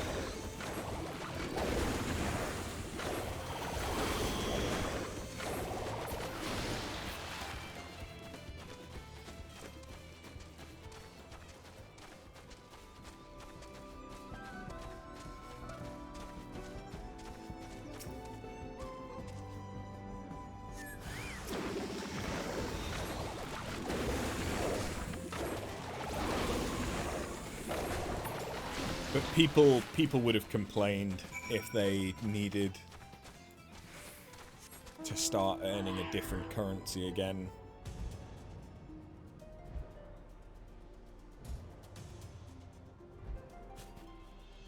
I do find it a bit odd that we are still using sacks of nuts, because this is the third expansion to use sacks of nuts as a currency. Whereas historically it's been 2 expansions change currency.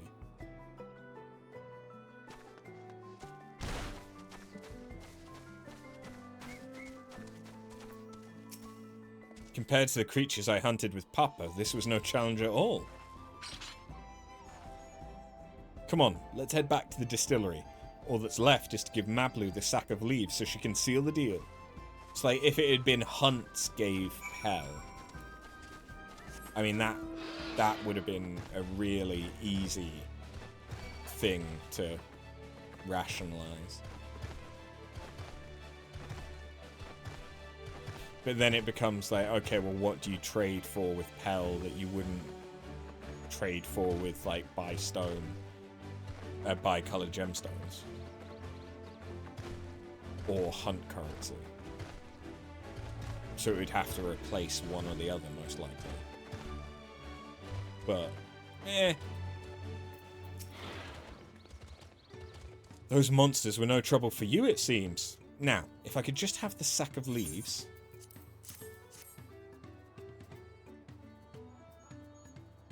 Thank you for looking after our precious trading goods. So, but we still need to trade for the saddle after all of this. Your monster problem has been resolved, Master Goobly. Here are the mate leaves and a written introduction to Bol Nock, as agreed.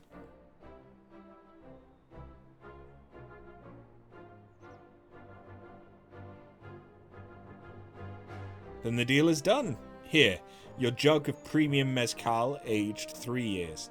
Please, accept it with my compliments.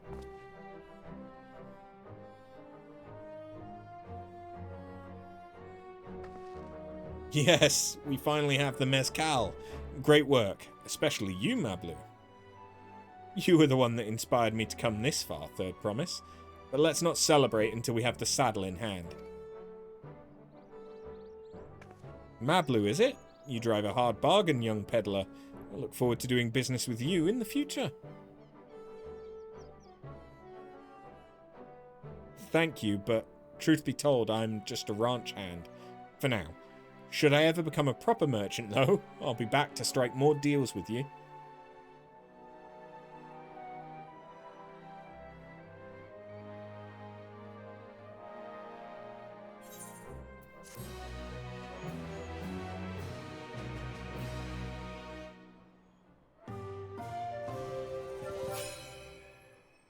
Yeah! Excellent trade. Even at the palace, I don't think I've held a 10,000 pel jug of anything before. My hands won't stop shaking. Here, you better hold on to it until we get to the saddle maker.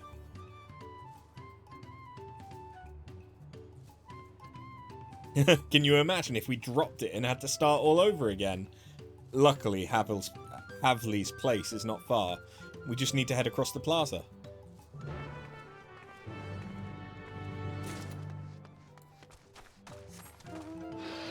Oh no, I tripped.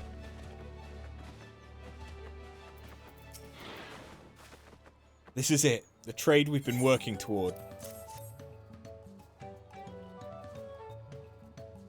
Phew, still in one piece. Right, time to make our deal. Oops, another hour of quests. Oh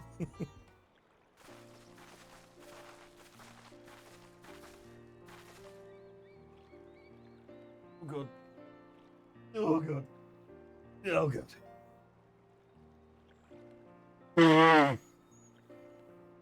Get your tools ready, saddler. We've brought your precious mezcal.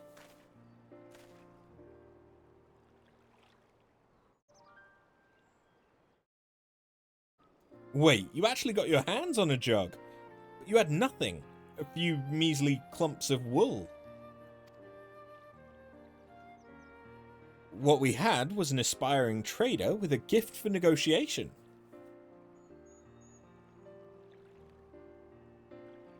This was a critique for you. Dawntrail felt slow to start, but did improve. Yeah, honestly, this feels quite early ARR in just pacing of like it's just a ton of fetch quests and yeah, not a lot of combat. But even then, I feel like by this point, we would have done more combat in A Realm Reborn. I mean, if we'd started in Gridania, I know we would have. We would have done Investigate Life Men Stump by now, which would have been the first instanced fight. Whereas all we've had here is fight 3 hedge moles.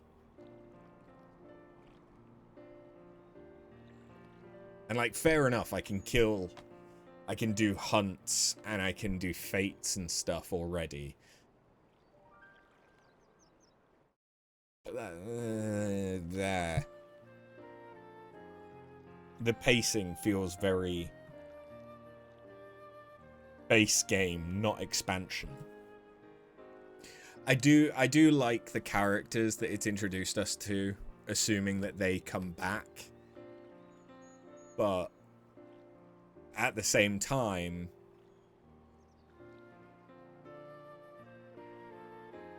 like,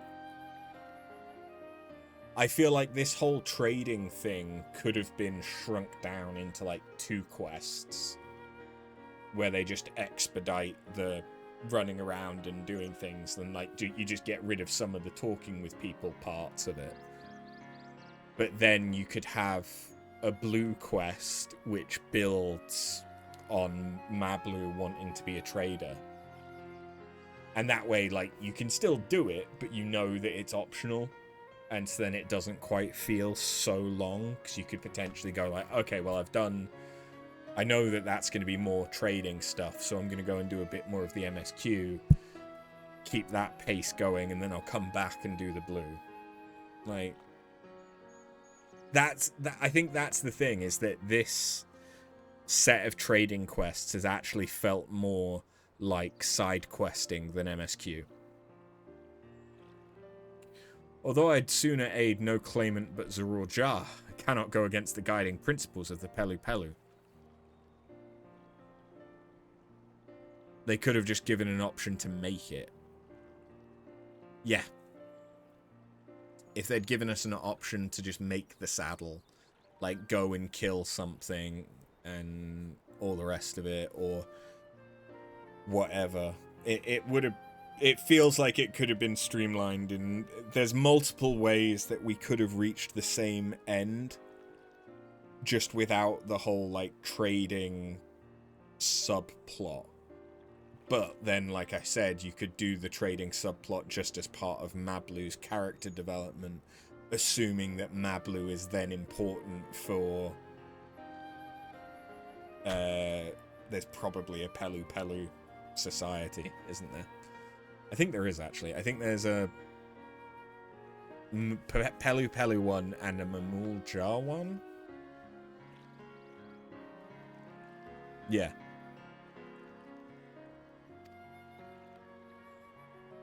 The trade is a fair one.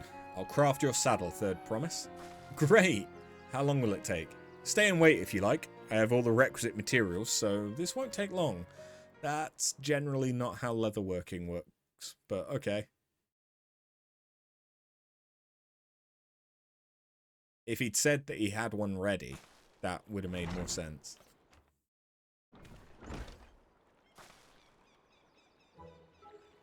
Your commission's ready. Catching a wild alpaca's never a simple affair, but you'll have an easier time of it with one of my saddles.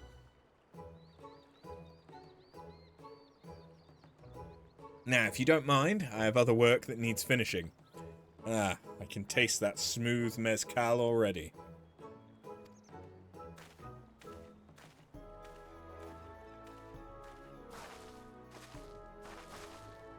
We did it! The saddle is ours! And to think we started out with only 100 pel basket of alpaca wool. Mablu, you're going to be an incredible merchant. Thank you. Makes me so happy to hear you say that, third promise. We got what we came for, so let's return to the ranch. The others will be waiting.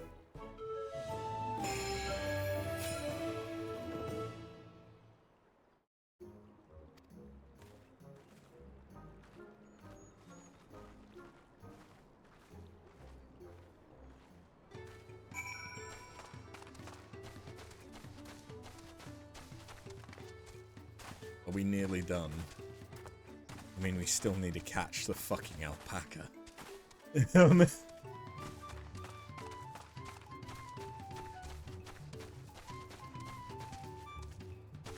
This feels very Moghome.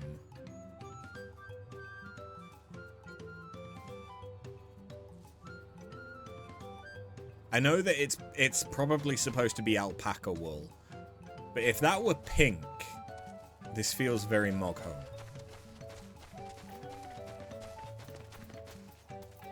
Or Mog Builder, at least. Yes, great trader who won't have the same people to offer their labor and fight. Yes. You've acquired the saddle, then? Yes, and thanks in no small part to Mablu. Before you rush off to catch an alpaca, though, let me teach you how to saddle one. I'll bring out one of our wild-born friends so you can practice. Last 2 quests here, though. Good. Yeah, I know. I'm hot. I know. This is something I need to learn.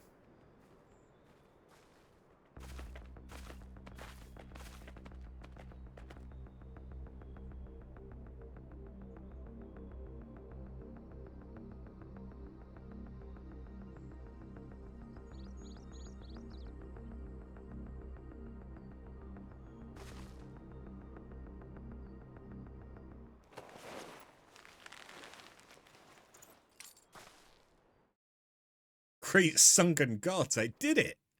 Well, that was anticlimactic. Do we now get an alpaca as a mount, by the way, from doing all of this? Because I'd love that. He hardly seemed bothered, much less inclined to spit, as if he was completely accepting of Wook Lamat's touch. That's because of the singular scent with which the saddle has been coated. Alpacas find it very soothing.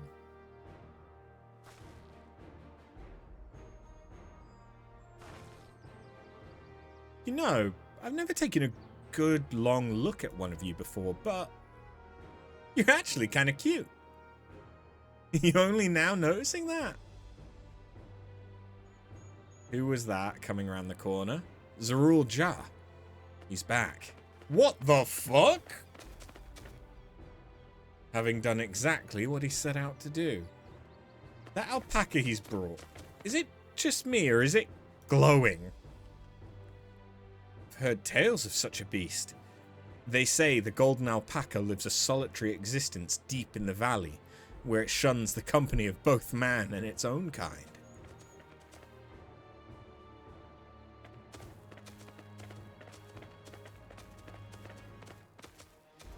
How did he manage to snare a prize like that? So, golden alpaca is going to be the next gillionaire mount, if it isn't one already, I guess. Like the gilded Mikoshi, or the golden Tonka. Golden Ronka. A beast knows its betters. Faced with overwhelming strength, it will yield rather than risk death. An apt illustration of how greatly the power of the first promise exceeds yours, Wooklamat. Strength alone won't win him our father's throne. I'll be the one to find the Golden City, and then Tyral can remain at peace. An everlasting desire for peace can only be forged in the fires of war. To unite as one, the people must be taught. They must suffer the horror and the hopelessness firsthand. Exhaustion from prolonged conflict, the wages of war's merciless nature, these are what moved the clans to join in the founding of Tuliyoleal all those years ago. Consider the younger generation of this village. Since birth have they basked in unbroken harmony, and behold, they regard war not as tragedy, but opportunity. Thus does the resilient son seek to provide education. He offers much-needed lessons in the realities of conquest and a renewed appreciation for peacetime. 'Tis true that war's misery breeds a longing for peace. But I have seen with my own eyes what becomes of an empire forged through the violence you propose, the rebellions it spawned, and the ruins it left behind. The Garlean Empire was a congregation of simpletons.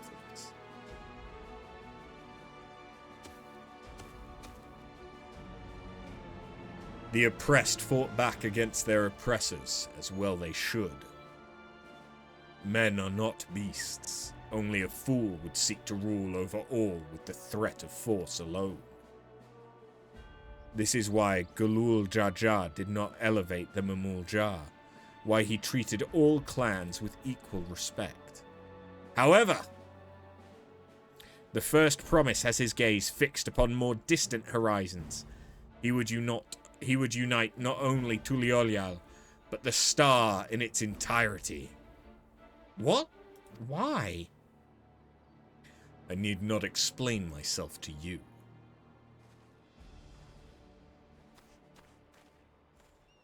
Cool, so you're kind of a cunt. Oh, well done indeed. The first promise has completed the feat of gold with an appropriately golden flourish. May I present to you your much-deserved keystone. Ooh, piece of candy.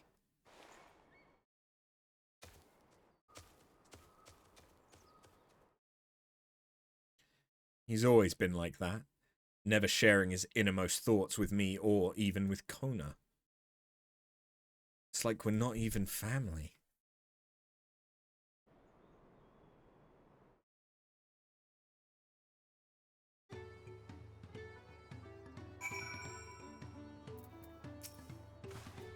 I'll ponder Zarul Ja and his mysteries later. Right now, I need to think about finishing the Feat of Gold. I have my saddle, I've practiced how to use it, so lead on to where the wild alpacas roam. The valley of Urunkanka is northwest of here. Come on everyone, even if we can't enter ourselves, we can see Wooklamat off on a hunt. We do not get a llama at an alpaca at the end of this. Motherfucker.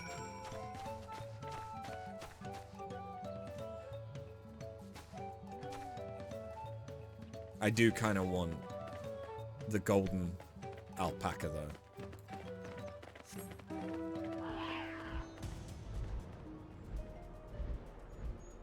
Can I have the golden alpaca?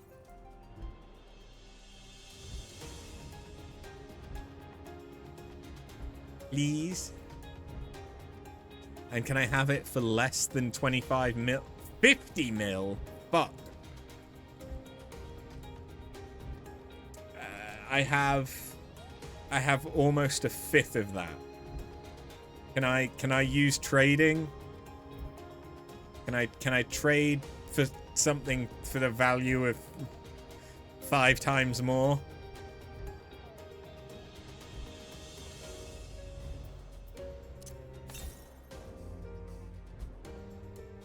I think that's another issue that I have with that trading, is there's no, like, canonically it makes sense, but the player can never barter like that. There isn't that kind of economy. Whereas, like, in a game like Arcade, there was exactly an economy like that.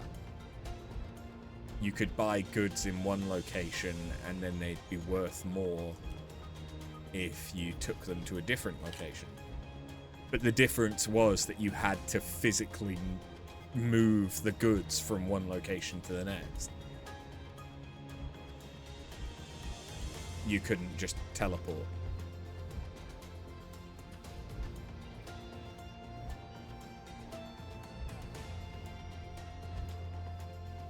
That was basically all I did in Arcade. I farmed and I did trade routes. I didn't do much else.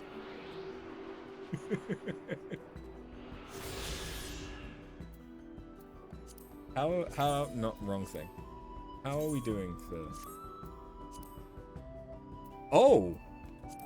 Oh, there's a lot more exploration ones. Jesus. Because I was just thinking, was that not the last exploration one? How? Oh, to be fair...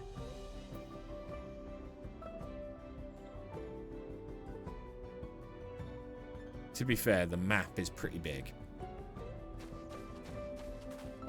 Okay. But are all of the maps going to be like that? Current content, always more ether currents. Ah, okay. It's a current content thing. This is my first time. I wouldn't know. I can do this. I know I can. Cheer on, Wook Lamat. You ready? You ready for me to cheer you on? It's going to be amazing. It's going to be awesome. Okay? Look at it. That's right. Aren't you cheered on?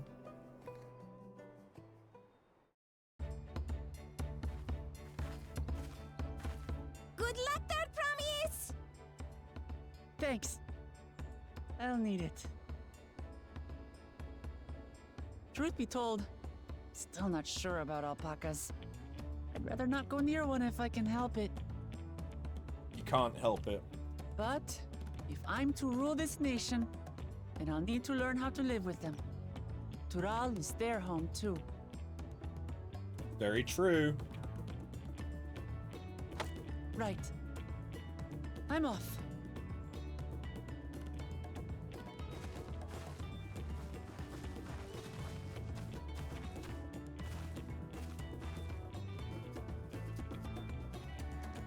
So, shall we head back to the ranch, or...? I'm staying here. As will I. Wooklamart is alone in this. The least we can do is stand watch and await her return.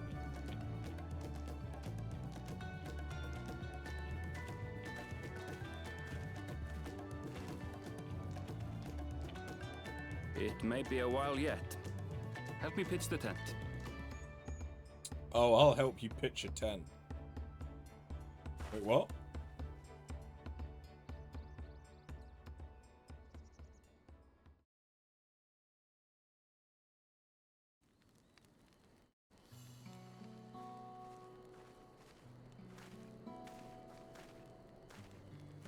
Trust a gleaner to come prepared for anything.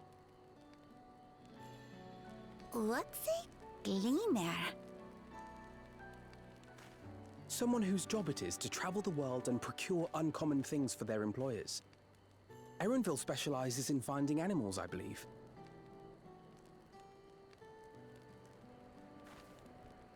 But aren't you a Shaitana from Shaktural? Why did you cross the salt?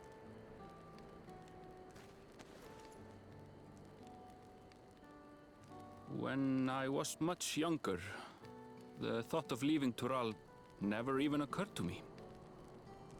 But then, some years ago, my mentor tasked me with a difficult hunt. Something I could never find, she said, so long as I clung to the familiar. She suggested that I leave home, leave Tural, and join the Gleaners of Sharlayan. As one of their number, I could experience the world, immerse myself in myriad cultures and customs, see the many faces of nature. And once I had learned what is truly important, I would find that which I seek. My younger self took those words to heart, and off I went to become a gleaner. Her words alone moved you to leave behind everything you'd ever known? You must have great respect for your mentor. As it happens, gleaner work was much to my liking. And I all but forgot why I had pursued it in the first place. Yet, events conspired to put me back on the trail I'd abandoned. Wait, are you saying you were tasked with finding the City of Gold? I was. And though my hunt is now entangled with the right of succession, I mean to see it through. Well then, I understand completely. We all have our reasons for seeking the Golden City. Which is all the more reason for us to work together. Just so.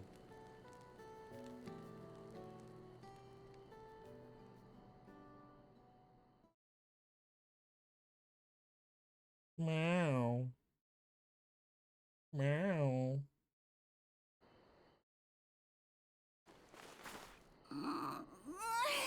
She should have been back by now.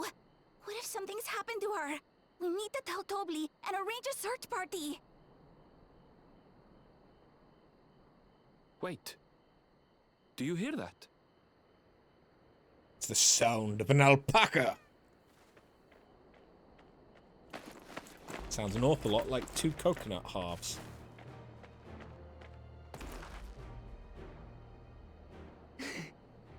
They did it. Oh, she sounds so tired.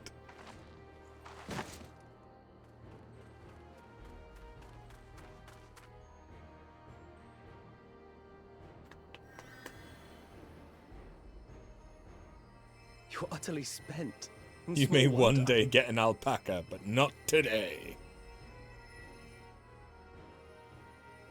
Well done, Third Promise.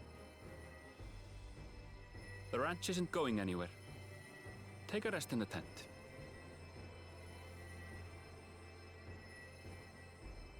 I think I will. Thank you all for believing in me.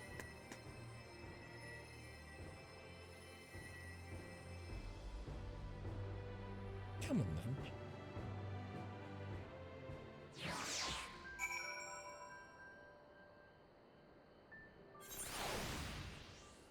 Good girl.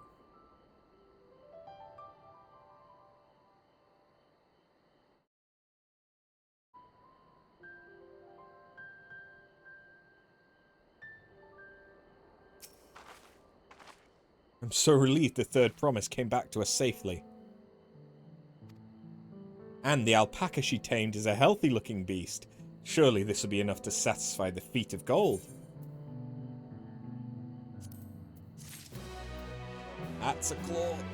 Right in my leg, thank you. Okay, I'm guessing this is the last one. Wooklamart still seems a bit unsteady on her feet. Hardly surprising after she spent the night chasing alpacas. You know what'll melt away fatigue like magic, though? Mate tea. I'll run to the ranch and get a pot brewing. That way you can take your time, and the tea will be ready when you arrive. Boop.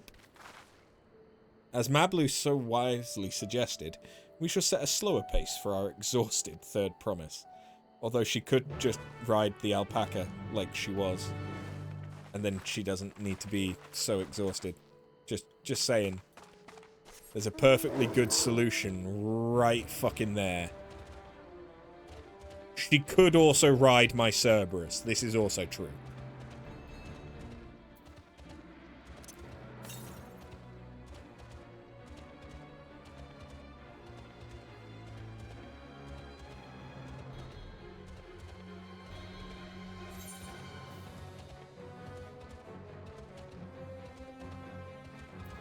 There's another one over here? Oh, wait. Hold on. Is it the right side of this mountain ridge?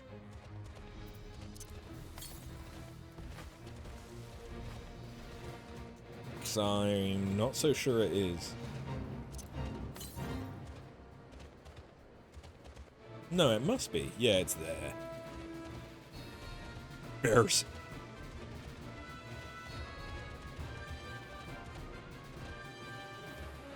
Okay, well this is half of the ether currents.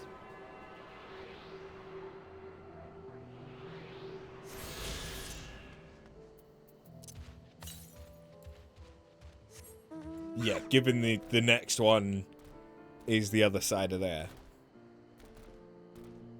Look at this cute little fuck.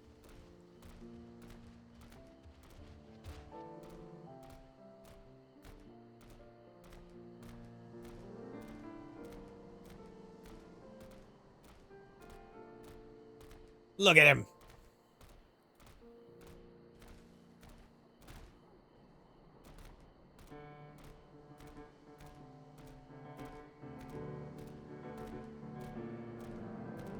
And don't look at my ass. That's a rather unfortunate.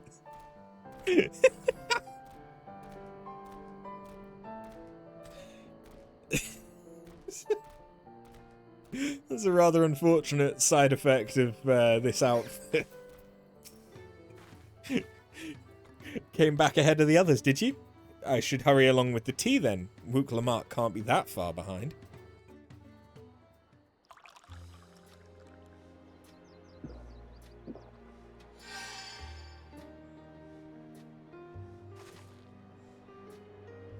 Big stretch. Oh, that tea really is magical. I feel better already. The power of caffeine. I see you've become more comfortable around our fuzzy friends. Watching this one taught me a lot about alpacas. What grasses and fruits they eat, what sounds they react to, their adorable little quirks. I guess I've grown kind of fond of them. Welcome back, Third Promise. Accomplished the feat of gold, have you?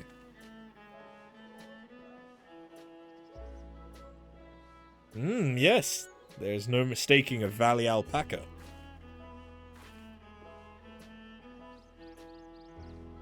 I commend you on your success. Well done. Yes, we did it.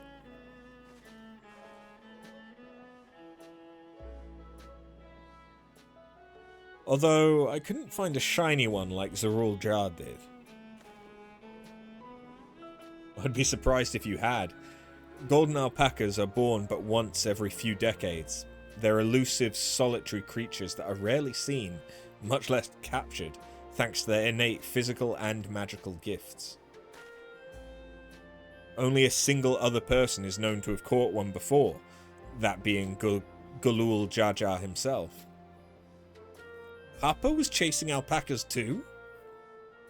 So my grandfather's stories say. It was before the founding of Tuliyollal, in a time when the mountain giants, the Yokhoi, held our people in thrall.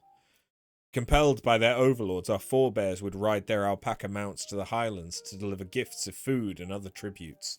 Those were wretched days, to hear grandfather tell it.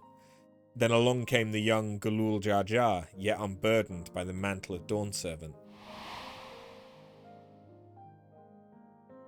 Our people were amazed by this imposing two-headed figure, equal to the Yokhoi in stature, and puzzled by his entourage of mismatched companions. Oh, okay, so are the Yokhoi Hecatoncheires?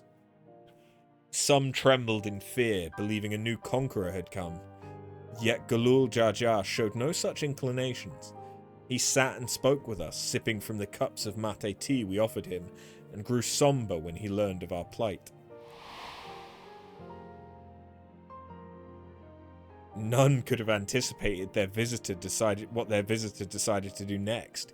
Galul Jaja ascended the cliffs to face the giants and freed the Pelu Pelu from the Yokhoi's subjugation. He then turned an appraising eye upon our riders and proposed we take to the road to peddle our beverages. The suggestion seemed obvious for one who travelled as he did, intent on fostering amity between the clans.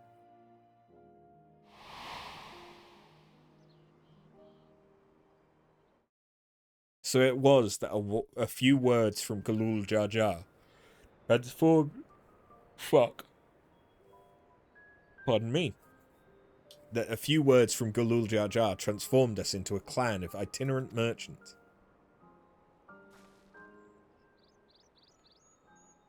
I've never heard the bond Papa forged with the Pelu Pelu spoken of in that way before.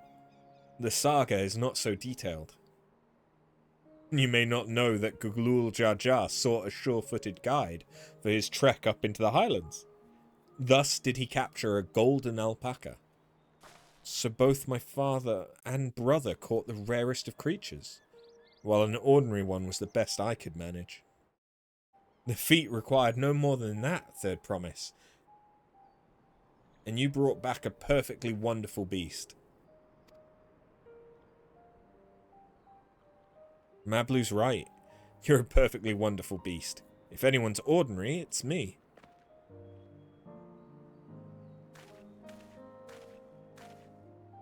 Not only did you accomplish the feat of gold, you also made many trades and brought joy to many people in true Pelu Pelu fashion.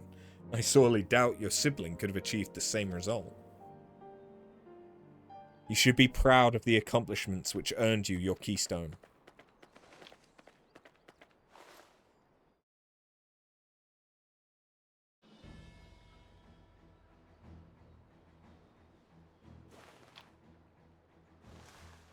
One down, 6 more to go. So this is what they look like. Go on, set it in the tablet.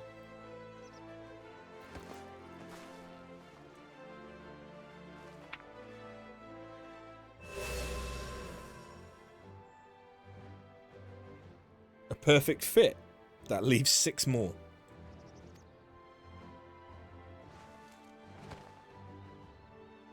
You're well on your way, Third Promise. We'd have been lost without you, Mablu. Thanks to you, I learned so much about the Pelu people and your customs. It might seem obvious, but I've come to realize the importance of properly knowing something.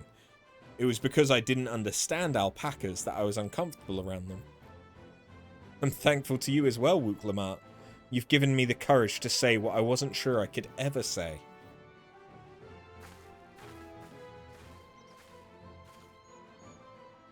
Tobli, I want to leave the ranch and become a merchant. I appreciate everything you've done for me, and I've loved every moment caring for the alpacas. But this is something I need to do. I need to walk my own path and make my own trades.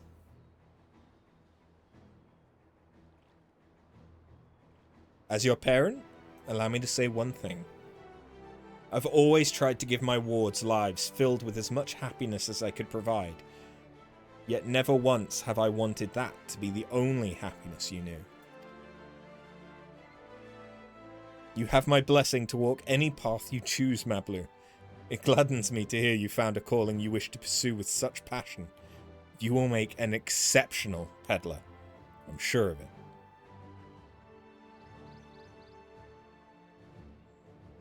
Thank you, Togli. What did I tell you, Mablu? There's one last thing I can help you with, Third Promise. You need to find the Golden City, right? That's the end goal. Then I suggest you talk to the Yok-Hoi.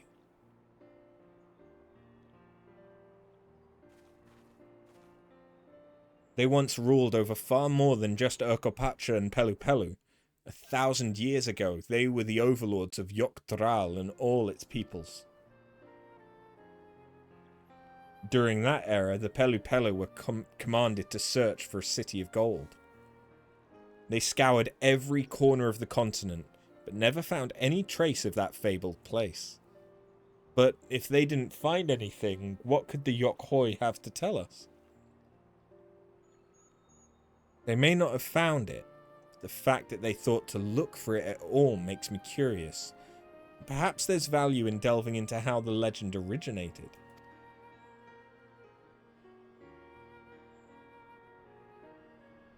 We lose nothing from asking the question. Besides, if we're determined to follow the path of the saga, we'll be visiting the giants eventually.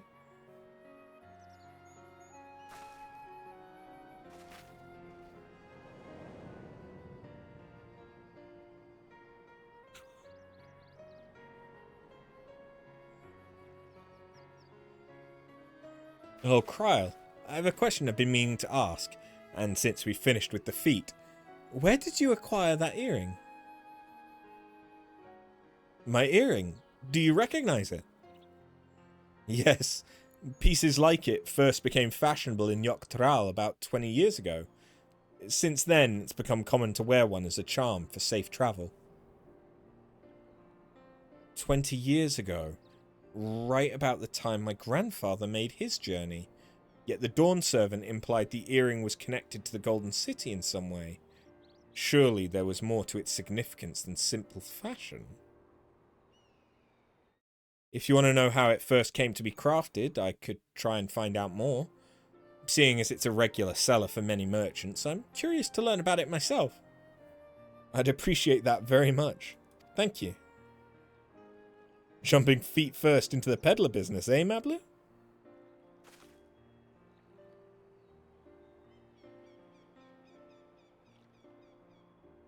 Right then, let's head back to Tuliolial and get ready to search for the next Elector. Farewell for now, and thanks for all your help. I will become Dawn Servant, so make sure you set aside your best mezcal for the occasion.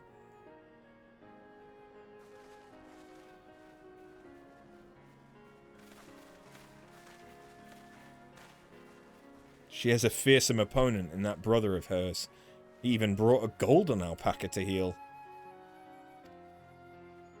But you heard Zeraljar's supporters talk. They might see opportunity in his expansionist ambitions, but they find the man himself intimidating. Terrifying, even. Whereas I've grown to love Wuklamart. Everyone she meets will come to love her too, and that's why she'll win the throne. You might be right, Mablu. You might be right.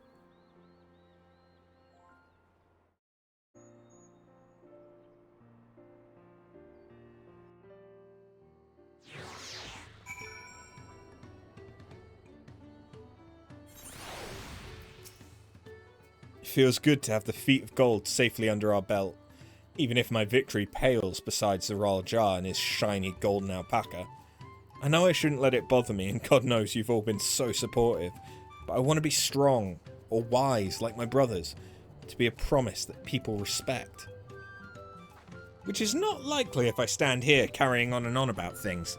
Let's move on. back to Jabaliv with us. The contest has hardly begun. Okay, so now we go back and we can do the second route. Although now there are blue quests. Oh, fuck. Now there's blue quests. Maybe I'll get to fight something with the blue quests.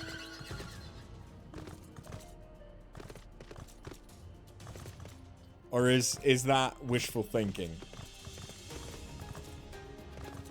It's nearly 5 hours into Dawntrail, and there's been one mandatory fight.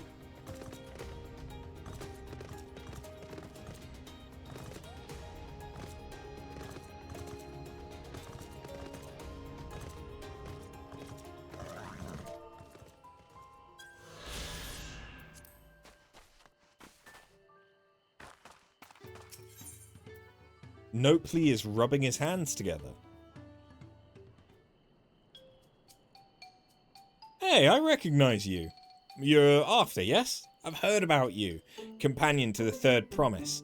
A most dependable individual. The name's Nopley, and I'll have you know I'm a merchant blessed by fortune, if I do say so myself.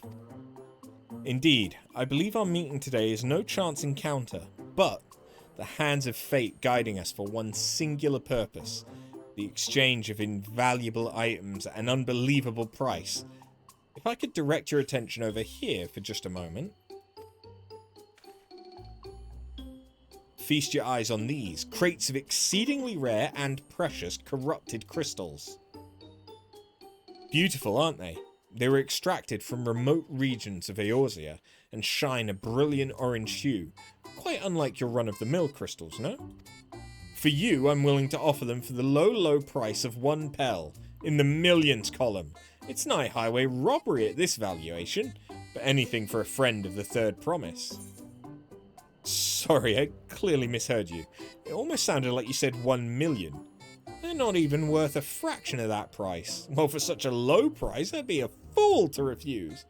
They're not even worth a fraction of that. What do you mean? Considering how much it set me back to purchase them, the price I'm offering should be perfectly reasonable. Strange. These are precious crystals, are they not? Not really, no. Just to be certain, these crystals are considered priceless treasures in Eorzea, yeah?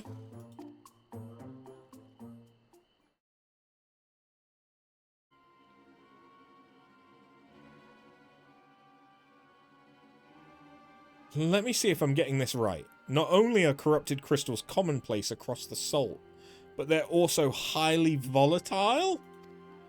And in the past, you once used such crystals together with an elemental converter to do battle with powerful entities you call primals. What's more, you kept them in a warded container at all times to protect against their deleterious effects. All of which is to say no practical use for such crystals has been discovered, meaning no one with sense would even bother to mine them. The peddler who sold the crystals to me never mentioned a word of this. He claimed they're extremely rare in Eorzea, which is why I decided to purchase them in the first place, even at the exorbitant price he offered. Naturally, I believed him, having never seen crystals of their like. Could you blame me? But if they really have no use... Have I, Nopley the Lucky, been swindled?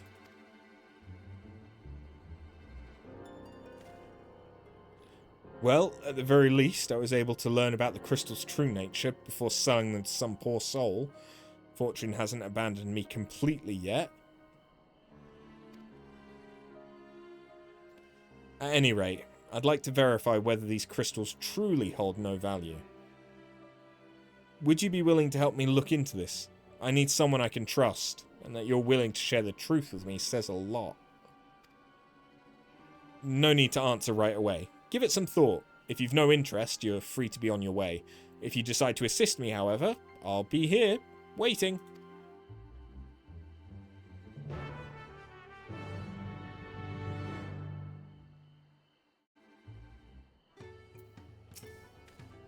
You're willing to help then? Wonderful. You truly are a kind-hearted soul. Now, before I go and confront the merchant who sold me these crystals, I'd like to look into potential uses for them in Tural.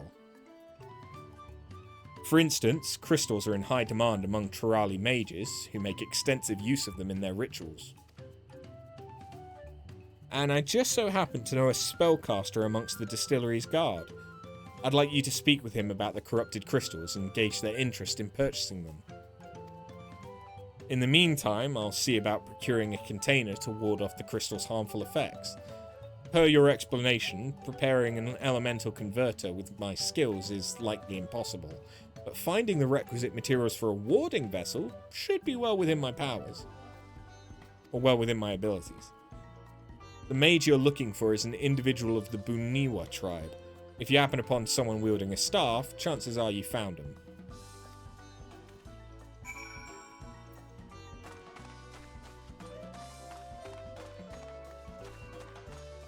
Some good fight there. Yeah.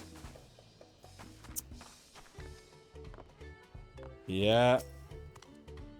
Huh? I don't know the first thing about crystals. I'm not an artisan nor a mage. This doesn't appear to be the individual you seek.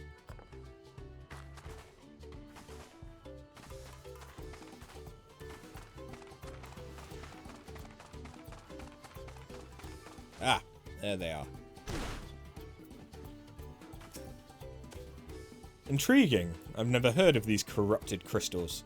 As a practitioner of the arcane arts, I'll not deny they pique my curiosity, but I'm afraid I have no interest in purchasing them. If they're as volatile as you say, there's little to be done with crystals, whose very nature can change on a whim. Okay, that wasn't too long then. I know that the blue quest will continue, but...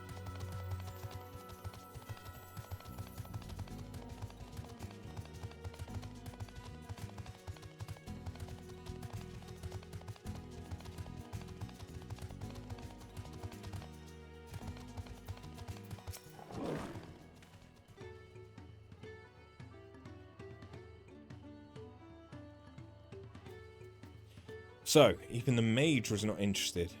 Nevertheless, I thank you for speaking with them on my behalf.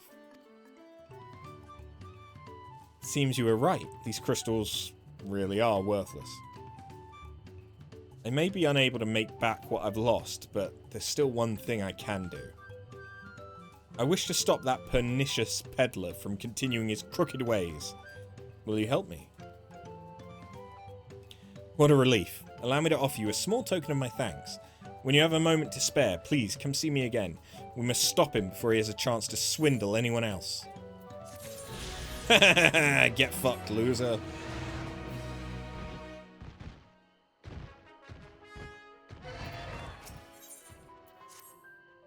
Oh, thank goodness. A capable-looking traveller. Please, I need your help.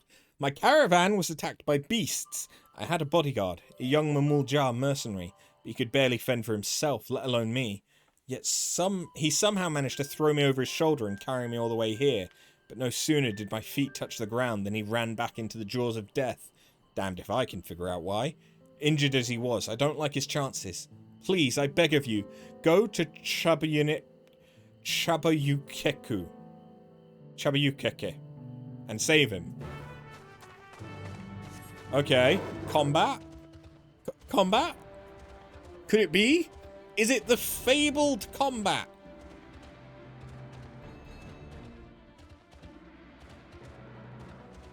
It's been 17 years. Combat. Sweet, delicious combat.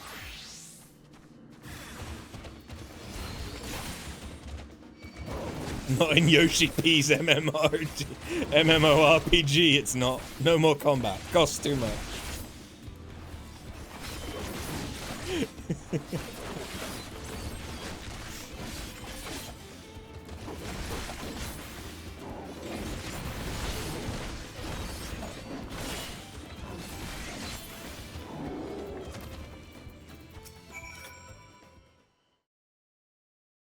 Get aided, bitch. I can hardly believe my eyes. You felled those bloodthirsty beasts with such ease. Ah, but I'm getting ahead of myself. Thank you for saving me. As a mercenary for hire, I'm ashamed such help was even necessary. So the merchant sent you, did she? The attack on the caravan saw her wares scattered all over. I figured the least I could do was retrieve as much as I could. Thanks to your timely rescue, I can still do just that. No need for you to stay with me, friend. Go let her know that I'm safe. I'll grab what I can and be along shortly.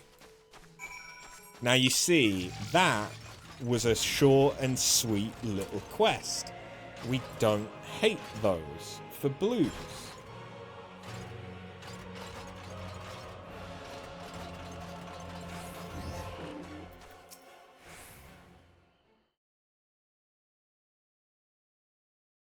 Oh, I'm so relieved to hear he's safe. The MMORPG take considerable pride in their trade as mercenaries. But that young man seems to have a particularly acute sense of responsibility. I've heard tell that some MMORPG travel across the salt to make a name for themselves. As a preliminary step to that, it seems many young hopefuls gather experience here in Toral as mercenaries and bodyguards to sharpen their skills. That said, earnest as he is, the young man failed to protect my caravan. We still have to discuss some form of compensation for my losses. I'm not heartless, however. He saved my life and risked his own to reclaim my wares. There is much to consider. For now, however, treating his wounds must come first.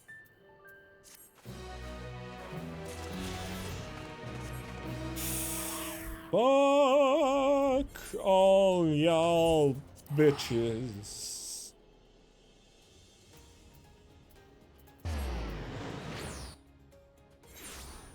You feel like you'll catch up to me in Dawntrail at this rate. Honestly, I wouldn't be surprised if you do. Because you're just starting Stormblood?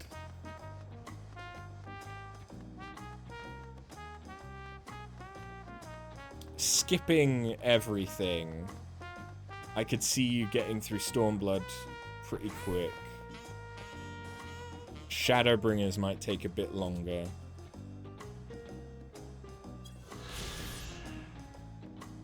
You're doing Rauga's Reach stuff at the minute. Yeah, so I can imagine that Stormblood won't take you long to get through. Shadowbringers might take a bit longer just because there's quite a lot of dialogue where you have to make choices, I think.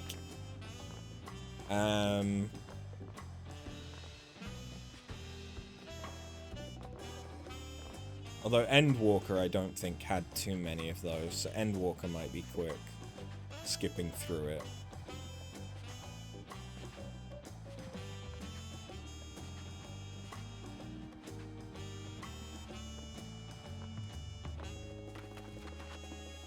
Like, honestly, you think you did Endwalker on another ult in a weekend? Jesus. Yeah.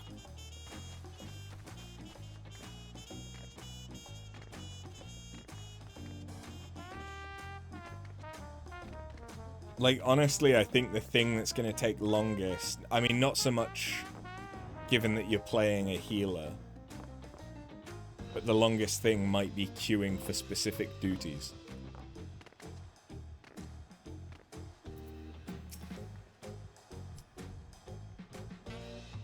You're level 70-ish. So, as if you keep going, it won't be too much longer before you can just unsync stuff, potentially.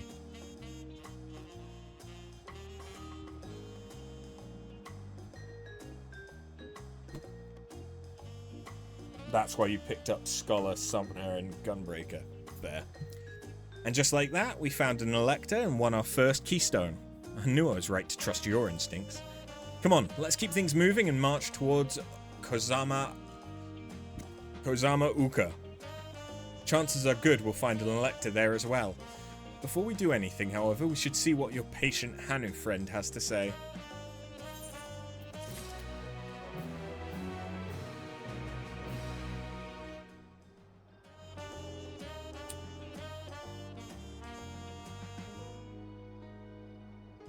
I honestly kind of just want to go have a nap. A little bit.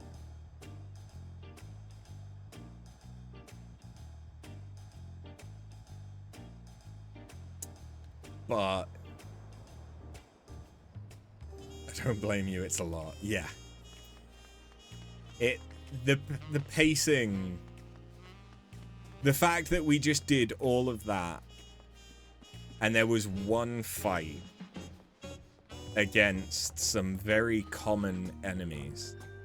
Even doing the blue quests, there was one other fight against two fairly common enemies. Like, I'm not expecting, like, it's not gonna be the same scale as saving the star. But just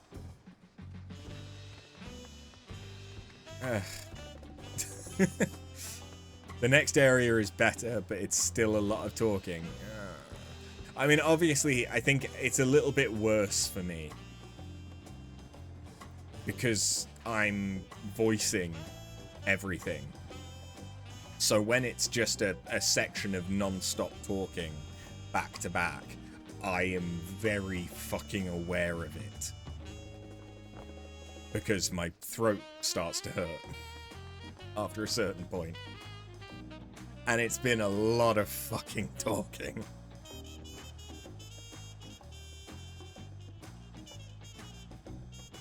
Because it's very, very different talking like this, where I can say whatever the fuck I want, however the fuck I want, and do whatever the fuck I want.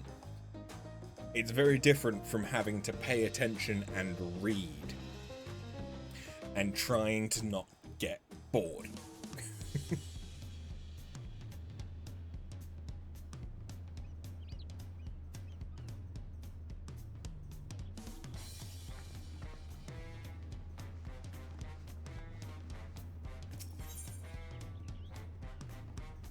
Okay, let's go. I've been quite content waiting here, dining on the third promises coin, but it seems you're ready to ask your questions now. So what is it you'd like to know? The route to Okhanu. We go south through the Arch of the Dawn, then follow the road which runs alongside the Kozamuka River. Is that right? You're welcome to murder some 50 extreme primals for a quick break. If you need help murdering extreme primals, I can definitely help. It'll take 6 seconds or less for most of them. They're optional in your quest log, I see. It is. Be warned, however, my brethren tell me the recent storm has rendered the path even muddier than usual. The footing's quite poor in some parts. Far worse was the destruction visited upon our homes, though. Houses were torn apart, and several people injured, if not killed. Even our beloved festival is in danger of being called off this year. If you do still plan on going, I must urge you to proceed with caution. We'll be sure to watch our footing. Thank you. Now I'm worried for the Hanu. Sounds like they were hit hard by that storm. Anyway, if we're bound for Kozama Uka, we should head over to the Arch.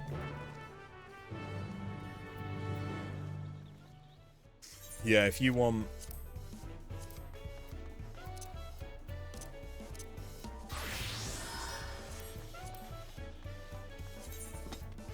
There you go. Q whenever you're ready. For whichever ones you need.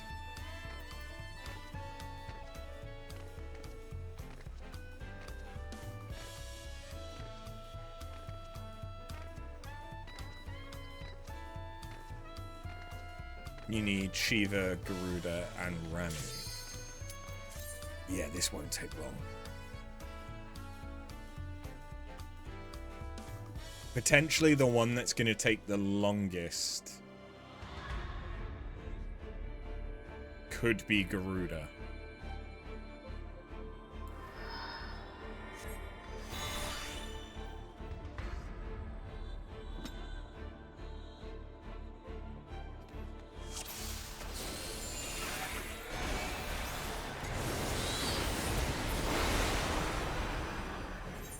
Wow, so hard.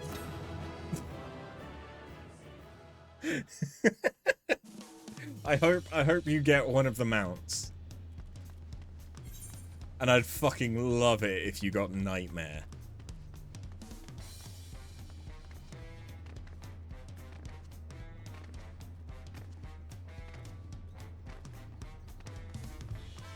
But yeah, I do actually still need the Poetics. I did finish the Mandeville Scythe, though.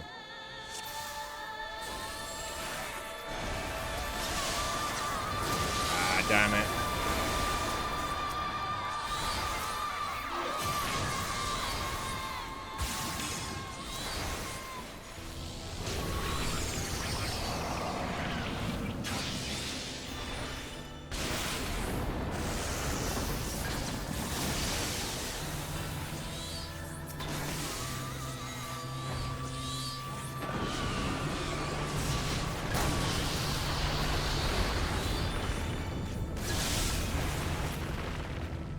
Okay, that took a little bit longer. Oh, for a second I thought there was a mount in there.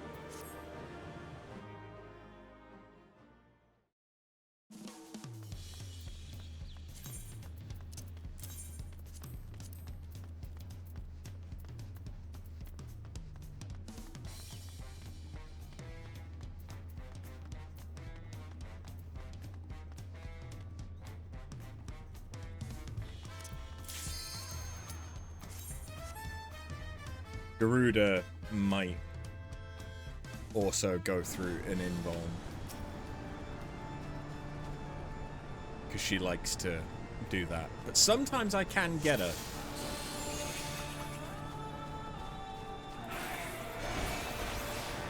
Nope. Straight into the invuln.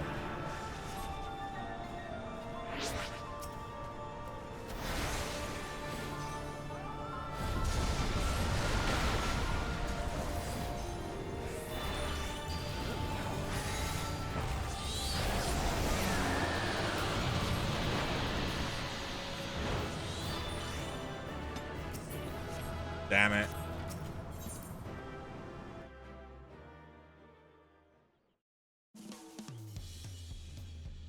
One second. There is a car alarm going off on my street. It's not my car. I don't have one.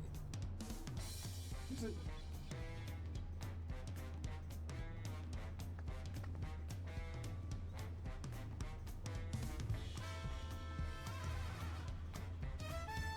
It is my neighbor's.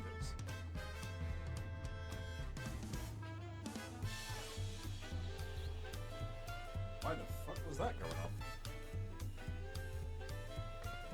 Thanks for the quick murders. No problem. Anything to help out an FC, mate.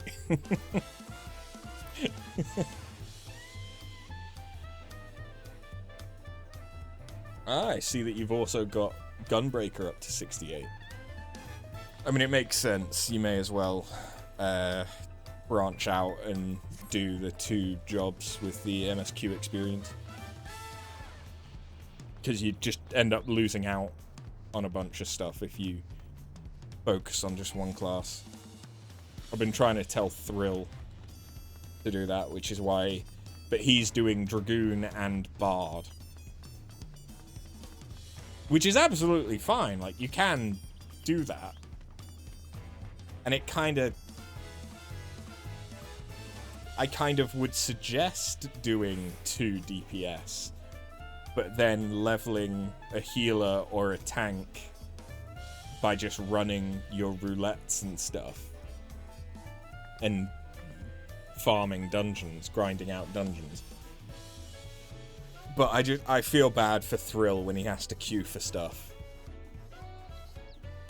He'll have options at later expansions like Stormblood and Shadowbringers. Yeah.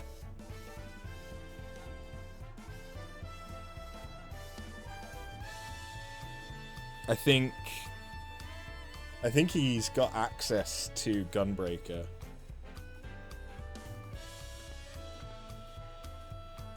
think he's got Dragoon up to 60. Maybe. I know he's got Archer up to... I know he's got Bard up to 50. So he might have Dragoon up to 60 so he can get Gunbreaker. Anyway. Are we all ready to leave?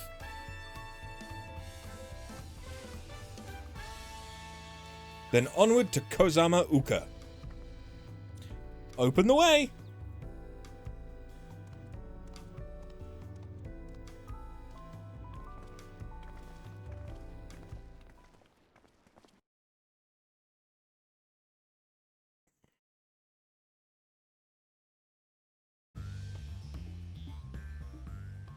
Kozamauka, the land of rainbow terraces.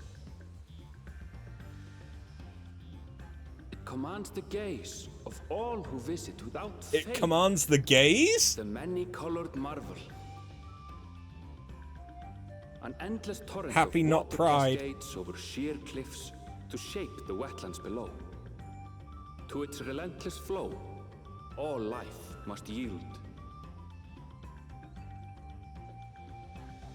Together with Wuklamat, we proceeded along the Marcy Trail, a road upon which the Dawn Servant and his comrades once traveled. I do feel like there hasn't been many wetland areas now that I think about it. Like there's the South Shroud around Camp Tranquil.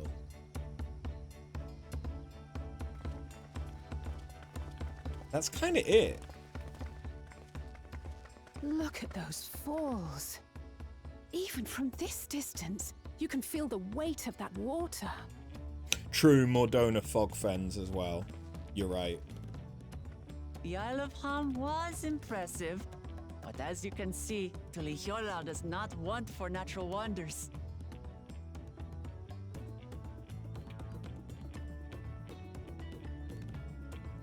The ground is swampy, so watch your step. You wouldn't want to fall into a bog. I won't. I told you I've been here before. Come on. Okanu isn't much farther.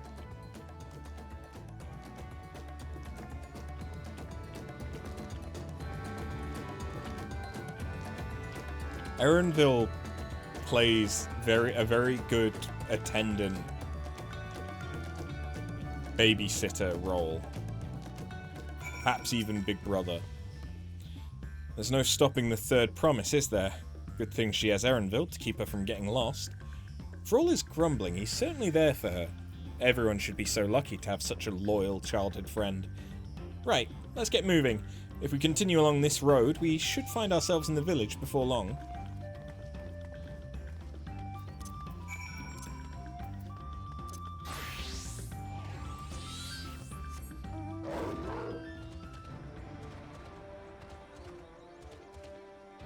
Green Yetis? But they have different faces.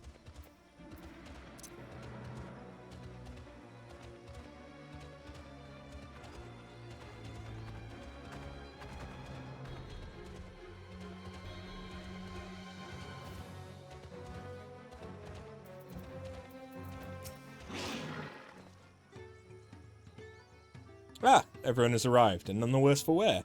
Except for a certain third promise who slipped in the mud despite my explicit warnings. Hey! I asked you not to say anything! Anyway, this is Hanu Hanu Village I was telling you about. Okhanu.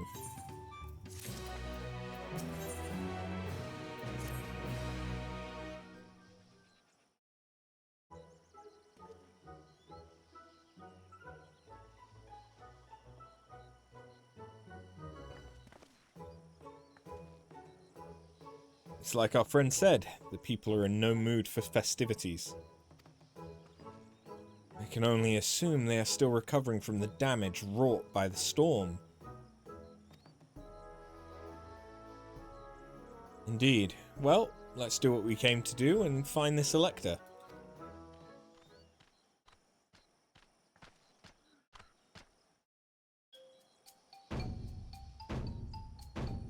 Sup?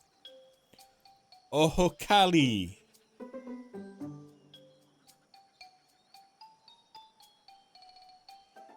Oh, what now? It's a Hanu greeting. Surely you heard it the last time you were here. Well, I was busy enjoying the festival. Greetings to the Third Promise and her entourage. I, Zanu Hali, welcome you to Okhanu. As elder of my people, I shall also be fulfilling the duties of Elector during the rite of succession.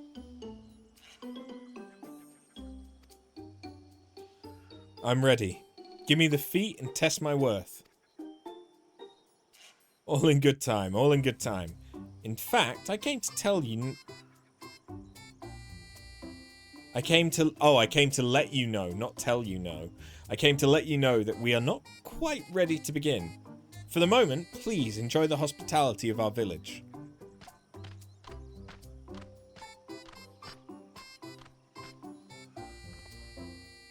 It is the equivalent of Lally-Ho, yeah. Right then, it helped to do some investigating at Wachenpelo, so let's take a look around here as well. Might I suggest a division of forces? For instance, Erenville, Alizé, and Krile could concentrate on the southern half of the settlement.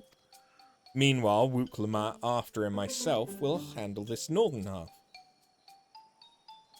Basically, we just never get to be with Krile? Sounds good to me. Because finger paints are expensive?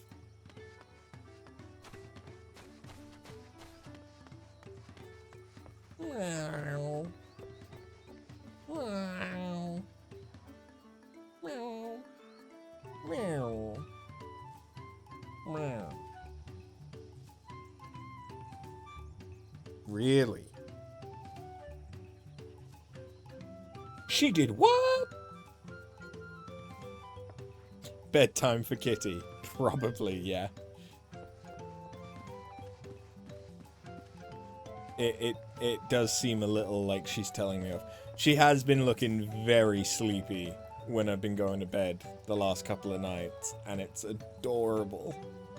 Welcome, welcome. I'm glad to say the damage from the storm has been repaired, and our stores are open for business. If you have any bi-colored gemstones to trade, I'd love to take a look. As is tradition.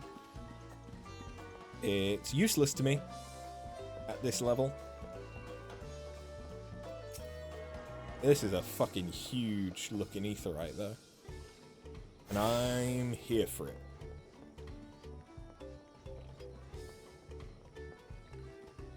Overbose milk from broken glass.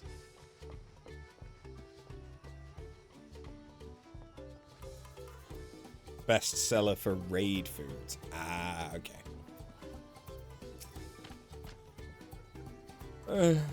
You heard about the storm? I've never seen the likes of it before. With the supplies and help the Dawn servants sent, we're making progress repairing and rebuilding our homes. But while roofs and walls can be patched, there's so much else that was lost for good.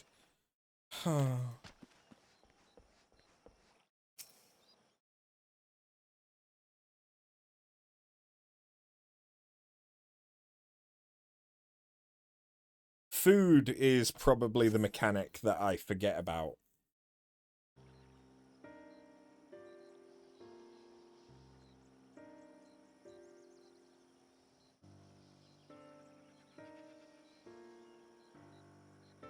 But it's never really been super relevant. I mean, I know that you can use food at any level and it has a proportional effect. But it's just one of the things that I've not really bothered with. The gaping hole in the wall and missing portion of the roof are clearly the work of the storm's powerful winds. Repairs appear to be ongoing. It'll become important when I start doing on current content.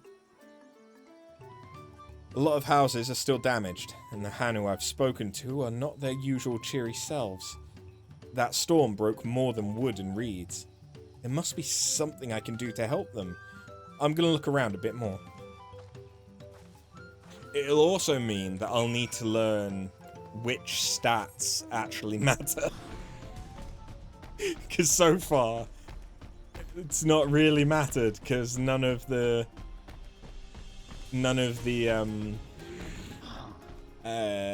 gear that I've chosen the stats for has actually been gear that I've wanted to use, other than Brunello Physios, where it did matter that I rolled good stats.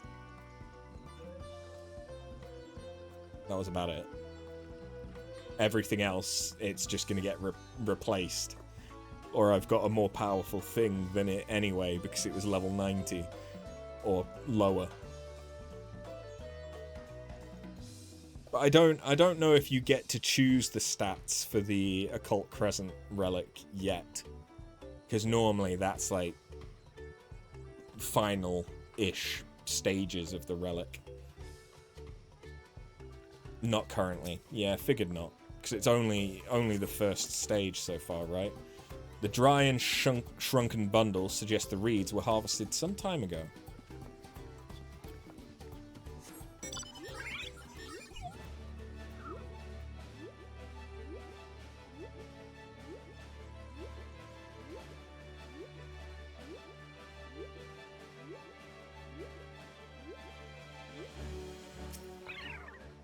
You think the next stage will be 7.3 in August. Okay.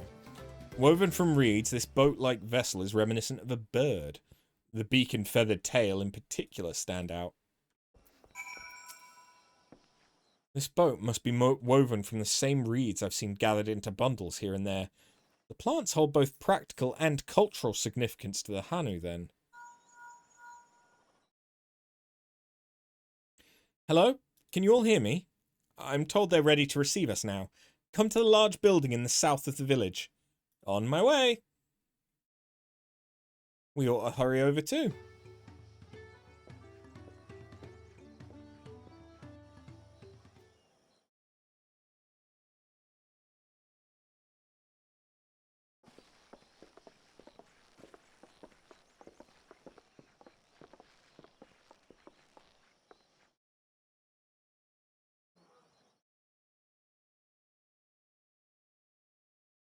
No sign of Zorolja, or that oversized lout. How much easier it would be if Soralja were to fail here. But that isn't likely to happen.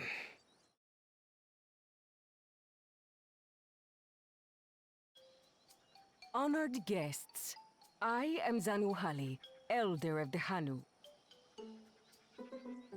I am also an elector, charged with judging which among you is worthy of ascending the throne. Without further ado, let us talk of the feat. I'm a size. Not so fast. Surely you couldn't begin without us. I didn't get to talk about my feet. Ugh, you made it after all.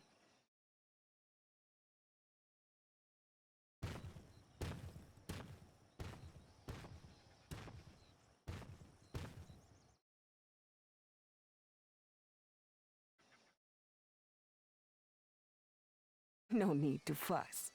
There is no time limit for this challenge. Now, if you would allow me to proceed. It is here, in Okanu, where my people forged a bond with the Dawn Servant during our own chapter of the Tuli Yolal saga. In homage to those events, I have prepared for you the Feat of Reeds. Reeds seem to be of great importance to the Hanu. I wonder what this feat entails. You must stick a reed up your We arse. use reeds in every part of our lives, be it as food or weaving material. But look around the nearby paddies, and you will see that this season, our crops are failing. How fortunate, then, that my appointment to Elector coincided with this predicament. For surely, those who aspire to be Dawn Servant would find the matter of an ailing harvest a mere trifle to resolve. Are you rotating your crops? It is indeed the duty of a ruler to address the people's woes. Exactly, exactly. Do well in this, and you will earn my keystone.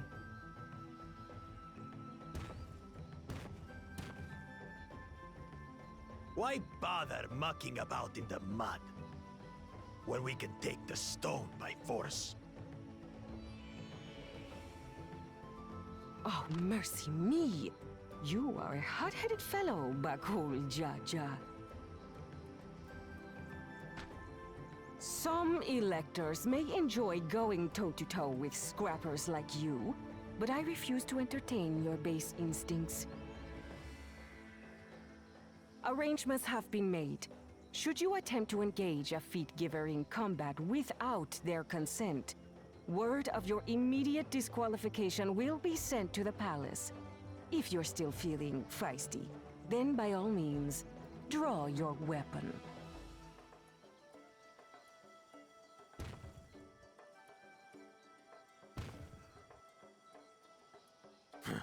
This contest is presided over by cowards.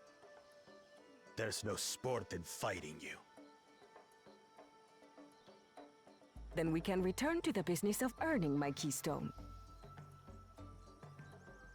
The feat of reeds is begun. Claimants, I wish you the best of luck. Yeah, so obviously our main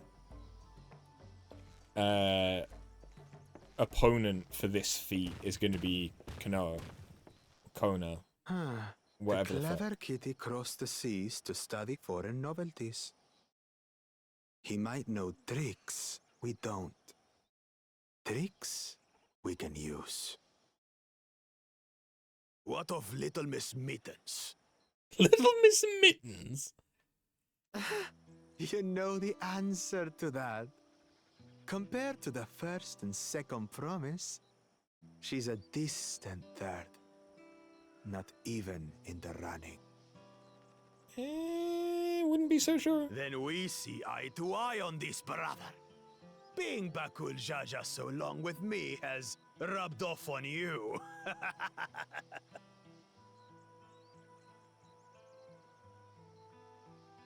These allies of hers, though, they might be a problem.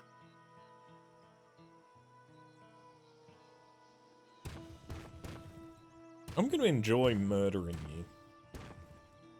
I know it's not going to happen for a long time, but... I'm just as qualified to be here as they are.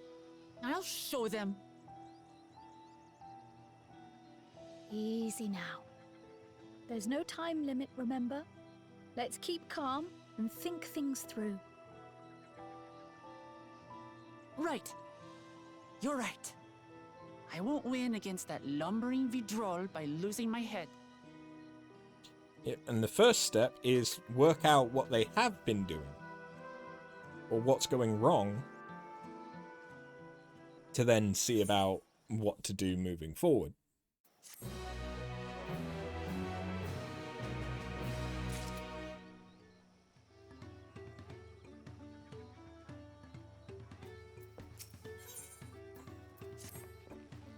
I don't know the first thing about farming, but if there's a way to save the harvest and help the Hanu, then we're gonna find it. I'll make Bakul Jaja eat his words. Understanding the nature of the problem will be the key to solving it. We need to examine the reeds themselves and then deduce the cause of their poor condition. Erenville, will you take us to the fields where the reeds are grown? Of course, follow me.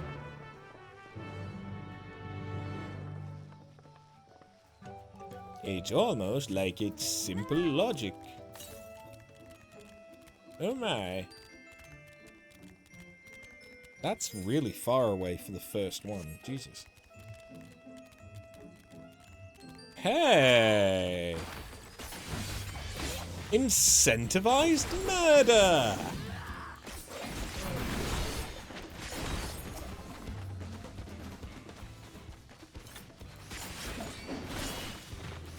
Incentivized murder!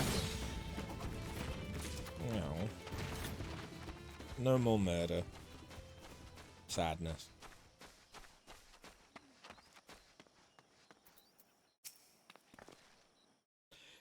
You can all stand back. I'll get to the bottom of this problem in no time. You're getting sidetracked by murder. It's a sad time. Give me strength. Let all of us scour the fields and help our bold leader identify anything unusual.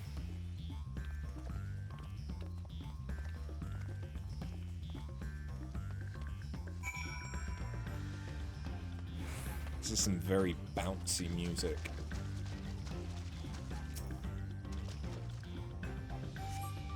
As Zanuhuli described, the reeds appear wilted and unhealthy. Either there's something wrong with the water,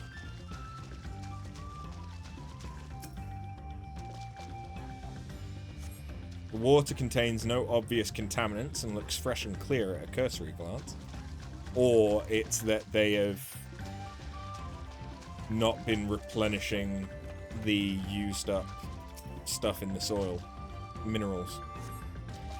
The soil in the paddies is as one would expect, rich in colour and suitably moist, not dry nor flaky. Okay, but is it the same soil that's been used? Lethargic frog. Okay, is it a disease then? A small frog catches your eye. Strangely lackadaisical, doesn't even bother to hop when it eventually scurries away.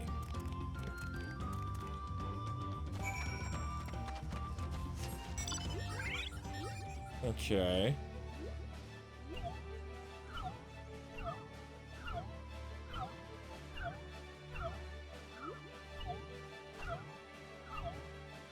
You're getting sidetracked by murder, it's a sad time. Definitely in the boonies meets country hick.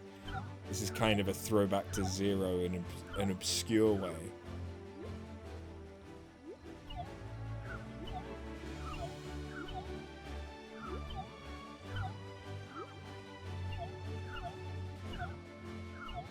As in Zero from Endwalker or Type Zero. Because if it's a throwback to Zero, then it would be that something is absorbing their ether.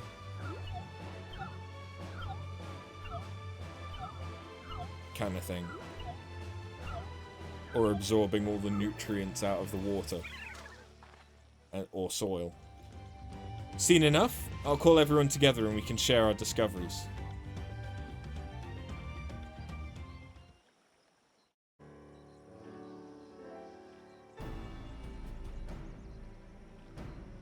Well, what do we think? Any obvious problems? Yeah, shit's fucked, mate. I agree. The water looks to be of good quality, as does the mud in which the reeds have been planted. The frogs and insects are unusually torpid.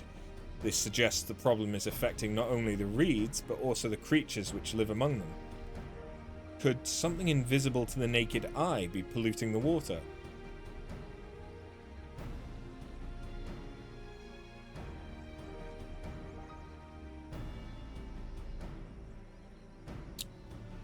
Alphano,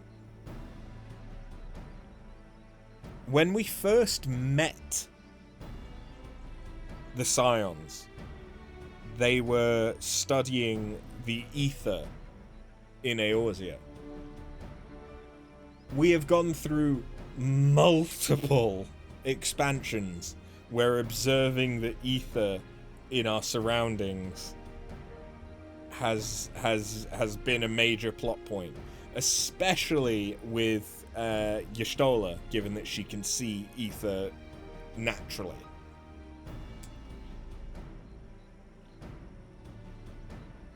I feel...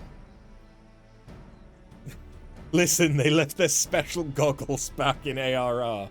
Fair, they've not needed them They've not needed them since Y'shtola did her whole Neo transformation. But,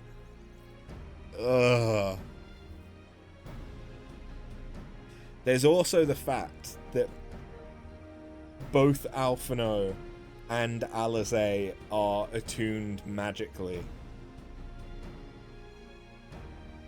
So you would expect them to kind of be able to just sense changes, certain amounts of change in the ether around them, given that they're so magical. Like, I wouldn't expect... I mean, there's multiple reasons why I wouldn't expect Thancred, but I wouldn't expect Erenville or Wuklamut to be attuned to it, but I would expect one or both of them to have an idea. Could something invisible be doing this? You'd need an alchemist to know for sure.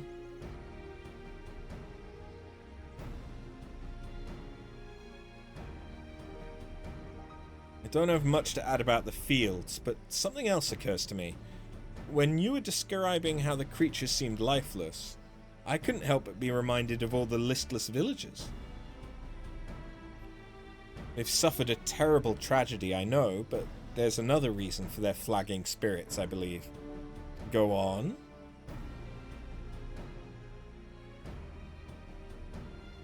The festival. This is traditionally an occasion for celebration and renewal, so without it, the Hanu are struggling even more to recover. The last time I visited, the village was in the middle of the festivities. You'll never see the Hanu more joyful and alive. It's an indispensable part of their culture, and its absence will only compound their woes. So I say we help them put on their festival, give them a reason to cheer in these sad times. Who knows, maybe fixing one problem could lead us to a solution for the other.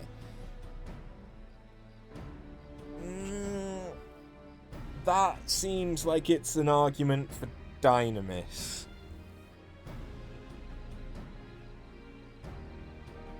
Not knowing, you know, what the purpose is for the festival. Bearing in mind that there's quite a lot of festivals that are linked to, you know, the harvest festival, or you know, you can have it for the start of a season and shit like that. Stranger things have happened, though. You're not wrong. It seems long, right? I failed to see the relation between festivities and fields. Let's not be too hasty in dismissing the idea. Things which seem unrelated can later prove to be connected in surprising ways. True, and being bereft of ideas as we are, any proposal is worth entertaining. How about we ask about the festival and learn what they actually do in it? Because if it turns out that they float a boat made of reeds full of fertilizer down the paddy,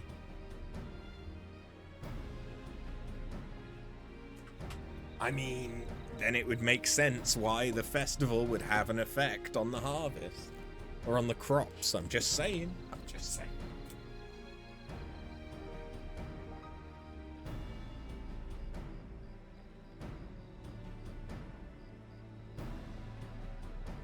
I mean, it would also basically be a fucking bomb. But, you know.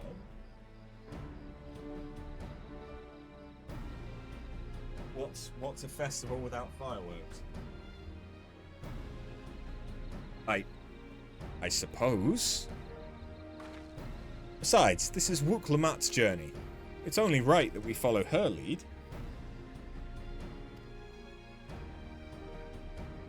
What are we burning to the ground? Everything, anything, all the things.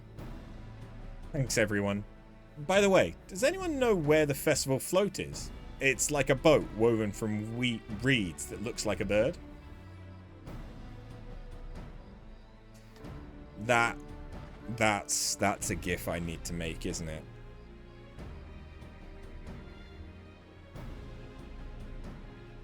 I need to make a "this is fine" gif. That's what I need to make. In that big building to the north, let's go see it.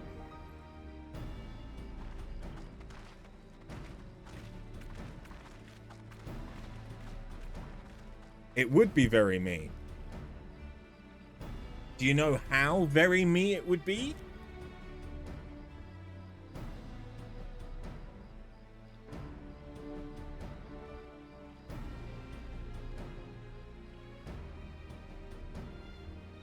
This is my spirit animal. This is my spirit animal.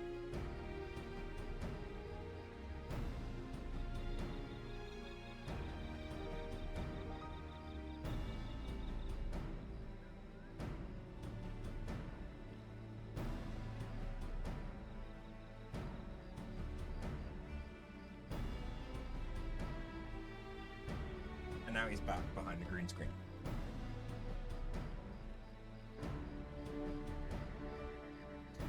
There's much less debate when I'm traveling alone.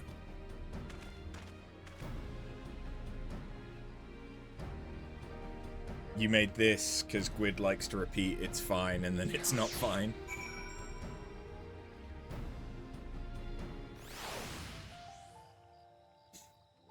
I should probably make an okay GIF. Because I just say okay a million times.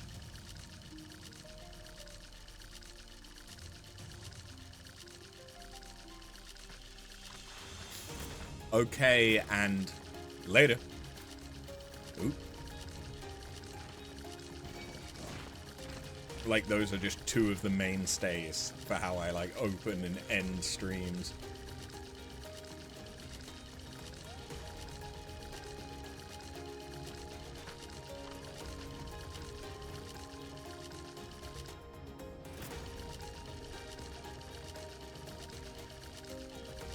Two people flying makes me wonder, is there a four people flying? Is there a hunt? If there is, I ain't seeing anything.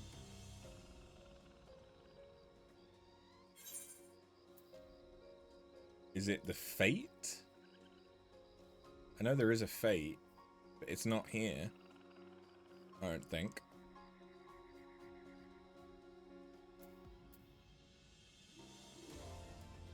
Nothing's on Faloop to say that there's a hunt or a fate. But that was suspicious, right? just seeing like a group of people flying in one direction. Unless it could be a hunt. Not a hunt, a treasure hunt. Treasure map.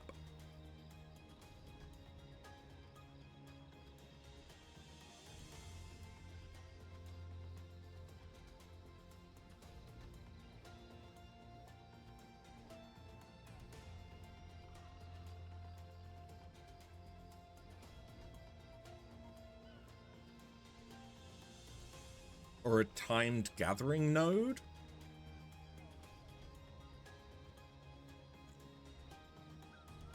Maybe?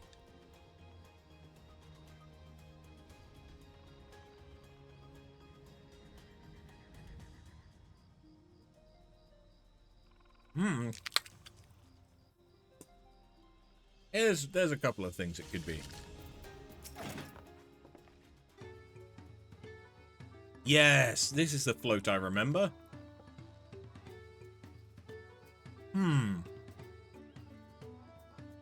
Does it not appear somewhat damaged to you? We should take a closer look.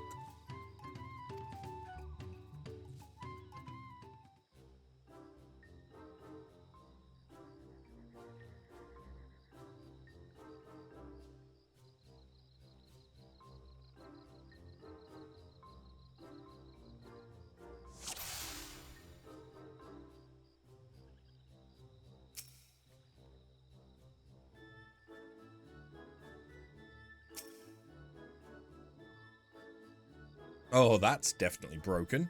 How they lift this great big vessel without all the carrying poles intact?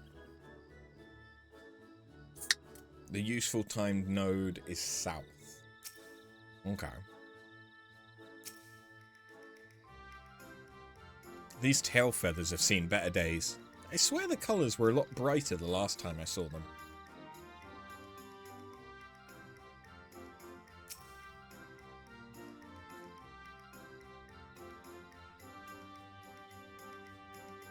Oh dear, one of the bird's eyes seems to be missing a gemstone. Kryle, you're up. Get painting. Crack out them finger paints. We've currently only seen them on the Isle of Harm.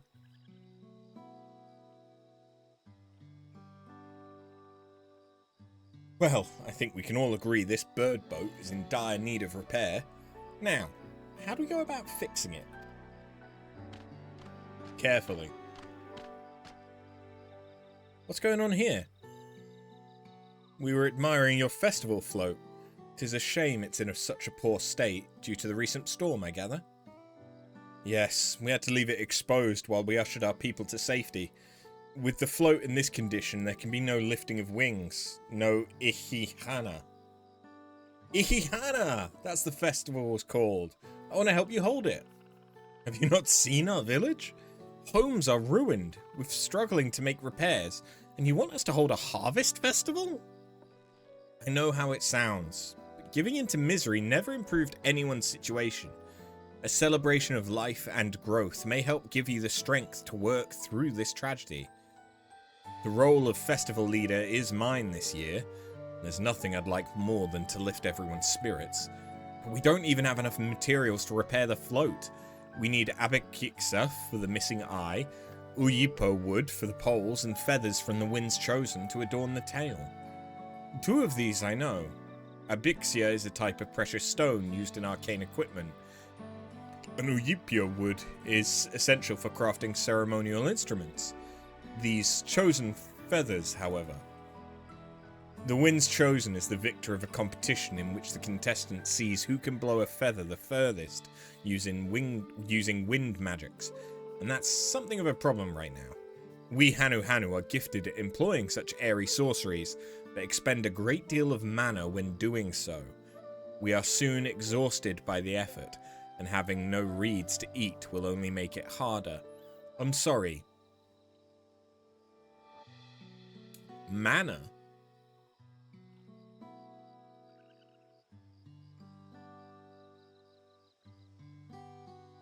Is that a Tral thing? Or is this just localization fucked up? I don't think we've ever heard it referred to as mana before. It's always been ether, energy. Like, I don't think they've ever actually used the word mana. You think it's a Hanu thing? Maybe. The Vanu may have also said it, and I just forgot, but... I think I understand. Your vibrant reeds grow quickly and vigorously, so much so that they stifle the development of nearby plants. They must be a potent source of the energies you naturally lack. They are indeed. Owing to the poor harvest this year, we've been left enervated, and if we cannot gather the correct materials as dictated by custom, we cannot repair the festival float. Oddly enough, we may have just stumbled upon our solution.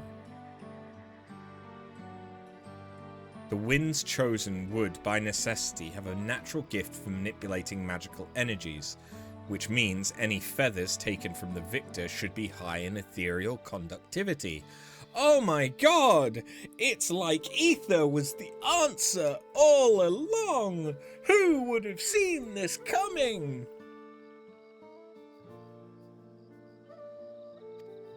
The float's construction also requires a stone used in arcane equipment, as well as timber favoured for ceremonial tools.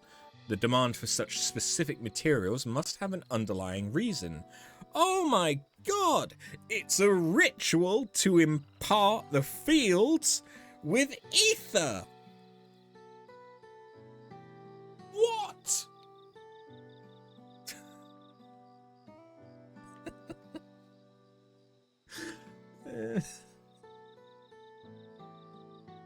Oh, God. I understand that the characters... I mean, especially given that we don't have Y'shtola, but we have Kryl.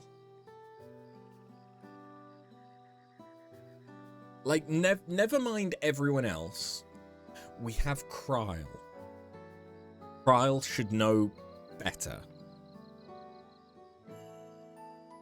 Like, I still think Alphino and Alizé should be able to feel like that there's a stagnant ether or whatever the fuck it is. I mean, fair enough, none of them are Pajali, none of them are conjurers. I mean, Kryl has been a conjurer, though.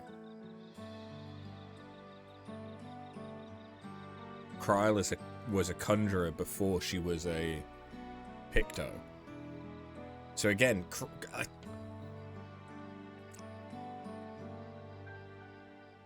the MacGuffin ain't MacGuffining.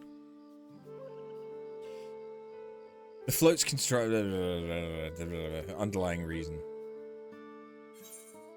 The float might also function as an arcane device. I'd wager the float is actually a secret weapon for smiting the Hanu's foes. Pray, continue. It must function as an arcane device. Precisely what I was thinking. This boat of reeds is in fact an arcane focus of some kind. Would you like some plot holes with your side of non-battle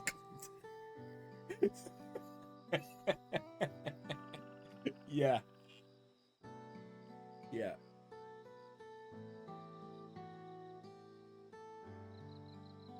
But like, you know the way that they could have made this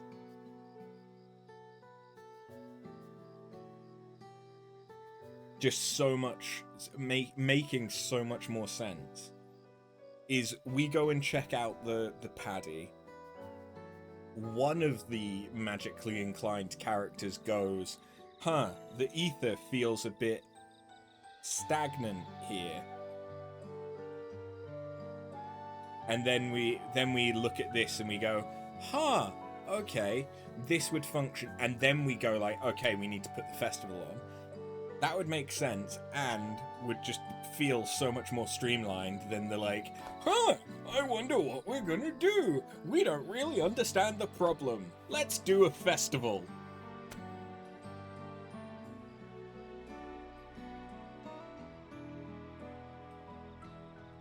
Wouk-Lamat not picking up on it, Erenville not picking up on it, that I understand, but I feel like us not picking up on it, I can understand because the Warrior of Light isn't necessarily magical. If we were a disciple of war, then we wouldn't be magically inclined, but just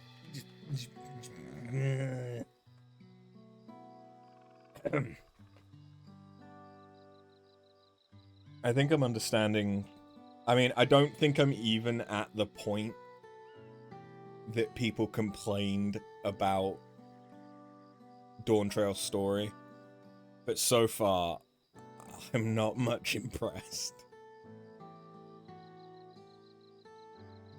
And I think it's worse because I've played Metaphor ReFantasio, which is like, the story, there's so many similar elements with the kind of thing that's going on that they're just a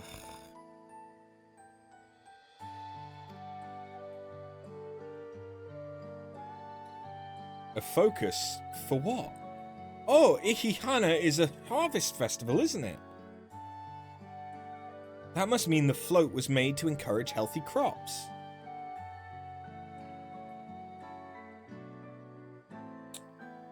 This may just be me misunderstanding because I don't go to harvest festivals.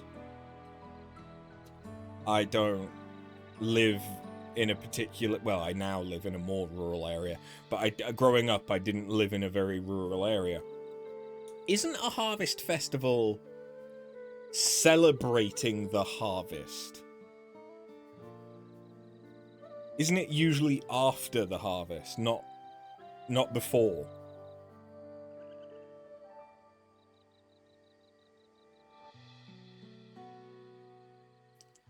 Because it's I thought the point of the festival was that you have basically a surplus of usually perishable products. And so it's a way to basically gorge yourself on it whilst it's at its best. That was what I thought. It depends on some cultures, you guess. Maybe.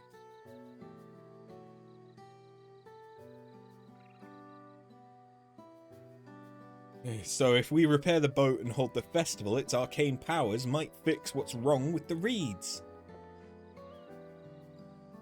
We won't know until we try. But 'tis sound theory, celebration, prayer, ritual, ceremonies, these have all been known to elicit miraculous effects.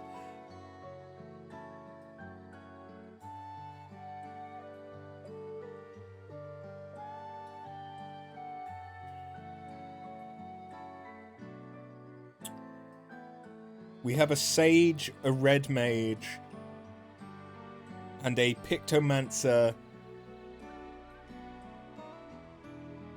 who used to be arcanists / conjurers. And Kryle is the head person of the students of Baldessian.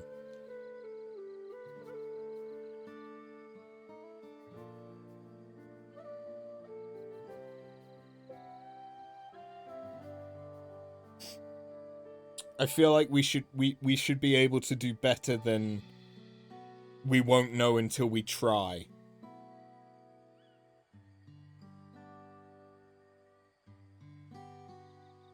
We have a hypothesis that it is an arcane focus.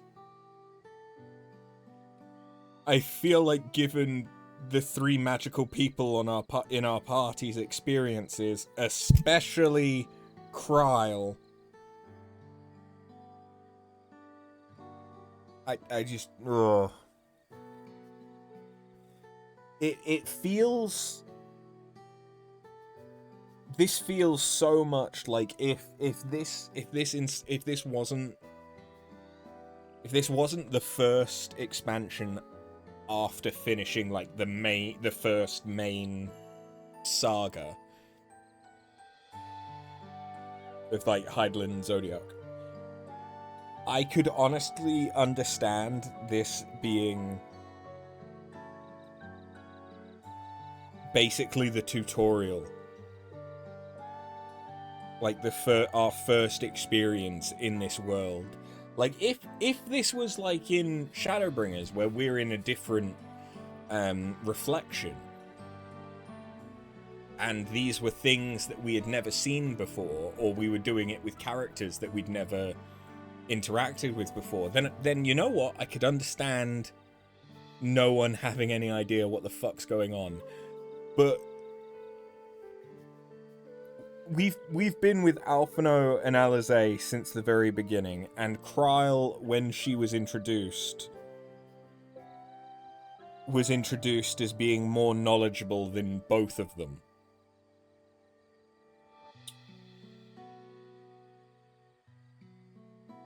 Come the fuck on. We won't know until we try. I know it's a really bullshit thing to be so focused on, but it just... So far, these branching quest lines have both been painful, just for very different reasons. It does feel like it was dumbed down. It really does. Now, if they addressed that, and they like, before everything, they made it clear, like, we're going to help Wuk-Lamat, but it's important that she makes, like, the decisions and she works things out for herself because this is her journey. Then I could understand it. But there hasn't been any conversation like that. This doesn't seem like they know what's going on and they're just not... They're just sort of playing along for Wuk-Lamat's sake. This seems like the... Oh, what's ether? Just, Wait. The float, a tool for magic? This is the first I'm hearing of it. In the beginning, it may well not have been. After a good harvest year, there would be no reason to change it. But when the harvest was poor, new adornments were likely added, and those who performed the labour may have imbued their work with ardent hopes for a brighter future. Through years of trial and error, the Hanu would have refined their festival float into a focus for harvest prayers. Incredible. I know you're practically fainting from hunger, but reviving Ihihana really does sound like the solution to all your woes, and I promise we'll do everything in our power to help you. I'm still not convinced about this focus business, but I accept your aid nonetheless. I'll introduce you to the shipwright who's been maintaining the float these last few years. He's replaced both the eyes and the poles before, so he should know where and how to procure what we need. Then allow Alize and I to acquire the feathers. We'll encourage the people of Okhanu to gather and vie for the title of Winds Chosen by sharing with them our own reserves of mana.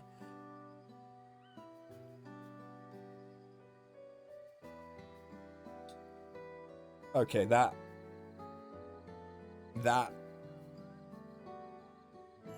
Dawntrail also had a different writer, you think? I feel like the fact that they're suddenly, like, the Hanu using mana perhaps is just a regional localization thing or a tribal thing. Maybe they refer to ether as mana here because, like, it is the new world. They'll talk about stuff differently. But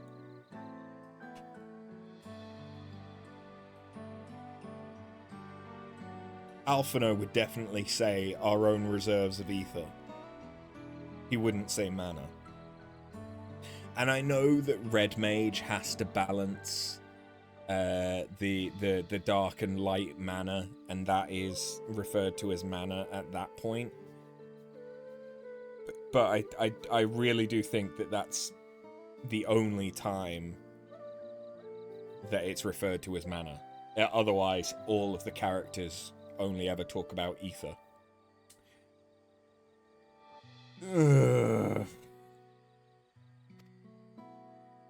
I'll go with you.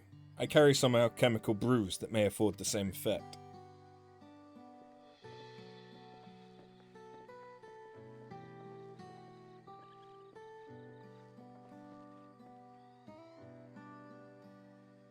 The three of us will visit the shipwright then. We do have mana points, so it's not too out there. I know, like, it is a very recognized term. But it's the fact that mana points in fact, I don't think they're even mana points. I think they're magic points. I don't think they're mana. I think they're magic points. I know it's tomato, but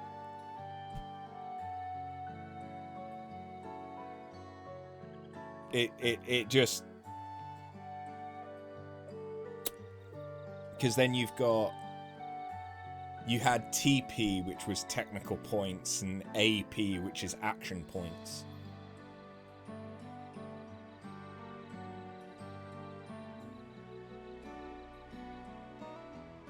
Not that those exist, but yeah. The three of us will visit the shipwright then. Not without me. I've worked hard to fix the float as best I can, and the responsibility's mine after all. I've not introduced myself, have I? My name is Linu Hanu. Nice to meet you, Linu Hanu. And certainly, let's all go together.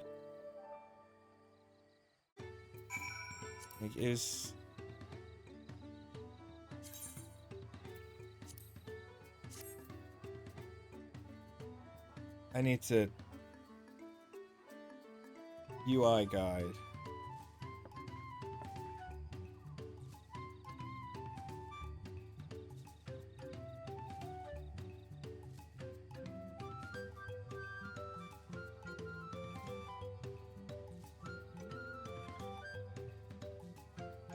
It just says MP. It doesn't say what.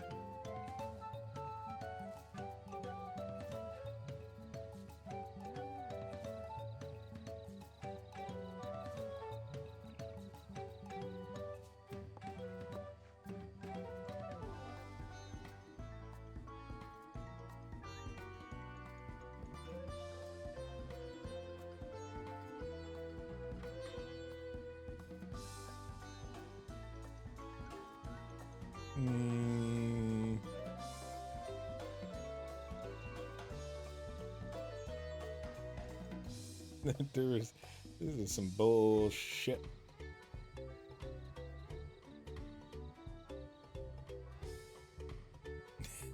Hey, Thrill. You're just having a little boogie.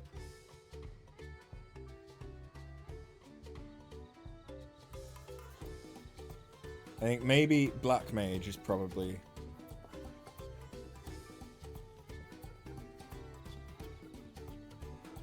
No, because it still just says MP.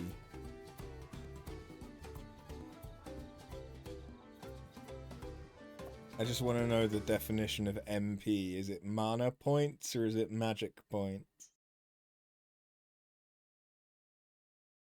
FFXIV MP. MP or magic points. Aha! According to the FF14 wiki.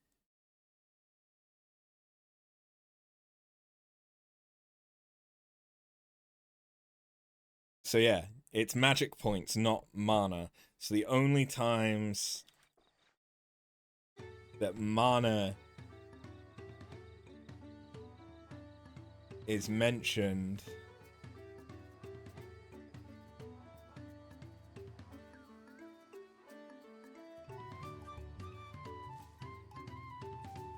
I'm pretty sure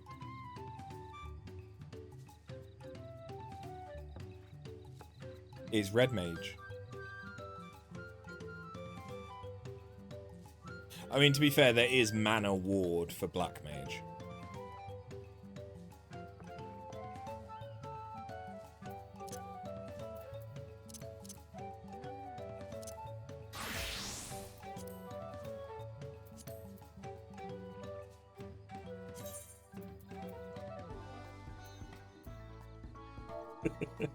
Mana. Nope.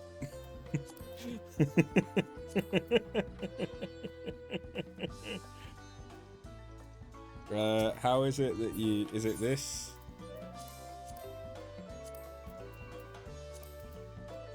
I forget how to get up the...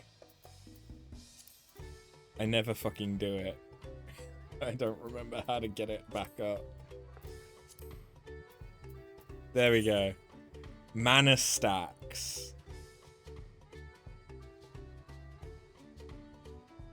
And black mana and white mana.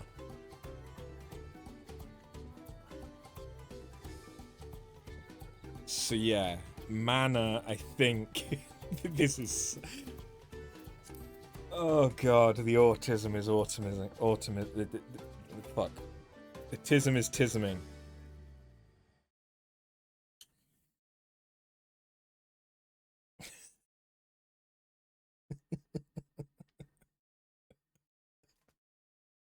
Fuck. Yeah, mana is only mentioned in Red Mage. Maybe it's also mentioned in Black Mage. Because there is Mana Ward.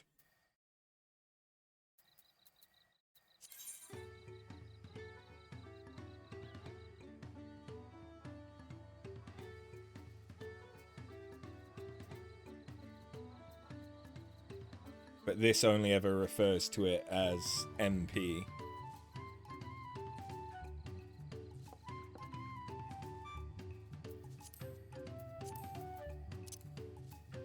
So yeah. I think this might be a sign of a different writer or a different localization that instead of using ether has instead switched to using mana, which makes no sense to happen without explanation at this point. Especially the fact that Alphino would use it without any, like, qualifier.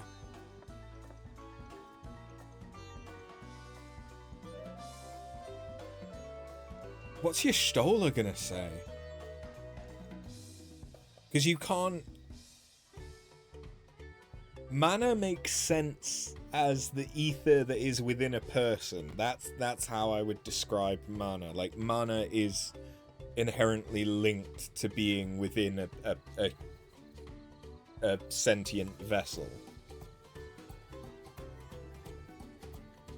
So I wouldn't say that there is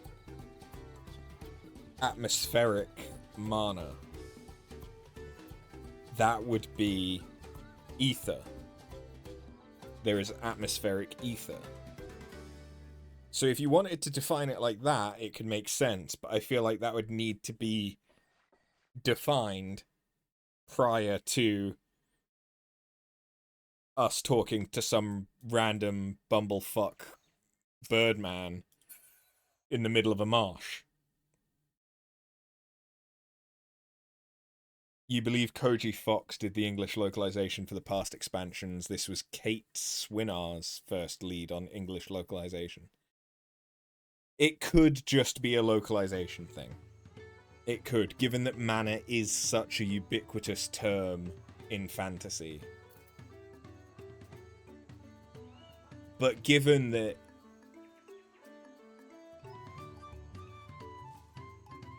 ether is just so pervasive as a term throughout FF14. Like, the amount of times that we've talked about ether, the fact that there are etherologists. Are they now manorologists? Because that sounds like someone who studies manners. Not mana.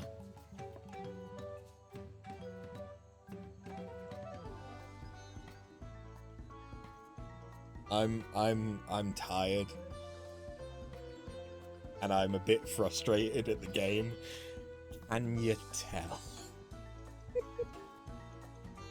It's such a fucking pedantic thing to lock onto, but my brain just can't let it go. Once again, I highly suspect I'm autistic. First dungeon is 93?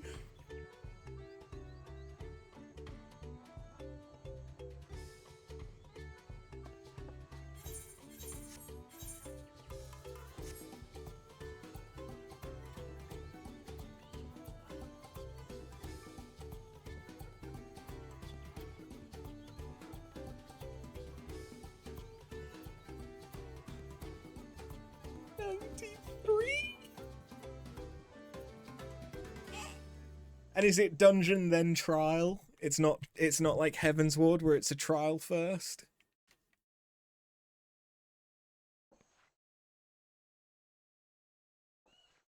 Fuck me.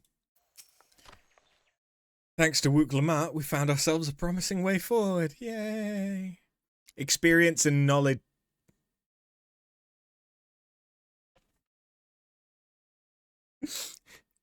It just gets worse. It just gets...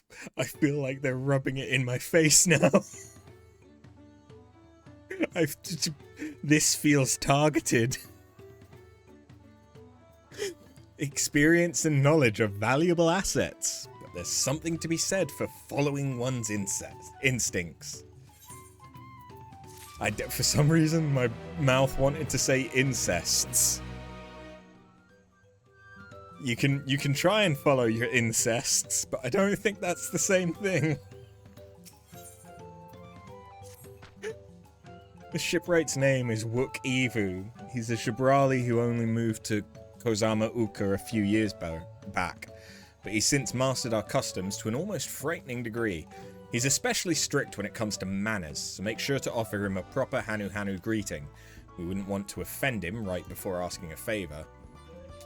A proper Hanu Hanu greeting? Oh, that one! Don't worry, I remember how it goes. Then we shouldn't have any problems. Let's head to Okbek B, to the east of here. Yeah, the facepalm is the correct response to that.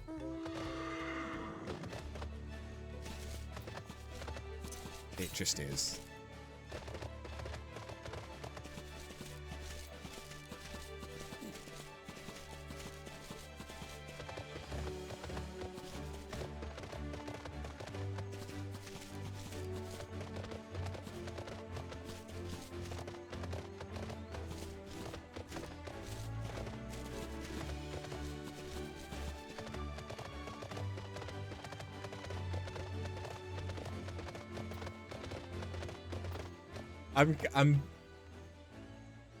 I'm both glad and feel somewhat bad that the emotes have already had so much use.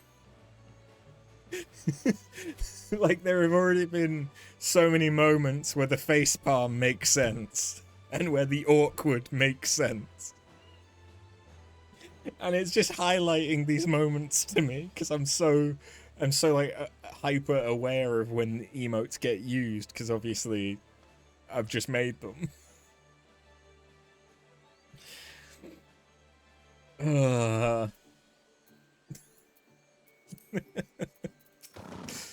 Fuck. This is Okbek B, the village of all those who drift into Kozama Uka from Tulioyal, and elsewhere are welcome to live here alongside the Hanu. As for Wook Evu, he lives and works in the House of Waters High, at the top of that large tree nearby. Follow me, but I should warn you, the climb up the stairs can be challenging. There's going to be multiple points where I can talk to members of my party whilst going up the stairs, isn't there?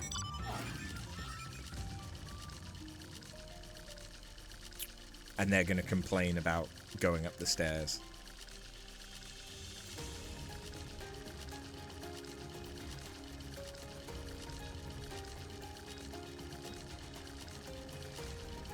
I feel like that's what's going to happen, right? Someone needs naps. Maybe. No, I probably will finish up once we've finished this branch of the MSQ.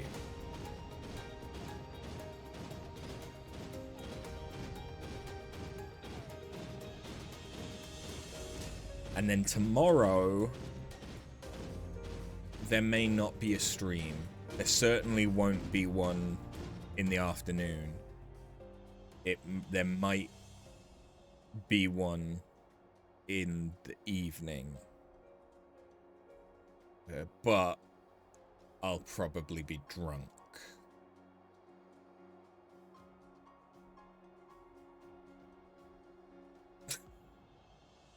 I'm going drinking with someone I used to work with. In fact, a couple of people I used to work with.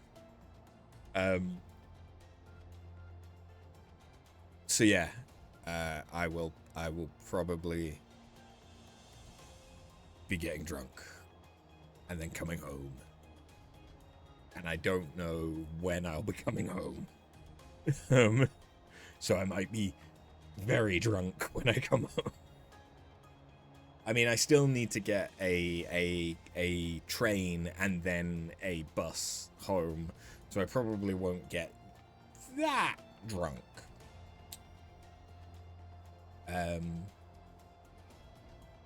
But yeah. Tomorrow, maybe no stream. Probably no. I would assume no stream. And if there is a stream, yay? Maybe. someone if there is a stream tomorrow, can someone remind me to double check that I've started a recording? Because if I'm drunk, that's the thing I'll forget.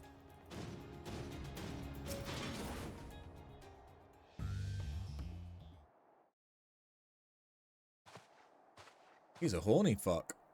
Hmm? What do you want with me? Thank fuck it is voiced. Right. The greeting.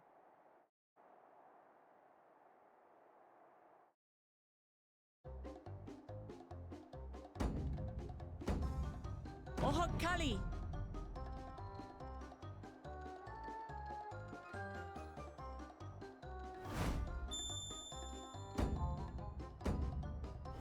Oh, Kali!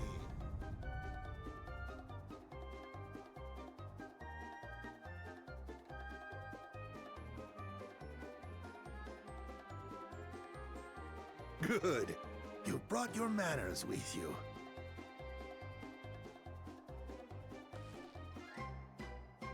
When in Ukanu, do as the Hanu do.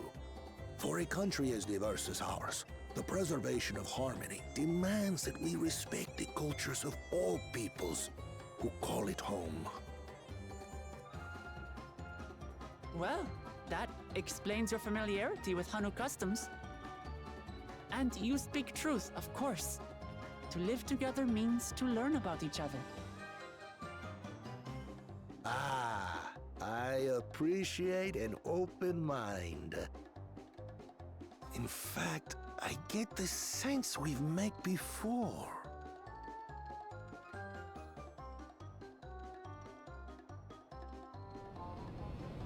You're Wuklamat. Oh, what an unexpected honor for old Wukevu.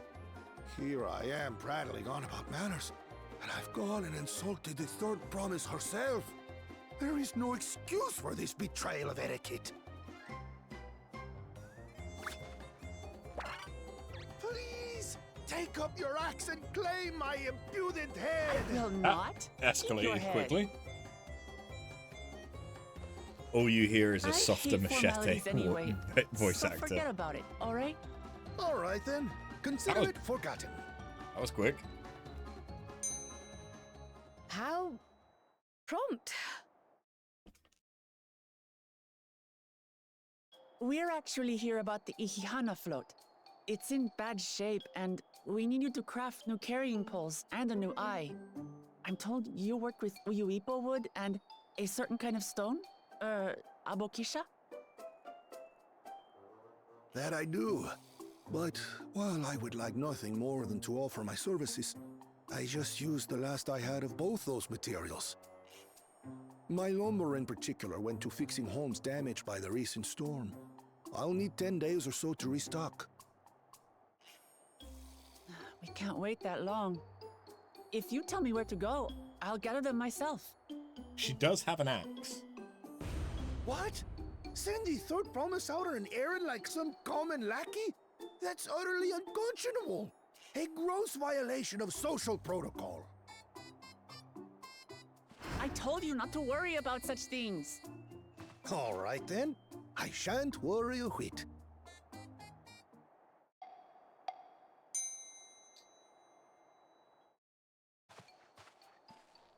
What's with your Hanu friend there? Doing it twice so quickly. I am festival leader this season, and have come along to oversee the float's repair. As strange as it may sound, Wuklamat and her friends believe the float is an arcane focus, meant to encourage the growth of our struggling reeds. Too many Hanu have forgotten, it seems. But that is indeed the true purpose of the lifting of wings. Your education is impressive, Third Promise.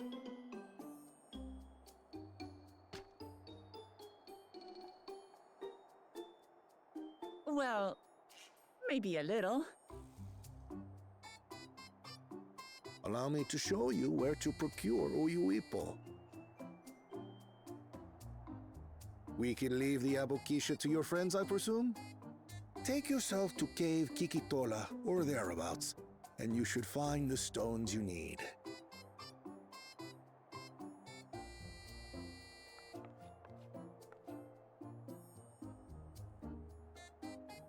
I've been there once or twice. I can guide you.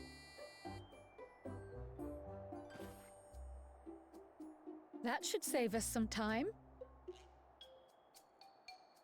All right then, let's get moving.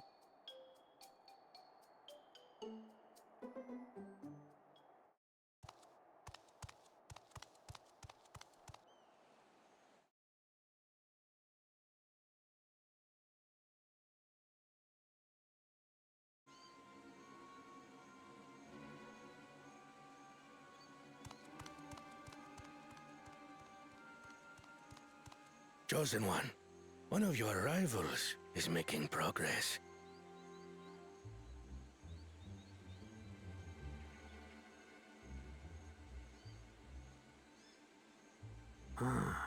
Ihiana, you say?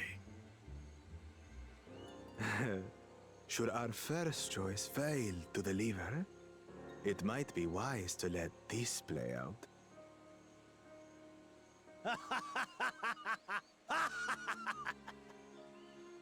The third-rate promise is making herself useful after all. That didn't seem like him laughing. Like the animation didn't match.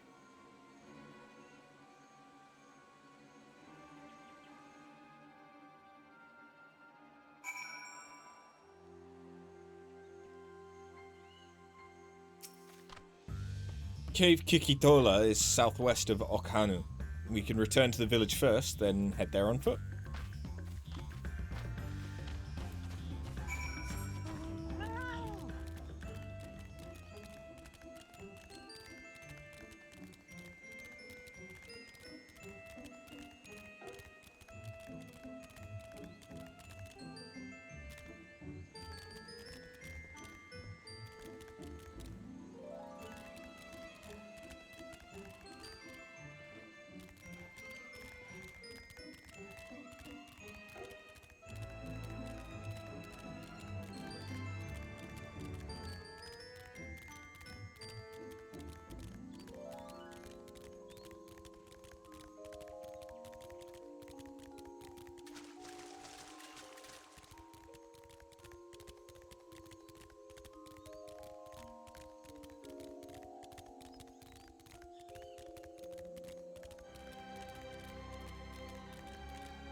Okay. Just checking that those weren't a hunt I needed. Let's speak to the alpaca keep.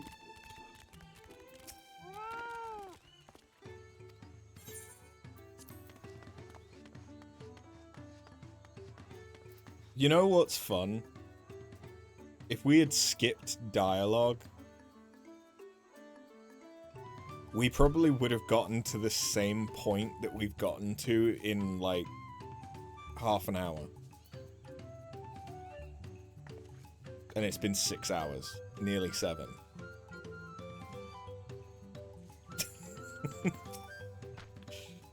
Southwest of here, was it? Let us be on our way.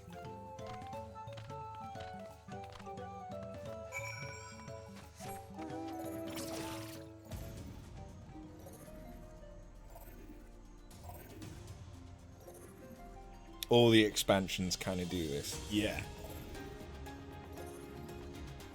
But it feels especially prevalent here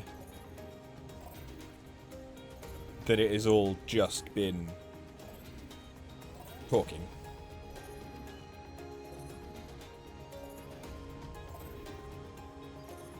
Redoing Stormblood, you haven't had a dungeon either.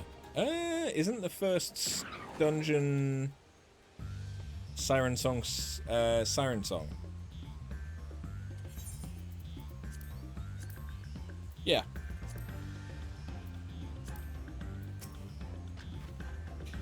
Cave Kikitola. Kikitola, as promised, home to many deadly creatures. Venture inside if you feel confident, but I'll conduct my own search out here. You can spot raw Abukitsia by its green-hued glimmer. Bring anything matching that description to me. I shall help scour the inside of the caves then. You take the west half and I'll take the east. You're on 61 quests and we're doing it same time as I started Dawntrail. Yeah. That doesn't surprise me.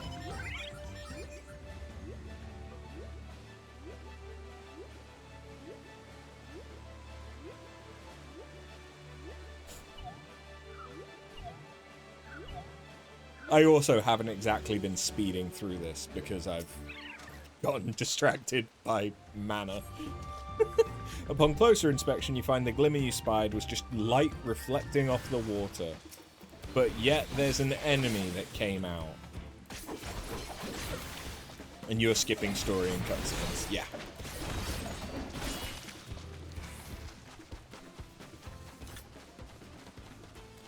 Don't forget, though, Heavensward's first actual dungeon is after first trial. Yes.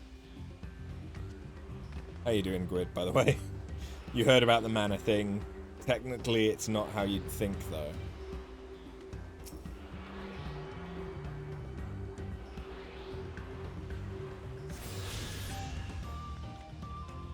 Melty brain from work earlier than short Kingdom Hearts Birth by Sleep stream. Kingdom Hearts Birth by Sleep also good at brain melting.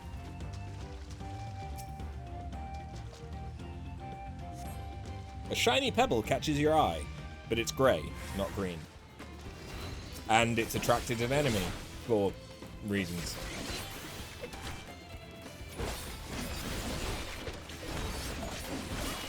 Mana does not equal ether in this instance. It's a reference to the sacred foodstuffs.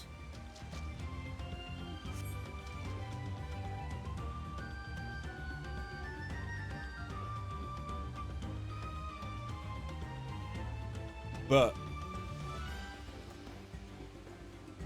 that still doesn't explain Alphino saying that him and Alizé could share their mana.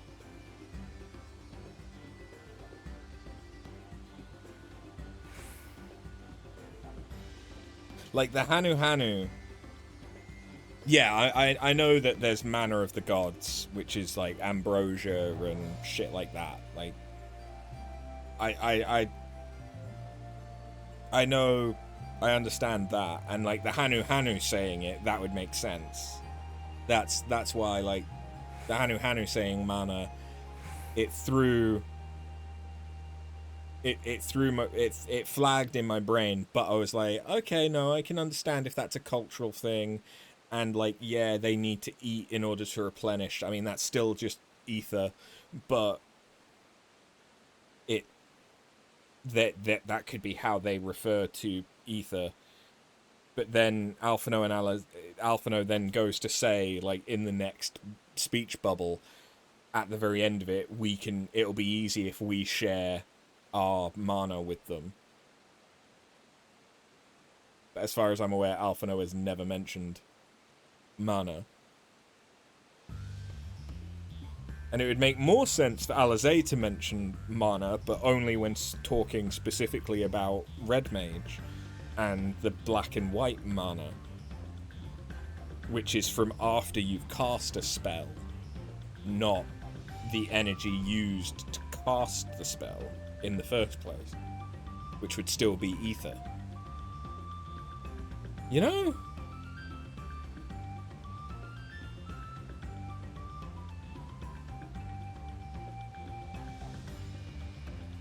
Only guess would have been him trying to fit in locally. But still, like, I wouldn't assume from hearing the Hanu say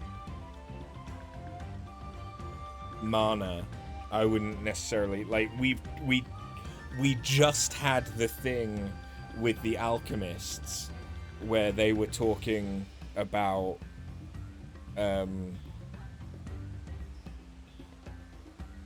the different stuff. To be fair, did the alchemists call it mana? I don't think they did.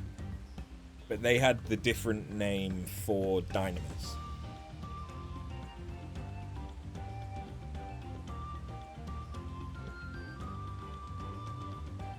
I remember there was the conversation with the alchemists about Dynamis and Ether, but I think they still called Ether Ether. Or they had a different name that was more Indian than Mana, because Mana, I think, is more Western pantheons. I might be wrong about that. I want to say that Soma is more Eastern pantheons. Ambrosia is Greek or Greco-Roman. And I want to say that Mana would also be Greco-Roman. I don't know. You find a chunk of stone glowing a distinct shade of green. This seems like the exact kind of mineral Linuhanu was looking for.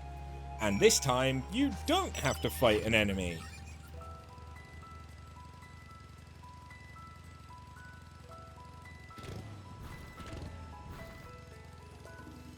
I mean, to be fair, that was the second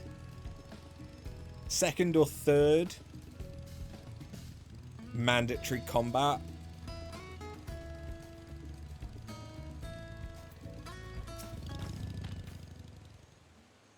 In nearly 7 hours. I mean, other than the blue quest I did, but that was a blue quest. I picked over the ground near the entrance, but found nothing. Did you have better luck inside the cave? Yes, this is Aboxia. Along with Kral's contribution, we have more than enough for our needs. The stones you brought shine very brightly. I thank you both.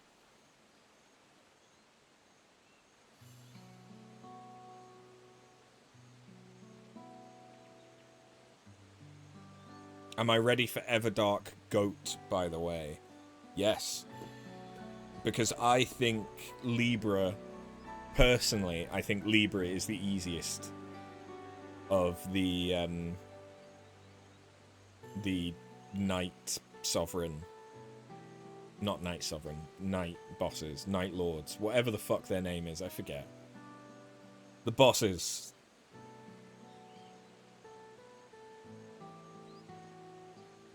You still need to do just one of them so you can degloom your table.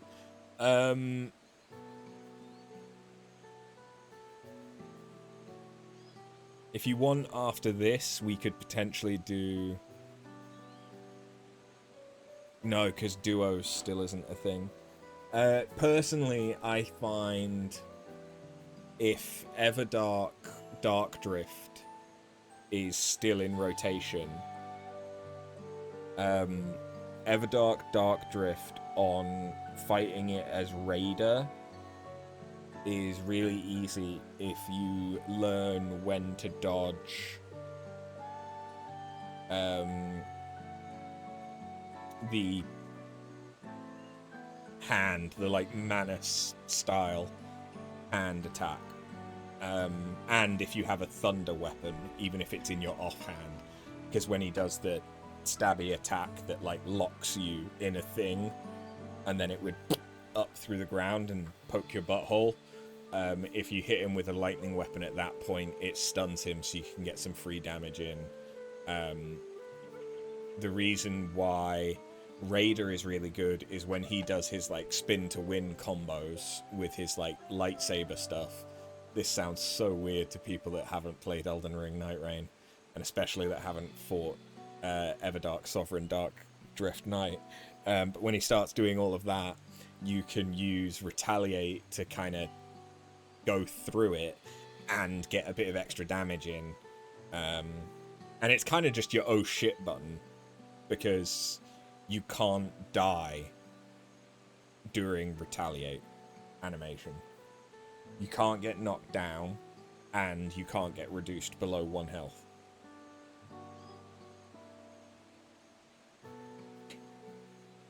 Also, I find Dark Drift is quite easy to stay close to him as long as he isn't doing the dash attack that he does sometimes.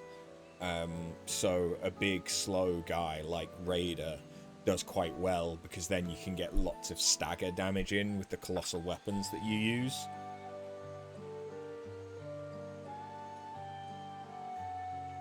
You almost tried to kidnap me the other day when you were on a friend's stream trying to help him clear Darkdrift Night, and you had the literal worst luck. Here's the thing, I think that OG Darkdrift is actually harder than Everdark Sovereign. 2 Duchesses left. 1 Duchess just went random fucking places. 1 Executor did decently, but not well enough. And 1 Wilder didn't pick up any other weapons?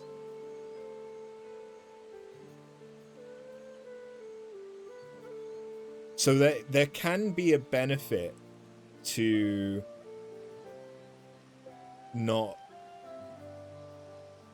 using your starting weapon throughout the entire game, but normally that's as Executor, because you can get bleed, poison, and frostbite all on the same weapon, but then you would upgrade that and you'd still pick up other weapons for the passives. So that is weird. Yeah, if he just had an empty inventory, maybe he didn't. Maybe he was still new. But in order to get to Darkdrift, you have to have at least killed Tricephalos. Odd.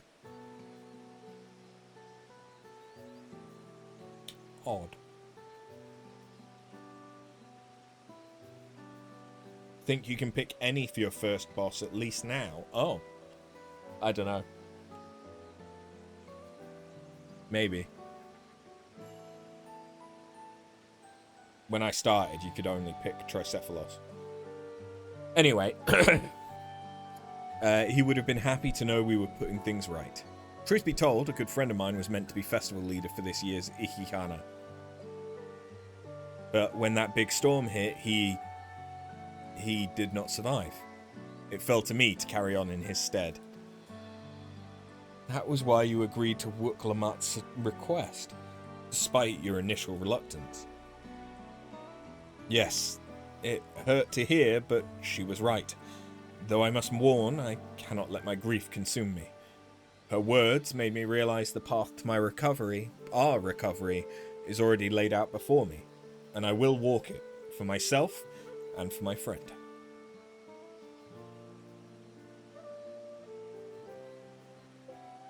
Thank you for sharing your story with us. Please, rest assured that we've taken your plight to heart. I'm certain our companions are procuring the other materials as we speak.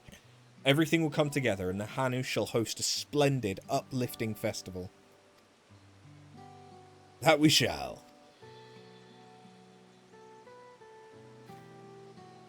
With that, let us return and deliver the Abuxia into Wook Evu's waiting hands.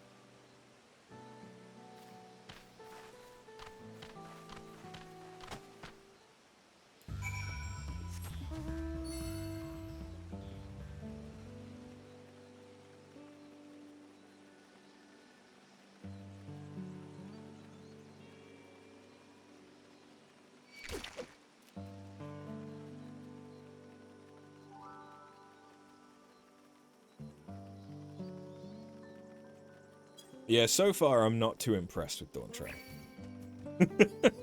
I'm sure it does get better once some of the world building stuff is out of the way.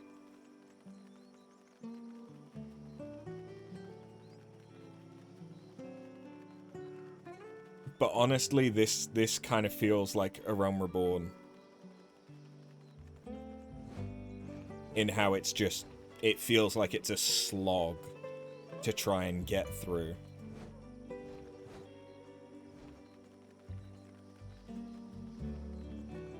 You loved the culture in Dawntrail. Oh yeah, don't get me wrong. Learning about the culture and stuff is interesting. But do you need 8 quests dedicated to bartering? Do you need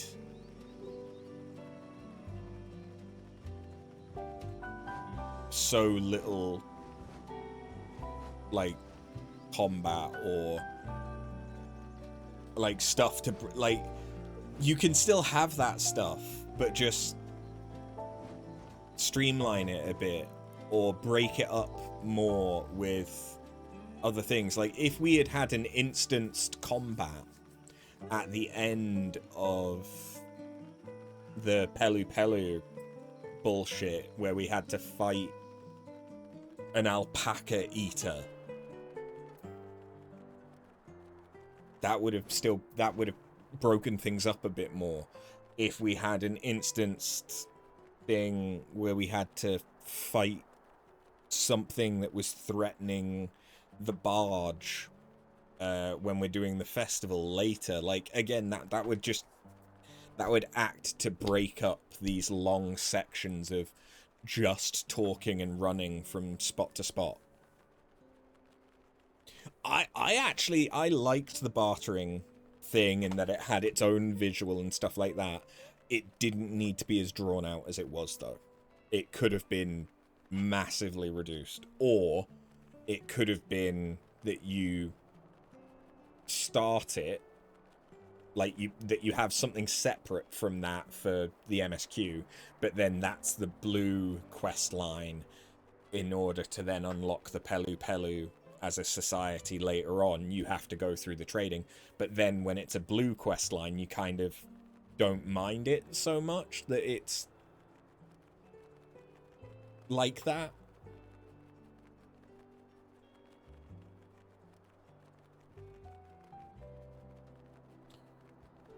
You think the main reason they're not doing a lot of combat for this portion is more for storytelling purposes, push home the point that the Ascendants, the succession, isn't really about being good at fighting or anything. That's just your take on why they may have done it. Like, yeah, no, I understand why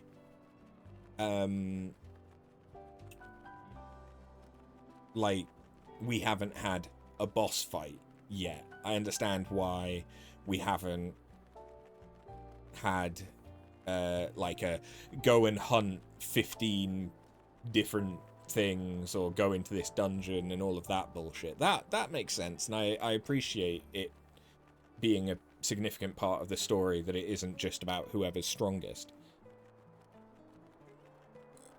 But for the game, I still think that having, at the end of the day, this is an RPG where one of the, like, as much as the story is one of the big draws to it, so is the gameplay of the combat. And I really do think that if after all of the Pelu Pelu stuff, if we had some kind of an instanced fight where you can show that, like, Wook Lamar is bonding with the alpaca and all of the rest of it, and then, like, Wook Lamar and you have to fight something that's threatening the ranch or threatening the alpaca that she's just tamed or something like that, you could still build on the story without detracting from any of the stuff that's happened before, but also whilst providing a break in what was a lot of basically just dialogue for potentially hours, and then also acts as the, like, capstone for that storyline, so that then when you start the Hanu Hanu, you've just had, like, a fairly satisfying bit of combat, so it doesn't feel like you're just going from talkie-talkie fetch quest into talkie-talkie fetch quest, which is what this is. It has felt like 7 hours of talkie-talkie fetch quest. And yes, I know I'm making it take longer because I'm getting distracted, but my mental health needs that. Like, it doesn't need loads and loads of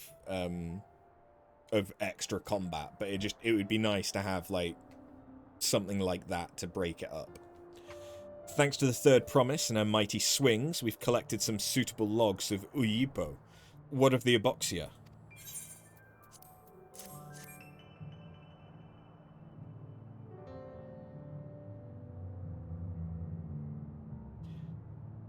Yes, these are excellent samples. A goodly quantity, too. I'm staring deeply into your nose. At this stage, you've likely surmised that the lifting of wings encourages the crops to grow. But not exactly how, eh? Ether. Stimulates the ether. Revitalizes the soil with ether. Is it ether? Well, you're in for a treat. If all goes to plan, the results should be spectacular. Now, to get to work crafting these pieces for the float, I could use an assistant versed in the arcane arts to enhance the Uyipo's conductivity. To ether? There's something about the fact that I'm just so close to him that is making the head movements quite entertaining. Then I'd be delighted to help. I know all about ether. Everyone else should head back to Okhanu. We'll join you at the float once the work here is complete.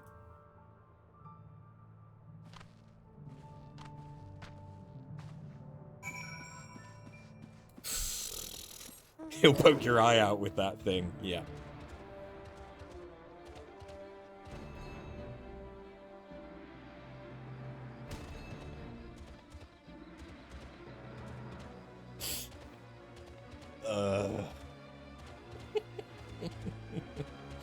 I think also that I had hyped Dawntrail up in my head as being like, oh, it's going to be really cool, like, everything's going to be different, and, you know, I'm going to finally be, like, on the current expansion, which is going to be really fun, and then it's come to this, and it's like, okay. It feels a bit like I'm playing Dora the Explorer.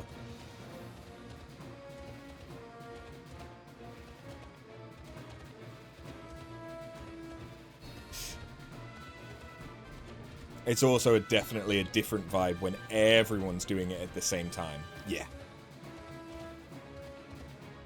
But I think I would still be disappointed in the pacing so far. It's part of why you want more things to force us back into the world, like the Atma farms, because it makes the zones come to life again.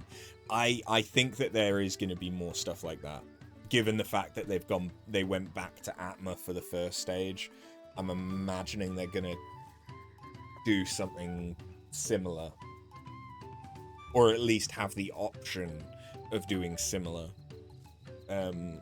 for other stages. They may do it where it's a split thing of like, oh, you can either do it in Occult Crescent, or you can do it by completing fates in these zones, kind of thing, like they did with Bosnia. Gathering the Uipo was a trial in and of itself. At first, Wook Evu criticised everything I did. Then he suddenly yelled, "I've spoken ill of the third promise and must punish myself," and proceeded to slam his head into an Uipo tree. I told him not to worry about it, again, and it was like snuffing out a candle. He's an odd one, that's for sure. You think you remember Yoshi P saying something about slowing the pace for the first half of the expansion on purpose, much to the dismay of all of us. You're excited to see where the next expansion goes story-wise, just because this is obviously a new start. Yeah.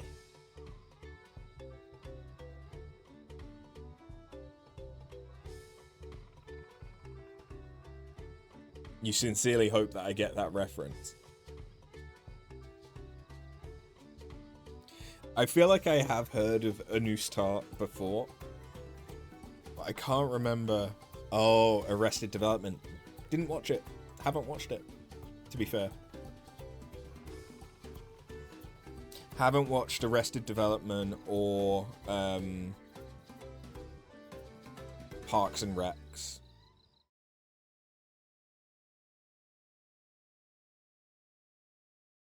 Or even The Office. I have, however, watched Friends, thanks to my ex. I've watched some It's Always Sunny. Dayman! Ah! Fighter of the night, man! Ah! Champion of the sun! I've watched some How I Met Your Mother, but not like contiguously, and I know who the characters are, that's about it.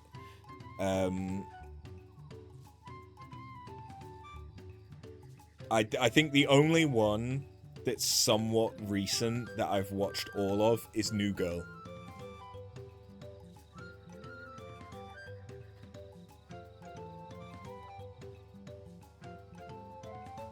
I don't like Big Bang Theory.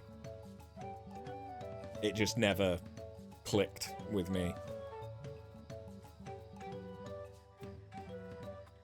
I think too many of the jokes were at the expense of it just being they're nerds. For me. Two Broke Girls I think I would have enjoyed, but I've never watched it. Schitt's Creek I have seen many clips of, and I would probably enjoy, but I've never felt a like drive to go and watch it.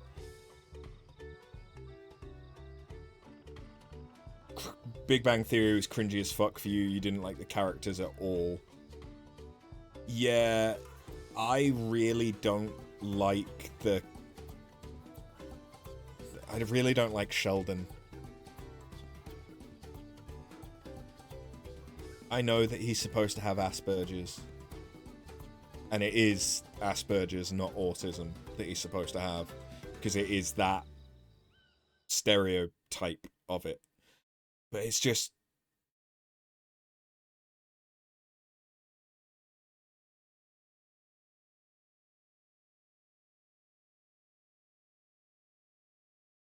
so many of the jokes are like at the expense, whereas I like New Girl because Jessica Day is very autism coded as a character, but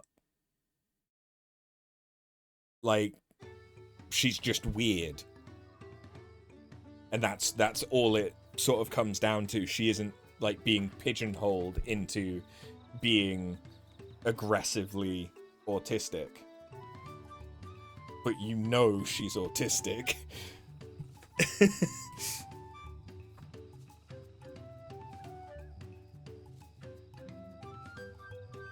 Your issue with Big Bang Theory is it's basically a show that gets its laughs out of mocking the people it's portraying. Yes, exactly.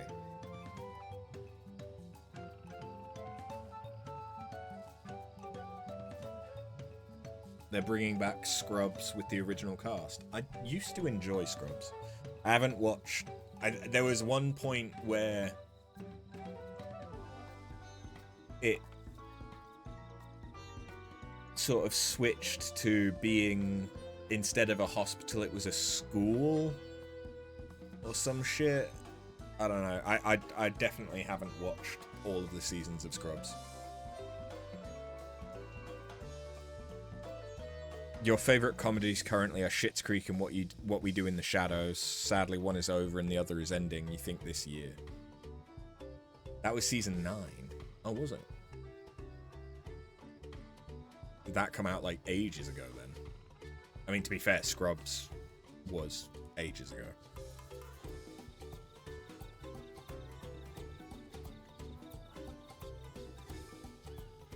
Oh, I watched quite a bit... I didn't watch all of it, but I watched quite a bit of Modern Family for a while, and that was pretty good.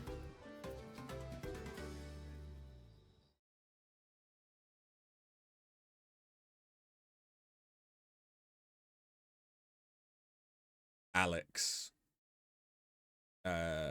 also quite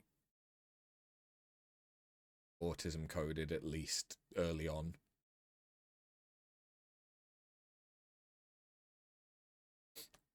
Matt Berry is so...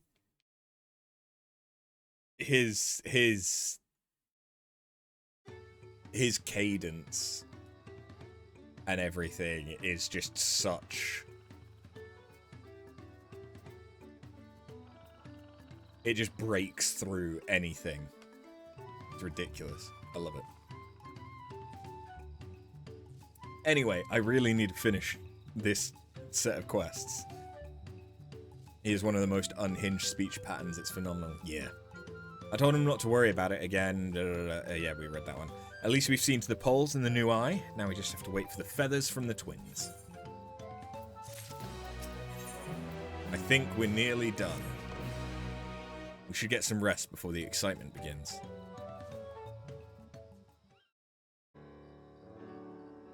His delivery is on point. You recommend watching Dark Place if you enjoy the berry. Garth Marengis, Dark Place. Same with Catherine O'Hara, especially in Shits. She's a study in character acting. There. Over there, by the float. Isn't that the third promise? Then the rumors are true. She's trying to complete the feat of reeds by reviving Ihihana. The festival is a prayer for healthy crops, but does she honestly believe that that will be enough to save our harvest? The second promise, meanwhile, barely glanced at the fields before leaving Okhanu altogether. Maybe we asked too much of our young claimants.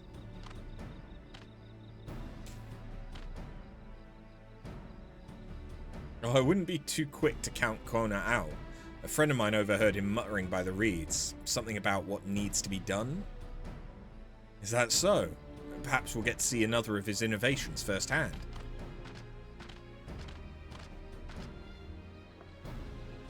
That sounds like our Kona. One look at the reeds was all he needed to think up a solution. Be that as it may, our own solution is nearly ready. Indeed, as soon as the others get back, our long-awaited festival can begin.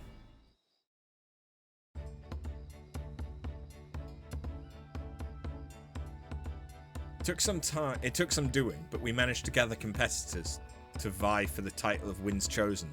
The winner was only too happy to donate his feathers. You should have seen it. He called forth an incredible gust that sent his feathers sailing for miles. We had to turn ourselves, but it's more difficult than it looks. Poor Ehrenvals twirled in the air for a moment before landing on his foot. I am a gleaner. Magic is not part of our training. As for us, we've brought the wood and gemstone replacements crafted by Wook Ivu. All that's left is to attach them. Has it been decided who will ride the float? Papa was the guest of honor the last time I was here. I remember being surprised they could even lift the thing with his hulking weight on top of it. The rider must be a personage of great esteem, which is why an invitation is usually extended to the Dawn servant. This time, however, I have another in mind. Oh, who is it? You, dipshit. Our beloved Ihihana, the lifting of the wings, is only being held because of you and your companions. Thus do I nominate you, Wook Lamat, as our guest of honor. Me?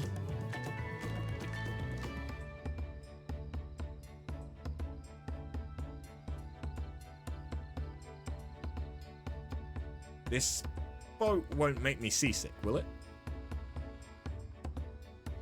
I don't think so. Then weigh anchor. I can hardly refuse a request from one even more enthusiastic about the festival than me. I'd be delighted to ride your float. Thank you, Wook Lamat. I have roles for the rest of you as well. We'll be carrying the festival float in a slow procession towards Kozanuiki, where the sacred likeness of Kijahi is ensconced. What I'd like you to do is clear the path of dangerous wildlife so that the procession can move along unimpeded. Consider it done. Combat. The third or fourth instance of mandatory combat. You expect me to sit still until Wook Ivu is finished with the float? Let me come along and help with the clearing. As you know, I'm not much for fighting. I'll stay behind and assist Wook Ivu with the repairs. If you aren't sure where you need to go, the path I spoke of begins at the south of the village and branches off to the east. That'll lead you across the bridge to the Stride of the Sun. Have a good one, Gwydion. Cheers for coming by. Hope you sleep well and work's not too painful. And we shall see to clearing it end to end. I need to think about heading to bed soon. Myself. but I need to finish. I need to finish this quest line bit.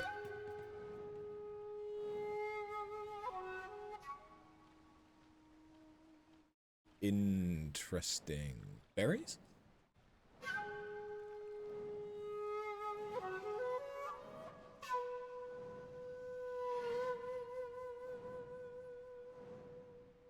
So, like, the problem is I've now kind of pushed past tired.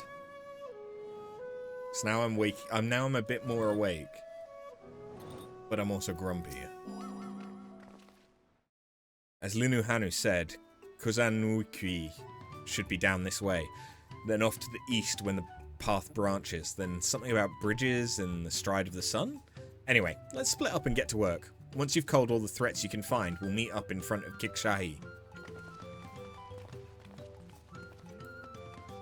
There are so many words that are interesting to try and pronounce. Don't get me wrong, I'm glad that they're in the game,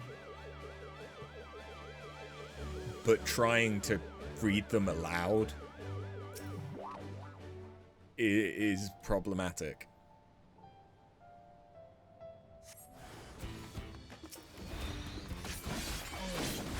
You're just loving being the light's chosen errand boy. Oh yeah. It does get better, I promise. And I'm hoping that that's the case with Dawntrail.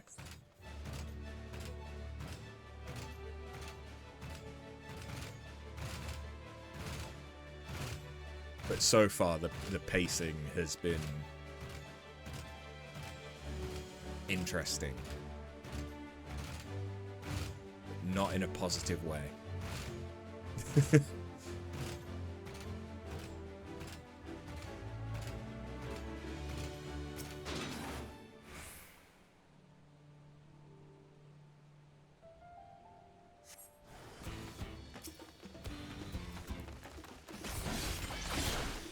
Something to be murdered, yes. We are indeed murdering things. All you want is a ship, and you've spent an hour back and forth in the same area saying, please, can we has it? Yeah. Is that for Leviathan by any chance?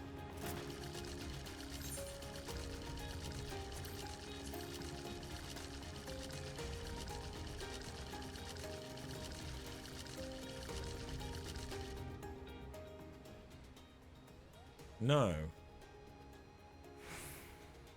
Can't be.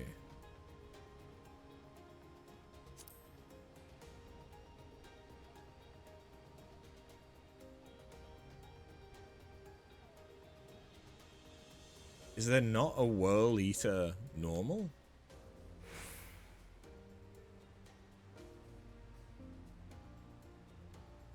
Oh, you look for Sid's ship, yeah. So Stone Vigil. Wait, Stone Vigil is only level 41? Yeah. You still got some stuff to go.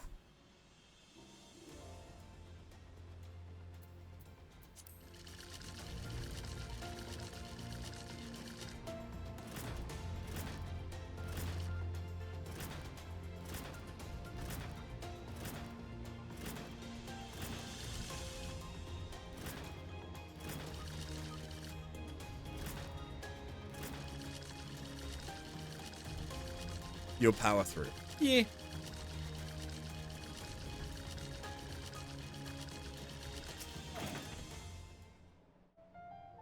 Honestly, A Realm Reborn, once you get to the later bits, it still feels like a slog because you're going to just be so over-leveled by that point because of the amount of MSQ experience that you get, especially with the road to 90 buff. But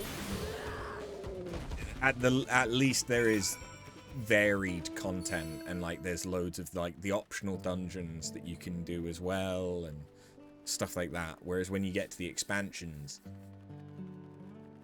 there's less of that stuff. Just because of the fact that it's an expansion. And then you get to the end, and you get all of the post-patch stuff. So you get like 2 extra dungeons, you get the extra,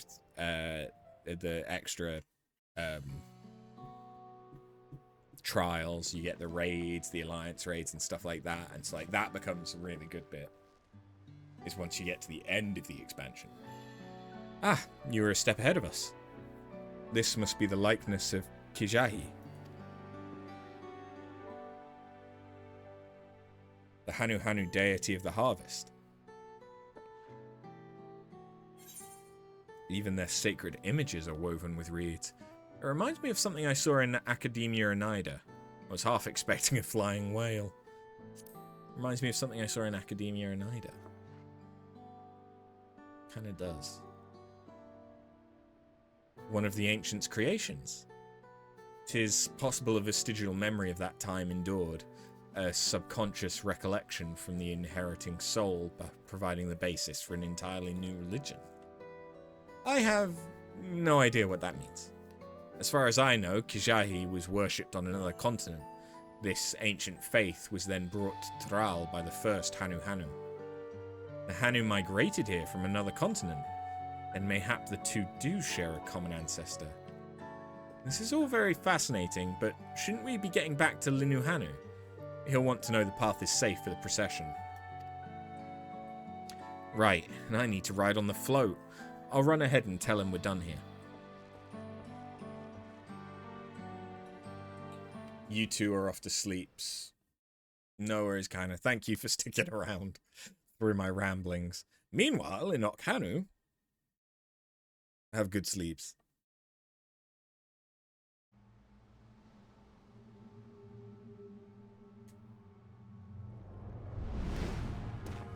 He's gonna try and brute force it. Not sure we heard you right, old man. Why don't you say that again? As many times as you'd like. The third promise tasked me with repairing this float, and I'll not relinquish it to an uncultured brute like you. Much less one that can't even manage a simple greeting. We wanted to handle this in a civilized way, but we're more than willing to kill you.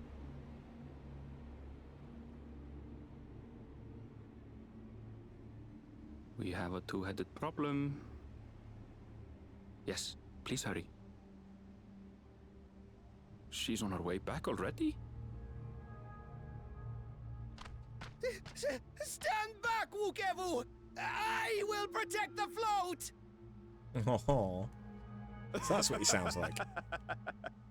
Are you trying to be brave, little bird? I could never have repaired the float alone. Not properly. But thanks to Wuklamat and her friends, we can hold Ihihana again! This is a priceless treasure! And as festival leader, I would die to protect it! Very well, if that's what you want.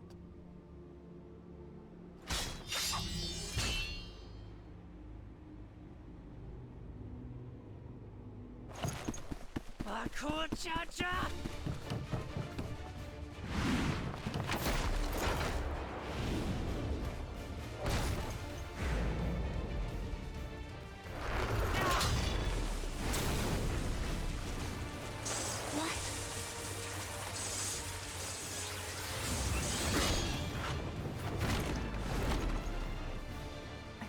Everything into that blow. Good. The better for you to understand the gulf between us. But you need more lessons. We'll carve them into your mangy hide until you cry and beg forgiveness.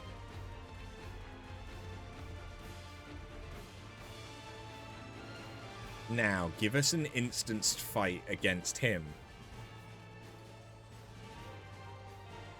Your brilliant plan was to steal the float and take the credit.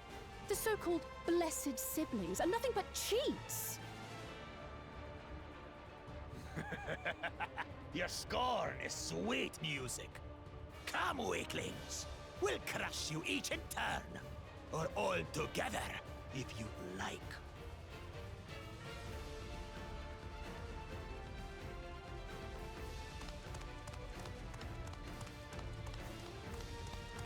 Calm yourself, Chosen One.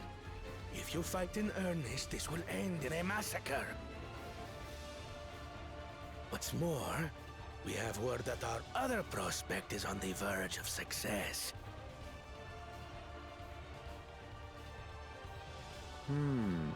Then it would be foolish to expend effort sweating nuts.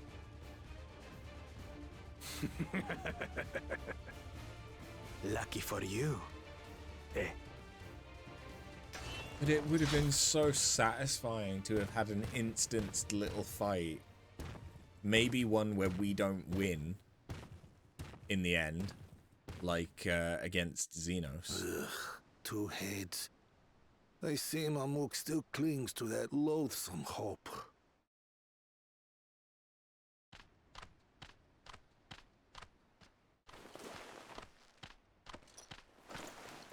Talk to us, Third Promise. You're not dying, are you?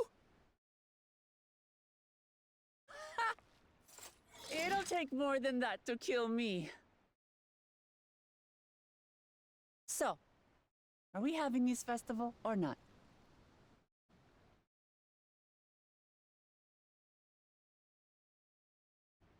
Yes! Yes, The we smile are! is still creepy.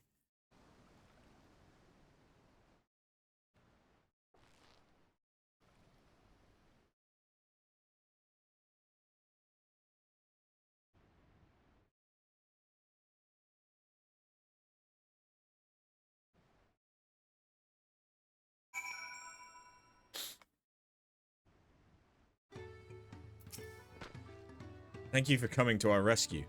I tried to protect the float, but against that two-head, I may as well have not been here at all. Nonsense! You stood your ground and bought us the time we needed to make it back. You were incredibly brave.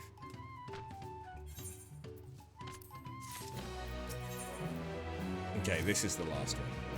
With that exciting interlude over, you'll be pleased to know my repairs are finished as well. Before we commence the festival, however, it would be customary to inform the villagers that Ihihana will be held after all. Go forth, but do not forget your greetings. At this stage, I should hope the reminder is unnecessary. Ohokyali. See? I remember.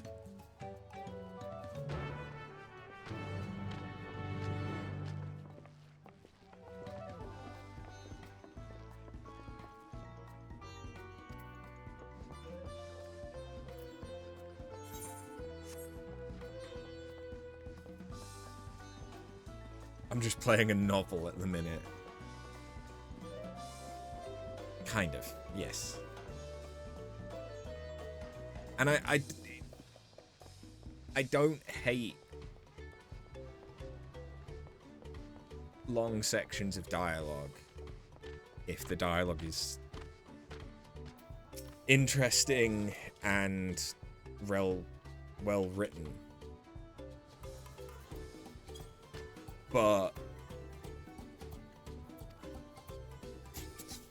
it really does just feel like Dora the Explorer. Thank you for letting me know. I would very much like to attend the festival, but the repairs should be finished as soon as possible. What to do? What to do? Yeah, if it had those breaks in between it, it wouldn't feel so drawn out and just like, I understand Wuklamat's ambitions and like a bit of her character at this point, which is great, but there's also like the fact that she wants to protect the people. She wants to preserve peace. We literally just had the perfect opportunity to have an instanced battle to just break things up a bit, but they didn't take it. there would have been quite an easy opportunity to have had something threatening the alpacas. But they didn't do it. Like, either of those would have gone just such a long way in breaking up this section of very similar quests, in that all you're doing is just running around talking to people, grabbing a thing. And like, I know that it's an MMO, there's only so many things that you can do, but like, the combat is such a draw for this game, in my opinion, that literally just give me a couple of instanced eye level synced fights which have a couple of mechanics. Like, they don't have to be complicated, they don't have to be trials, they don't have to be dungeon end bosses, but just something where I have to dodge a couple of orange things.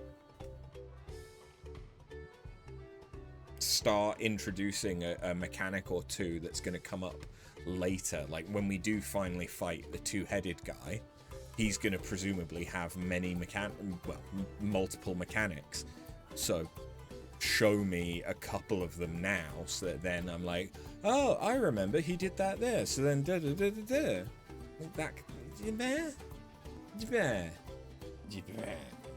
I don't feel like that's that weird to want. The festival's about to begin. What do you expect me to say? Besides, of course I'll be there. Cleaning up the storm's aftermath may have been hard on all of us, but the lifting of wings is tradition, and a joyous one at that. I won't sit here brooding my days away. Give me a moment to get ready.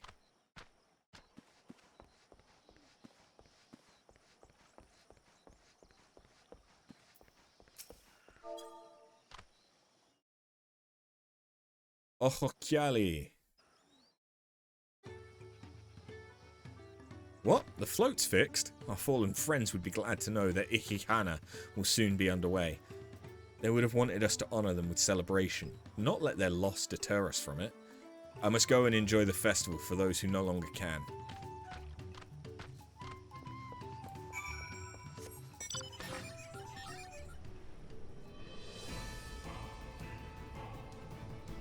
I know that I'm level 100 as well, so like, any non-instanced fight is gonna be a cakewalk for me, because I'm max level.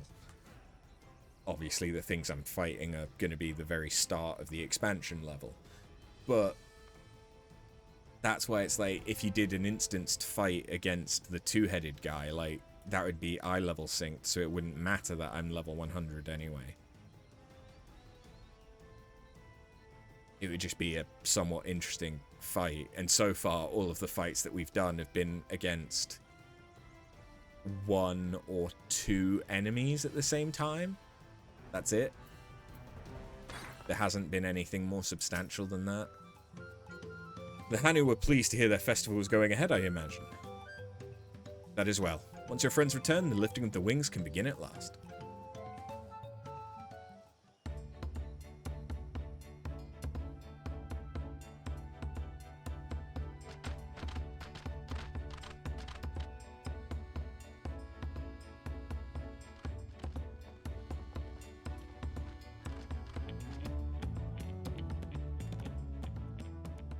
So few have come. Patience.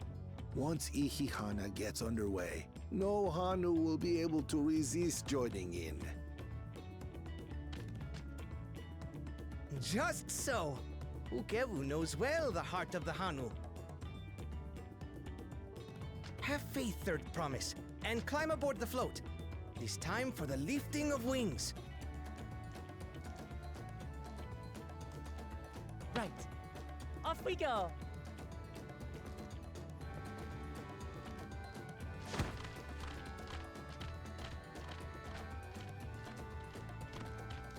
Ikihana is a prayer for bountiful harvest, but this is not its only meaning.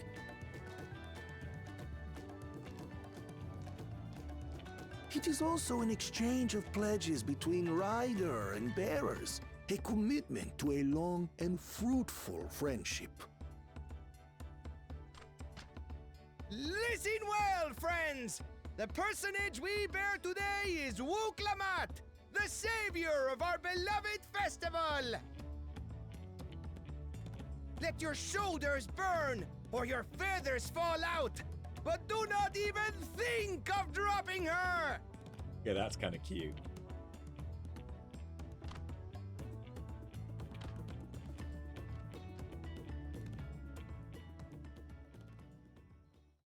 Ready and...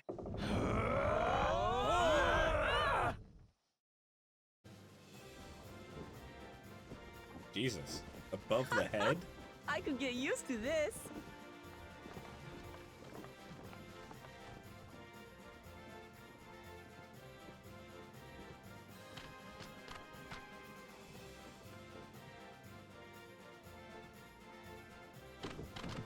Will empty bellies stop you from joining in the fun? Come and help us carry the float!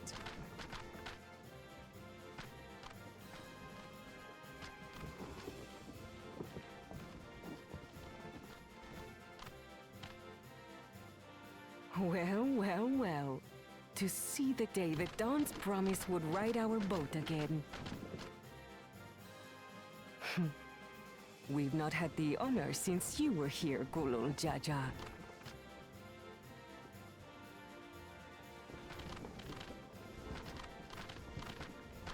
Right, we've enough bearers now. Onwards to Kozanuaki!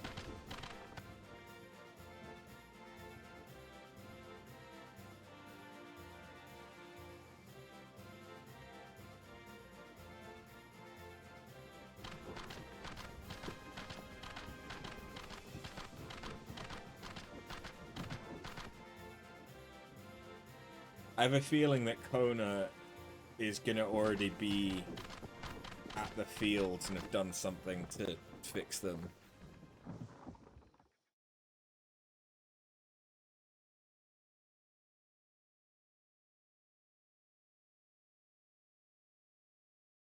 Watch well, for you are about to bear witness to the true glory of Ihihana.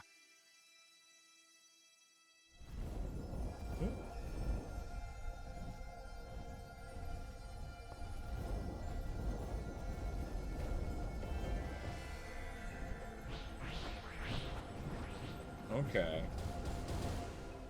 The float draws upon our life force, concentrating and amplifying the energy. And then shoots it through its eyes as laser beams. Keshaihi then receives that energy and expels it in a great burst, where it showers down upon the land to replenish its vital currents.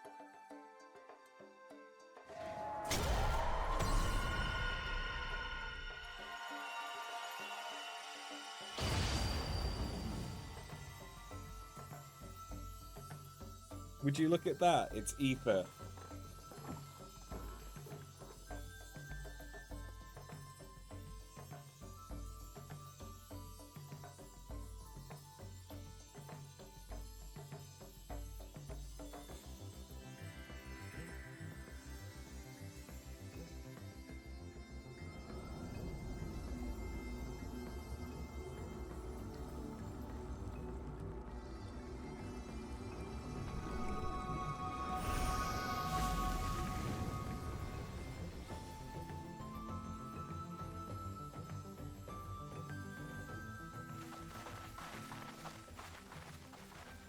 It worked. Like a literal charm.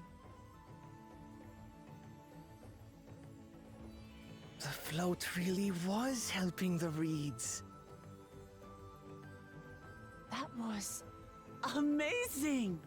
To think that such a thing was even possible!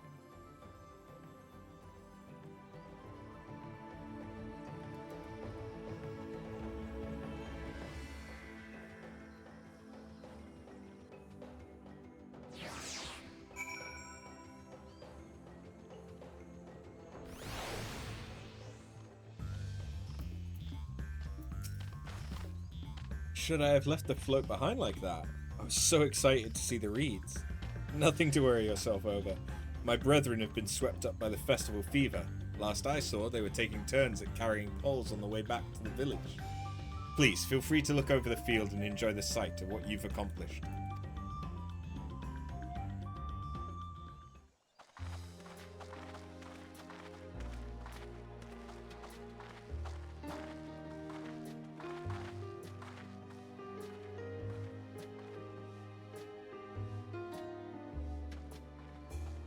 Oh, it didn't work on all of it then. Some of them still look a bit sickly. I imagine even the harvest magic has its limits. If the Hanu continue their festival tradition year after year, though, the entire field should eventually recover. Where does that leave us with the feet, then? You've got nothing to fear on that account. Our situation could never have resolved itself. The revival of even a single reed would have served to demonstrate your commitment to the task. That you recognize the nature of the float and found a near-perfect solution in Ihihana proves your dedication. What's more, I don't think I've seen the festival produce such impressive results since I was a mere chirper. We have been lax in maintaining the float, diluting its magic and reducing Ihihana to hollow theater. But today's events remind us of the power in tradition.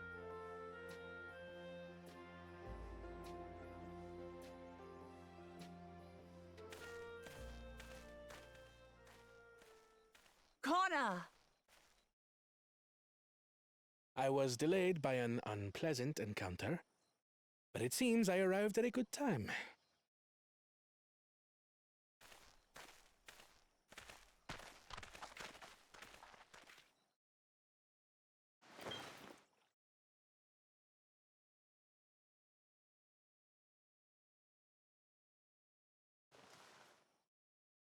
Pour one out for my homies.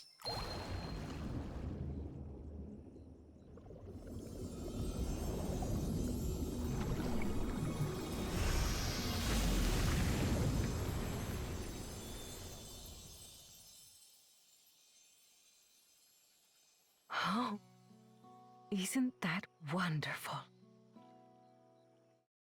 What? You just pour in some mystery liquid and problem solved? Stagnant ether was to blame for the reed's poor condition. I assumed that was an alchemical concoction which enhances ethereal conductivity. So this time you use ether. It utilized the flowing water as an ethereal current, thereby promoting the transfer of life energies. A method I could not have devised without the education I received at the Studium and the cooperation of my Archon allies.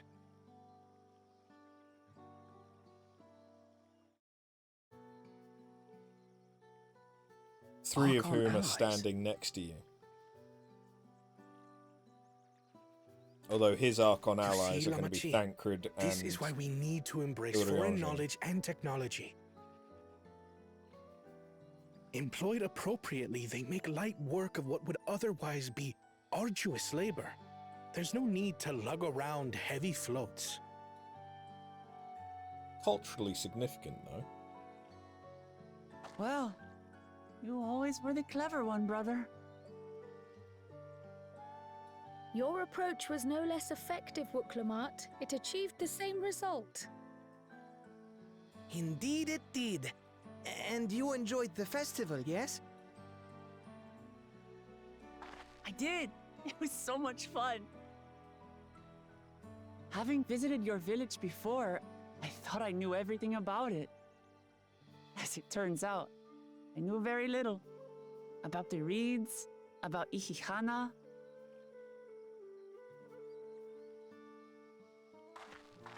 With all I've learned this time, I feel as though I've really come to know the Hanu. And I like you even more now than I did before.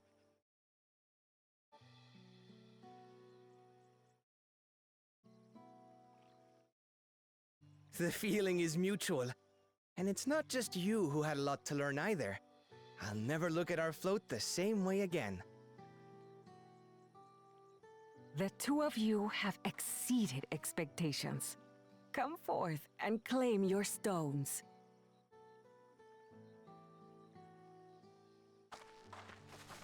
What about two-headed fuck?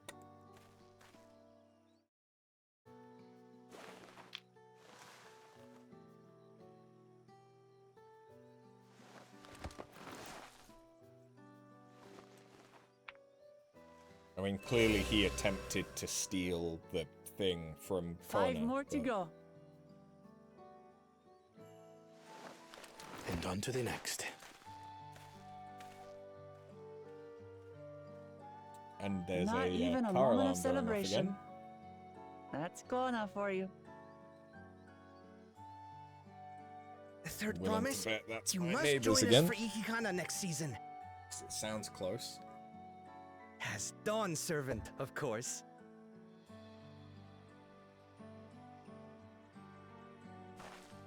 Right. It's back to Tulihiola for now.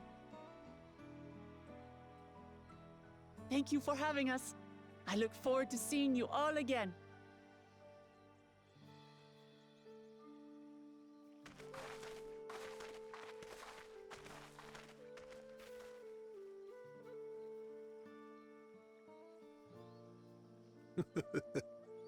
These are interesting times indeed. Now, you see, I like the festival, and I like this cutscene-y bit. This is really nice.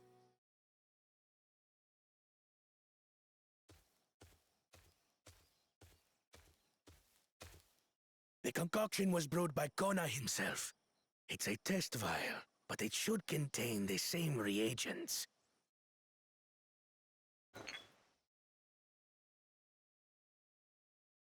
Good work.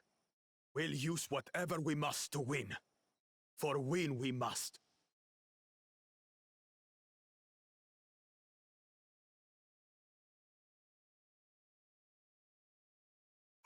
Okay.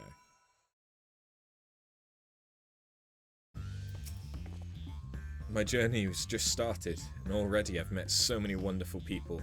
Wook Ivu, for one. He's a bit eccentric, but everyone could stand to be as respectful of other cultures as he is. True. And Linu Hanu. It warmed my heart to see him honor his departed friend through Ikihana, and to help others to do the same. I can't help but feel excited thinking who else I might meet over the course of the contest. Come on, let's head back to Shibali Avitie.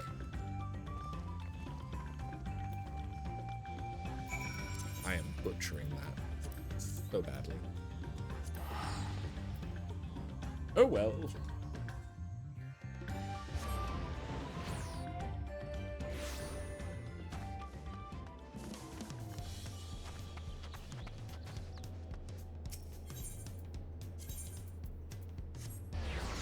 We'll hand this in and then that's where we finish it, because I've been going for nearly 8 hours.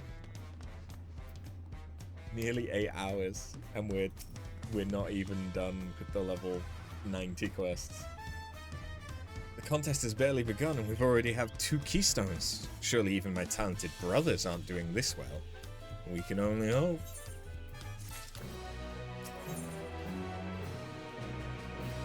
Okay, that's because that was the last level 90 quest. Good. Ugh. Okay, well, thank you very much for watching.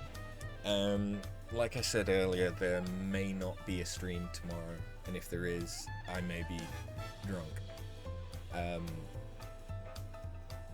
So yeah, but there will be a stream on Sunday, and it should be an all-day stream, provided technical gremlins don't get in the way. So thank you very much, and I will catch you next time. Have a good one. Later.